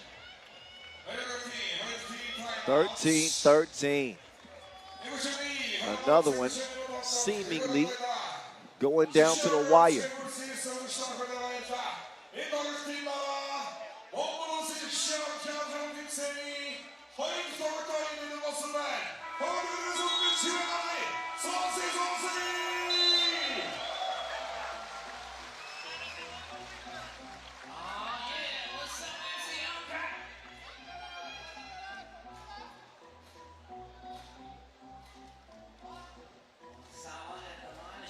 Rio at the strike. Ozawa. Wada. Putting together another big-time offensive game. This time around, he keeps it up longer, too. Last game, he scored the first 9 and then couldn't do it anymore. He's fouled again beyond the 2. That's the 10th on Montenegro. And here we go again with Jovanovic committing these fouls at moments it doesn't matter. Look, he's on the chase here, runs into Ozawa. You just need to break. Let the man shoot if you have to. Don't pick up a 10th foul, because now you give him 2 free throws, which is 2 easy points and a possession back. Just makes matters worse. As it stands, Montenegro averages 12.5 fouls a game. Dreaded, you're going to lose some games with numbers like that. But that dreaded 0-2 start is going to be staring at one of the two. Right now, it seems to be favoring Japan, not just on the scoreboard, but in the foul category too. Ryo Ozawa, good adjustment. What passing? They pass with flying colors on that possession. And now Ivanovic. He is dunking everything. Ivanovic doesn't need to be so overt with the officials. He wanted a travel call. Oh, Vujadinovic. Oh, throw it away. Frustrating possession. Good defense by Dewa, cutting off the driving lane and forcing that turnover.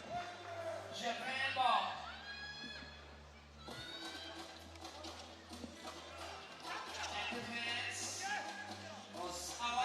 Ozawa. Oh, getting tricky with it. Tony Hawk gonna take notes. 18-14. Rajcevic will clean it up. 18-15. Jab step. Nakanishi. Oh, Dewa shifted the earth beneath his feet. Did you see that jab step? That was wild. We have had some moves in this game. It is such a high-paced game in spurts, right? The last 2 minutes, it's been a blitz, and this is what favors Japan. Look. Oh, there's first Ozawa. He had Jovanovic reaching for help, but then the jab step. My goodness.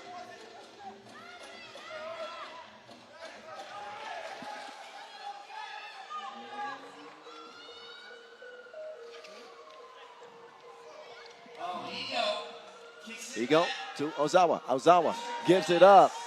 Dewa, come make me wanna go home. Dewa, come make me wanna go home. 21-15, Japan. They ended with Dewa from Tulan, and they do it before the horn. 2:26 still left, and there he is. Dewa, wet ball. GG's. What a game from Japan. Again, this team, when they turn on the burners, they can get to 8th, 9th, and maybe 10th gear. With the way they play, they like to take early shots. They got Ozawa as a centerpiece, but all the guys, Nakanishi with his slashing and Dewa with his creative ability, man, they are a matchup nightmare. I would be afraid. Japan is not the squad to sleep on. Nope. They could, out of the dark horses, they might be my favorite amongst the dark horses simply because of that pace they play with, and their offensive capability is really off the charts, especially with Ozawa leading the way. Montenegro fall to 0-2. Big win for the Japanese. One final contest left. We got Latvia and Mongolia to cap the day. After the highlights, we'll get set up for that one. And after that game, we'll bring you the first ever 3x3 overtime.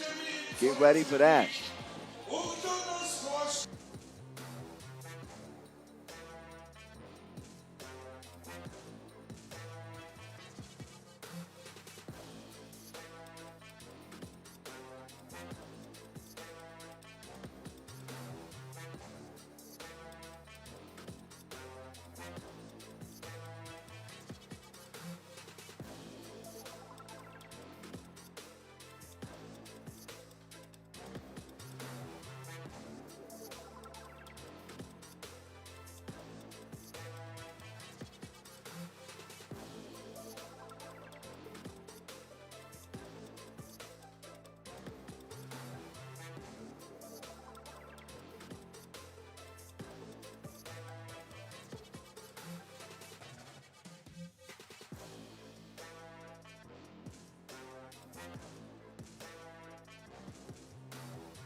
Coming up next, our final game here, day one of session 2.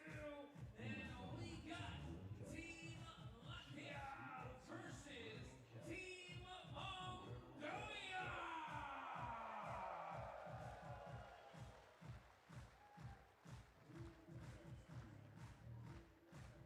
And now, representing the Team Latvia, number 11,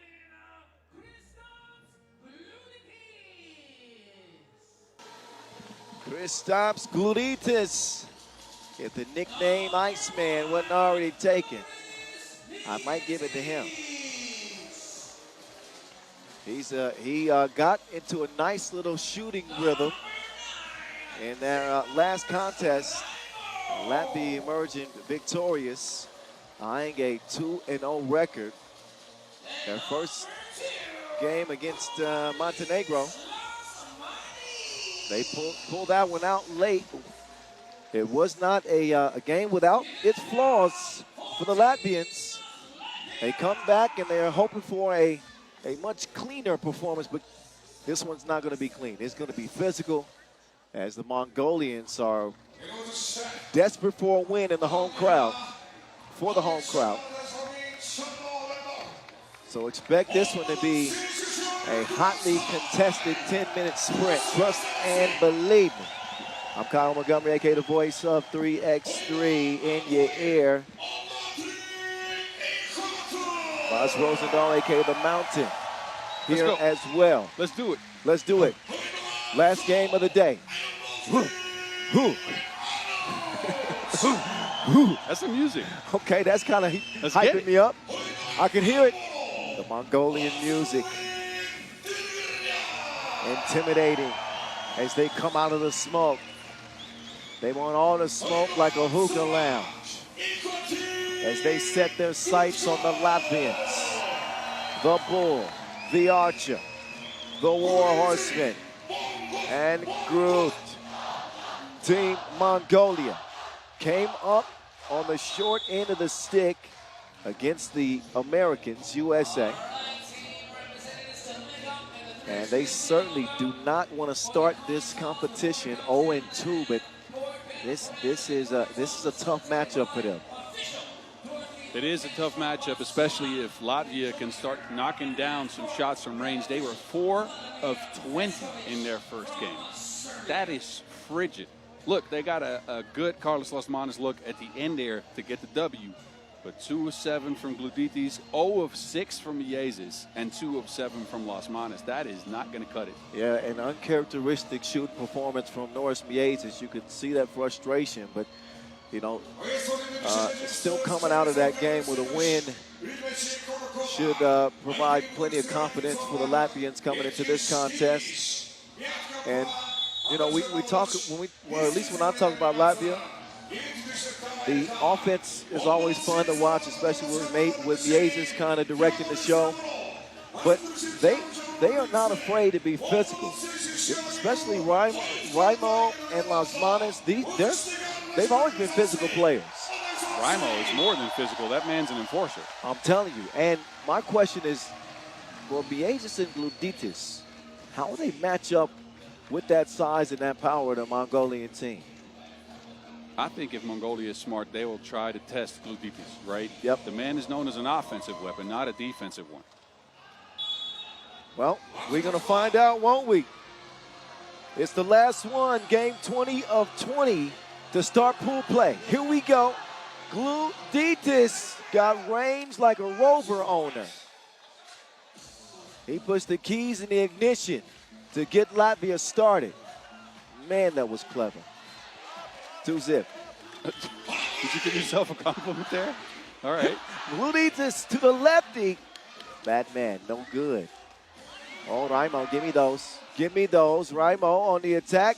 Oh, behind the back twice. Swung over to Gluditis. Good look to Lasmanis. Nice play from the Latvians. Yeah, and Latvia, they can go at you in momentum waves, right? They got the momentum to start this one. It's up to the Mongolian squad, if they want to get a W, to slow this down. They need the game to be played at their pace. Arjen Bold, nice touch and a good sign for him to score on his first bucket. It's still Gunn and Miezes getting tied up. It is going to be the second foul on Latvia. 9:06 on the game clock. Oh, where are you? Oh, well, got to finish the play. Tamasambu either just missed it or maybe Raimo got a finger on it. Meantime, Miezes, he froze him. Crossover leads to a layup missed. Arjen Bold, the Archer, oh. Dogun, oh, he will miss narrowly. But Mongolia, they seem to be pretty intent on letting them fly. They don't want to be trigger shy in this one against Latvia. You like that strategy? I like that strategy, to be honest with you, because I don't know if they have the defensive capabilities to slow down this Latvian team. Look, again, Mongolia, a very, very good defensive team, don't get me wrong. But Latvia is a gifted offensive team. They're built for offense with Gluditis, Miezes, and Lasmanis. I would get on at least 10 shots in this game. Try to see if the Archer can shoot you into this one. Try to see if he can get a W for you. If you're going to turn the keys over, this is a game where he can earn it. Could also ignite him. The Archer. Arjen Bold. To the Bull. So far, no good from deep, but there's Ulaanbaatar converting on the inside. Gluditis laces. He's a special talent, man. To come off a screen like that, stop on a dime, go up, and nail a shot. Take a look at this. On the move. I mean, once he locks in, he's got a red dot on that thing, the accuracy. Oh, there's the bull against the rhino. It's the bull that wins it this time. 2 horns versus 1, Two versus 1. You knew I was going with it. The maze. Oh, Rimo being harassed. I think that the gun needs to settle down a bit. What Mongolia don't want to do is pick up those ticky-tack fouls. They got to 11 fouls in their first contest against the USA. Rimo to Miezes. Miezes shifting to another gear, but missing another layup after a beautiful move. Miezes has struggled. I'm seeing an offensive foul signal from official Okach. So Gonja Gold socks up there. The Mongol Lion. The Mongol Lion got a glimpse over there, just sending some positive energy to homestanding Mongolia from Ulaanbaatar.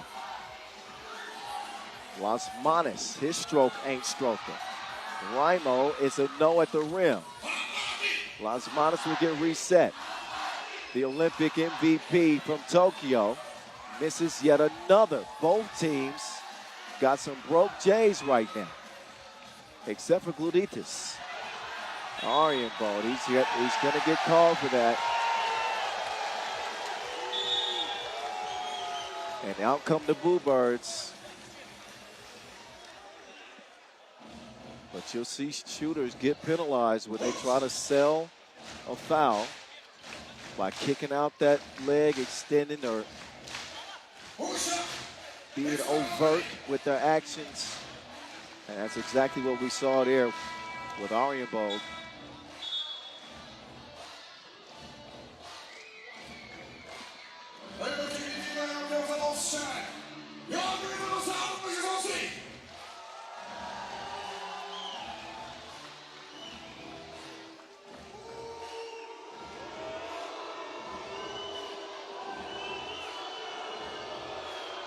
.635 on the game clock. Gluditis, he will convert the technical.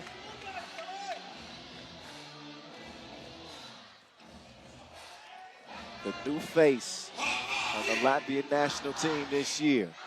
And how can they forget him? He's going to miss that one, but this ball is going up. He's touching more laces than Victoria's Secrets in this one. Okay, that's a good one. I like that. 8-3, Gluditis.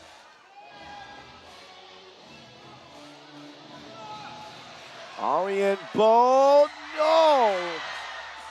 Wow, struggles continue for the Mongolians.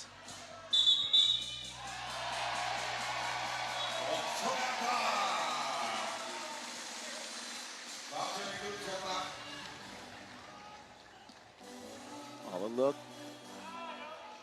Simonis trying to apply pressure. Turn it over. Foul White, 5th on Latvia. Mongolia have not enjoyed much success against the Latvians head-to-head.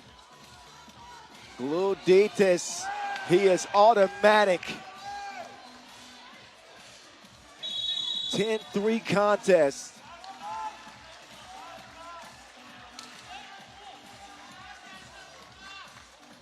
And it has been all Gluditis in leading Latvia to this 10-3 start. Inkbot on the spot. It falls. That gives the Mongolians some life. Gluditis is out of this world. He's a shooting star. Before our eyes, 12-5 is the result. Make a wish, Who Kyle. is this? I'm going to make a wish.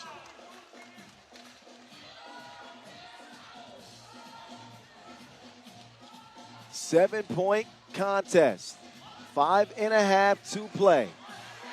Dulgun wants another one, and the War Horsemen will track it down. He's got Miezis in defense. Crossover. Got Miezis on his heels. Delganyam. Dabasambu. No. Raimo with the handoff. Las Manes up top. Can Miezis see one go? Not yet. Dabasambu lets that go out of bounds. Apparently it was poked away.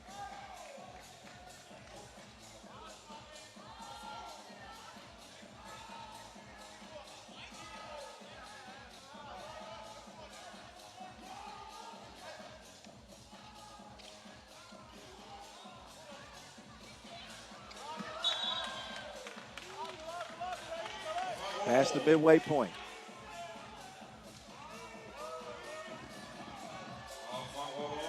In case you missed the action today, you missed a lot.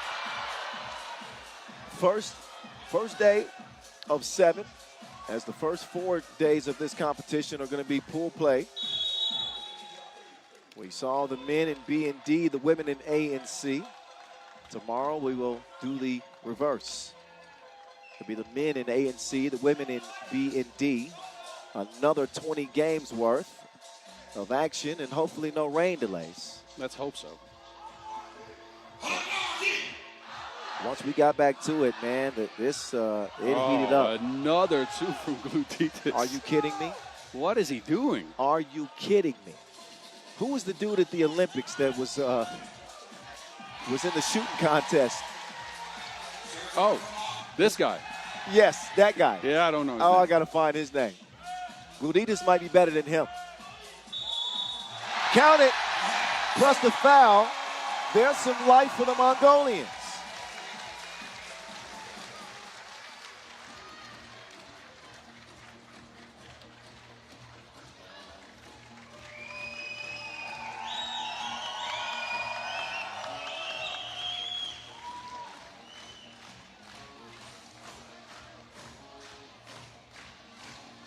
Ulaanbaatar, yes.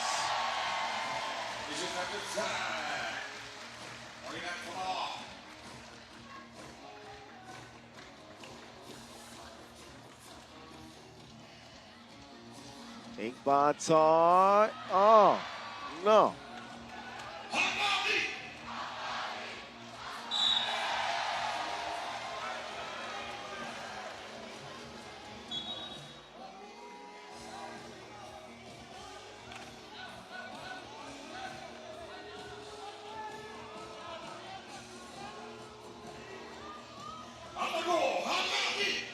Glutitis. Finally a miss.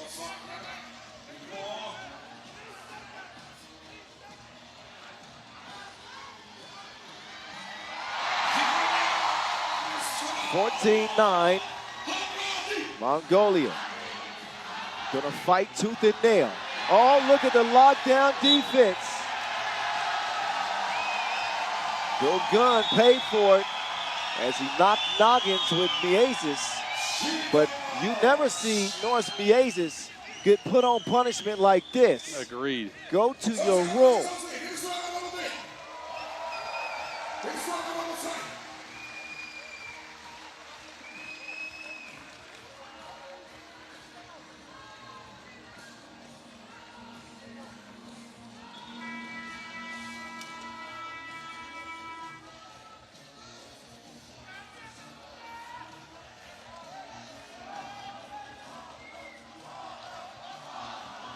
Ulaanbaatar behind the back with Glutitis in defense. They attack him, and it doesn't lead to buckets. This man ain't doing nothing but scoring. Glutitis is on a kill streak right now. What a game. He has answered the call of duty. 6-point advantage. Wow. Whew.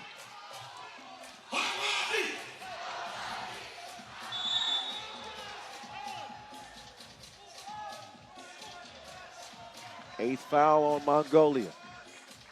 Things looking bleak.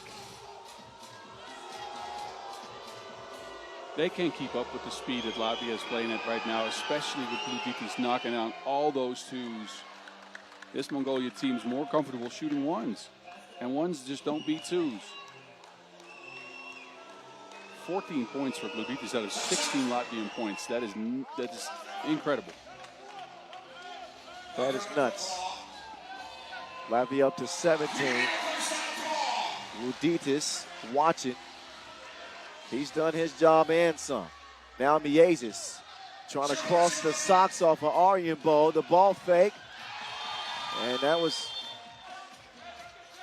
a frustrating outcome for Las Manas. Oh, Miezis, clever defensive play. Pulled a chair on the bull.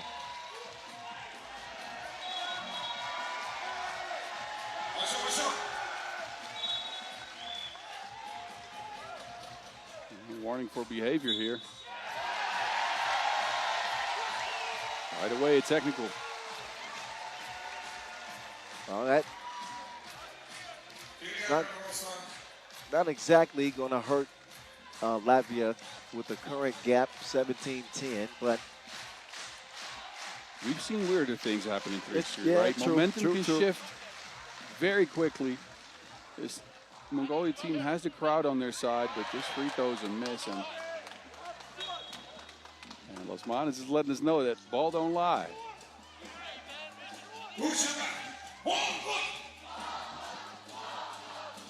Under 3 to play. Pull up. The Archer. Running out of arrows. Gluditis. Miezis with the crossover. Oh, that's special defense right there. That is special defense right there. Miezis. He might file an harassment claim. How did Duglin stuck with him through all those moves? I was lost after one, and I'm sitting on the side of the court. He might follow that man back to the hotel. Oh. Ulaanbaatar and Duglin collide. Another foul-heavy game. Mongolia with 9, Latvia with 8.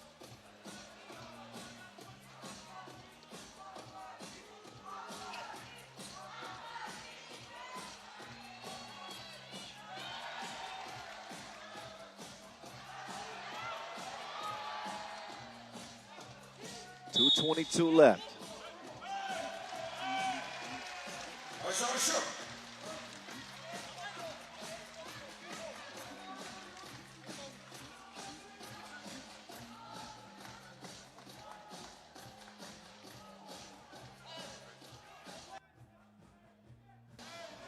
Ulaanbaatar. Maybe that's a wake-up call for Mongolia.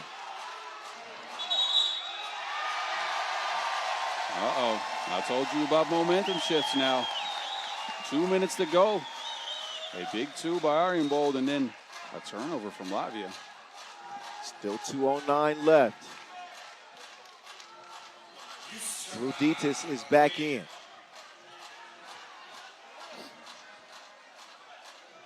Ulaanbaatar inside the ball, sneaks past Gluditis. Gluditis is a lethal shooter. He been understood it. Wow. He ain't got to understand it now. He been understood it. 16 points for Gluditis. Lights out Gluditis. 19-13, and he's got how many? Uh-oh. He's got 16, but look at Duglin. Uh-oh. Yeah, he Not about sure hobbled. Grabbed at his leg. Might be a cramp. Oh, and it might also be a calf injury. Yeah, holding his calf. That would be bad news. Grabbing at his calf there, the back of his leg. It'd be bad news for Mongolia if there's a slight tear in there. Well, there won't be any question about who the top men's scorer of the day will be. Well, maybe. No. Ozawa was at 22 before, true. after his right. last game. Well, Gluditis may not be out of ammunition yet. I mean, the man has just been emptying the clip. Latvia have a 6-point lead as a result.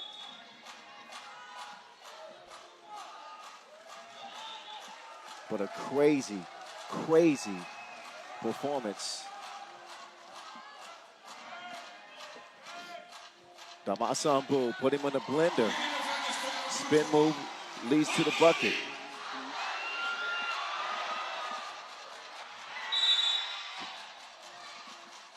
Double foul underneath the basket.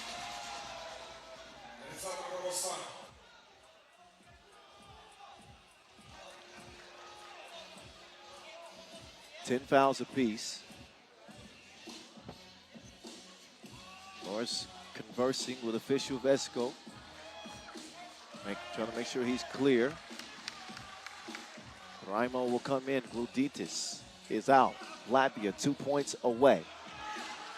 Aryan Bowl long. Finishes that.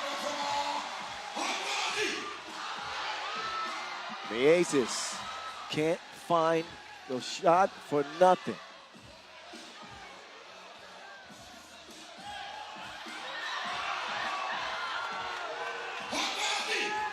Oh, that one kicked inadvertently, but still a fresh 12-second shot clock. Dugan can't go anymore. He's still on the bench, feeling at his calves. Yeah, both calves. Let's hope he's okay. Raimo and Miezis. Miezis, nope.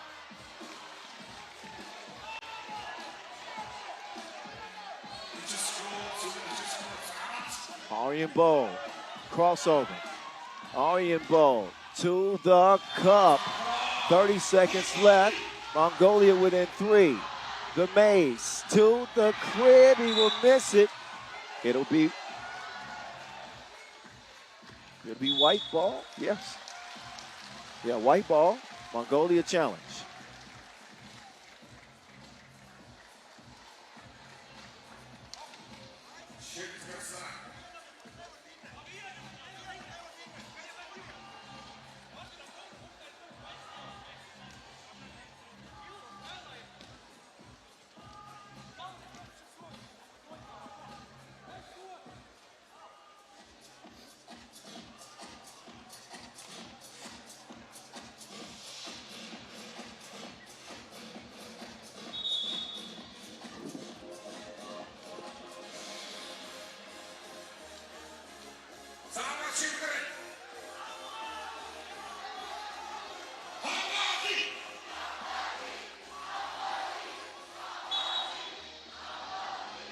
All right, final 25 seconds.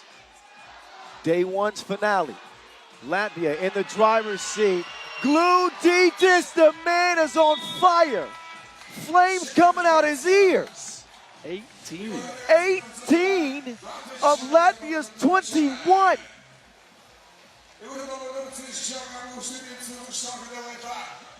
Wrap your head around that for a second. Man, when have you seen shooting like this? That was ridiculous. We ain't seen shooting like this since John Wick 3. This is an absolute flamethrower. Cannot believe that performance from Gluditis, his first time at the World Cup. Absolutely stunning.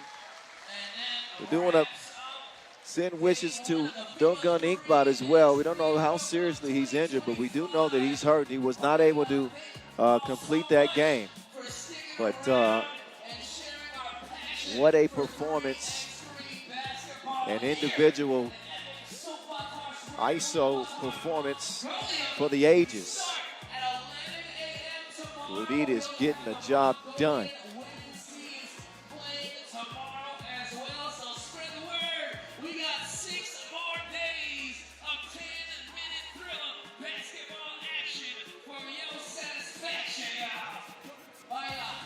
So, Boz, when it comes, we talked about Ozawa's individual performance, but for Gluditis, 18 of 21 at this stage, how does that compare to Ozawa's? Look, Ozawa ended up with 22 points, scored 9 in his first one, 13 in his second game, but this Gluditis performance is one for the ages, man. He could not miss. He was en fuego, and it was incredible to watch. Every shot that he took, you felt like it was going down. While Ozawa had to take his share of drives, I think Blue Deeds only had 2 one-pointers made. The rest of them were twos. Just a ridiculous performance. Nothing but doubles, double after double. Even double teams couldn't stop this man. He counts in twos, multiplying his way to, again, one of the top performances we have ever seen at the World Cup stage. So Latvia wrap up the day with a 2-0 record, and we'll be feeling pretty confident when we see them the day after tomorrow. So we got plenty to talk about from the day's action.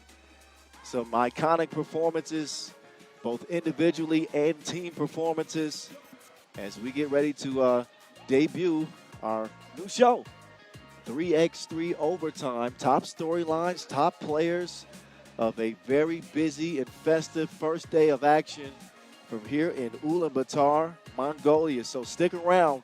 We're coming right back with 3x3 Overtime, and we'll talk about everything that happened here day one in Ulaanbaatar.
Jodo's pearly whites.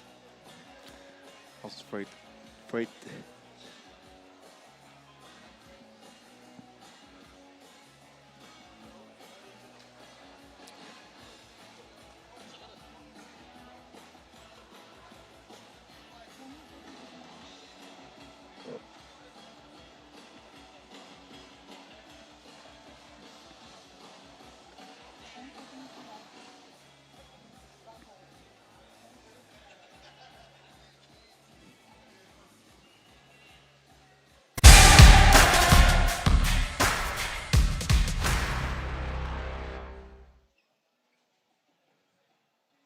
Hello and welcome to Ulaanbaatar, Mongolia for the very first edition of 3x3 Overtime.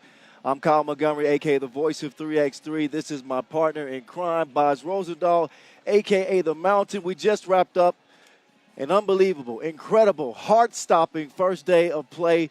20 games in the books, the women in A and C in action, and the men in pools B and D. We had some outstanding individual performances, some shocks, some upsets. The storylines and plots abundant in this one. We're going to get into them all. But as we start taking a look at the day's results that started very early this morning, had a rain delay in the middle of the day, so the day was extended. But as we look at some of the games that took place today here, Boz, like they were unbelievable. But what kind of stood out to you? Look, the last game of the day stood out to me because we had Gluditis for Latvia go off for 18 points. That is unheard of. That might be a World Cup record. We're going to have to dive into the history books to figure that one out. Besides that, some teams we didn't expect to do well did well, right? Spain men came in, picked up 2 victories. I didn't think that would happen before they won, but they actually beat Olympic bronze medalist Lithuania in a huge victory for España. Yeah, the early session had some shocks and surprises as well in the women's competition. Hungary come up empty-handed. I thought a lot of people felt they would play stronger on this day. But on the positive side, when you look at the scores here, Spain 2-0. They seem to be turning the corner. They're a real player here. For sure. And it's down to Arecoecha, the big guy, who averaged 10 points per game, playing under the basket. He's big, he's strong, and he got the job done. Some other teams that are unbeaten, the United States of America, of course, showed out with 2 wins over Japan and over Mongolia. Yeah. I like them as well. Yeah, the Netherlands played well. There was one game that was relatively controversial in the way that Great Britain kind of lost that game. I think we'll touch on that a little bit later. But for me, I would agree with you. It's my shock of the day was an individual performance that we haven't seen very often. That was Gluditis' 18-point lights-out shooting performance for the Latvians to close the day. So I think we want to start with the ladies' team that stood out to you the most today. There's a lot to choose from. I think the Canadians, 2-0, they played well. Did somebody impress you more than that? Yes, I think somebody impressed me more than that because Canada was a little bit slow on offense to me.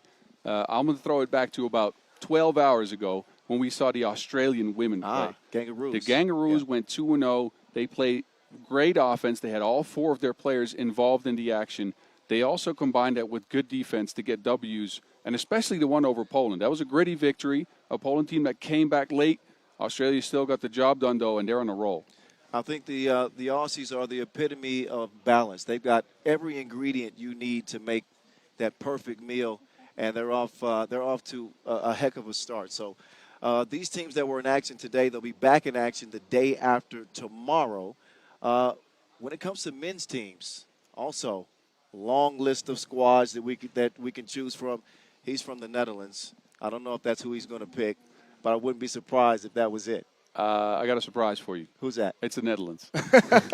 They got 2 victories on day 1, both of them coming at the hands of a Worthy de Jong buzzer beater at the end of that game. They looked like they were out of action here against Great Britain, who were up a couple of points going into the last few possessions. The Netherlands got a critical turnover, a jump ball situation forced, then got a last-second shot by Worthy to win that game. They went into a rematch of a game we've seen plenty of times in the past against Lithuania, right? Mainly at the Olympics. Again, down at the end of that game, they tie it at 19. Then Worthy gets a critical block, gets the ball, shoots it 2, wins it for the Dutch. They're 2-0. Magical. Death, taxes, and Worthy de Jong hitting game-winning shots in big 3x3 events. Absolutely incredible. No argument coming from my side. Now, let's shift it to players specifically. We'll go back to the women's side. Individual performance for you that stood out the most? So an incredible individual performance came at the hands of 38-year-old Ray Dalia. Wow. Italy. She scored 16 points. She's not known for her long-range shooting, but she went 5 of 6 from range, 8 of 15 from one, 6 of 12 from range in total. She ends with 25 points. 16 of them came in that first game. That is a huge performance. You can see here 6 drives, 10 rebounds as well. She is undersized. Now, the 5 turnovers is what happened in the second game, which is why Italy lost that one. Yeah. Raylin Dalia, normally known as a facilitator, 2018 World Cup MVP and Olympian, but typically one who defers, likes to pass, but she lit it up today. Now, let's talk about the man that lit it up the most today, men's top scorer. What do you think about that performance? I think top scorer ended up being Gluditis, but we didn't have enough time to put the graph on the board, so we're going to go with Ryo Ozawa for Japan here. Yeah. He was huge. He started this day of action with 9 points against the US of A. All those 9 points came at the start of the game, though, and then he cooled off. But he got to 13 points in that second game they played, where they picked up a victory. The man is lights out from beyond the arc, and the whole system for Japan, the pace, the space, the role players. It's all built around Ozawa succeeding out here. And for those of you who are new to 3x3, Ryo Ozawa is a household name. The man scored 20 points. He holds the single-game scoring record, 20 points in one game this year at the Asia Cup. So not a huge shock to see him do what he did. So tomorrow, a whole new crop of teams. 20 more games are on the way as we expect the action to continue to be lights out as we head into day 2. Some of the games we're looking forward to, plenty of them as we get the schedule in front of you. Day 2 starts bright and early here tomorrow at 11 a.m. from Ulaanbaatar. And we'll see Asia champs, Africa champs, former world champs, Olympic medalists, all alike, And taking the floor once again. And hopefully we won't see any rain or hail or please. thunderstorms or Help all us. that. Help Let's us, not do please. that tomorrow. No rain delays. It should be a good day, though. There's some great matchups coming up, and we'll see the other pools from what we've seen today. So I'm very interested in those games. All right, we're back from Ulaanbaatar Square again, an 11 a.m. start for day 2 of this 9th edition of the FIBA 3x3 World Cup. Some of the games in front of you here. Circle that Netherlands-Japan collision in the women's competition. Team USA with Sarah Strong back in business. Czechia is not a team to be slept on. And another one of those marquee matchups that will be on tomorrow's 20-game schedule. While Olympic silver medalists Spain and Ukraine going to lock horns and lace them up. And the Mongolian women. So the crowd will be loud. The energy will be palpable. And we'll be back to business for day 2 tomorrow. Again, starting 11 o'clock right here from Ulaanbaatar Square in Ulaanbaatar, Mongolia. It's been a blast here today, boss. You got one more thing you want to say? Yeah, look, I'm looking at the men's schedule. I got that Pool A circled. Belgium-Serbia should be a key matchup. I like that one. And even that last game there, France-Puerto Rico, that is going to be fireworks. Yeah, Puerto People Rico. better tune in for that one. One of the dark horses, also with one of the most explosive offensive players in the game, and Antonio Rolat. Hey, if you're not following us yet on social media, would you do that for us, please? That's at FIBA 3x3 on all of your major platforms. You can find Boz and I at 3x3 The Voice, at 3x3 The Mountain. Engage with us. Get active with us. Use the hashtag 3x3WC. Appreciate your life. It's time for sleep now, right, Boz? Yes, it is. All right, we're getting out of here. We want to leave you with some looks and sounds of the day's top plays. That does it from us out here in Ulaanbaatar. You just watched 3x3 Overtime. See you tomorrow.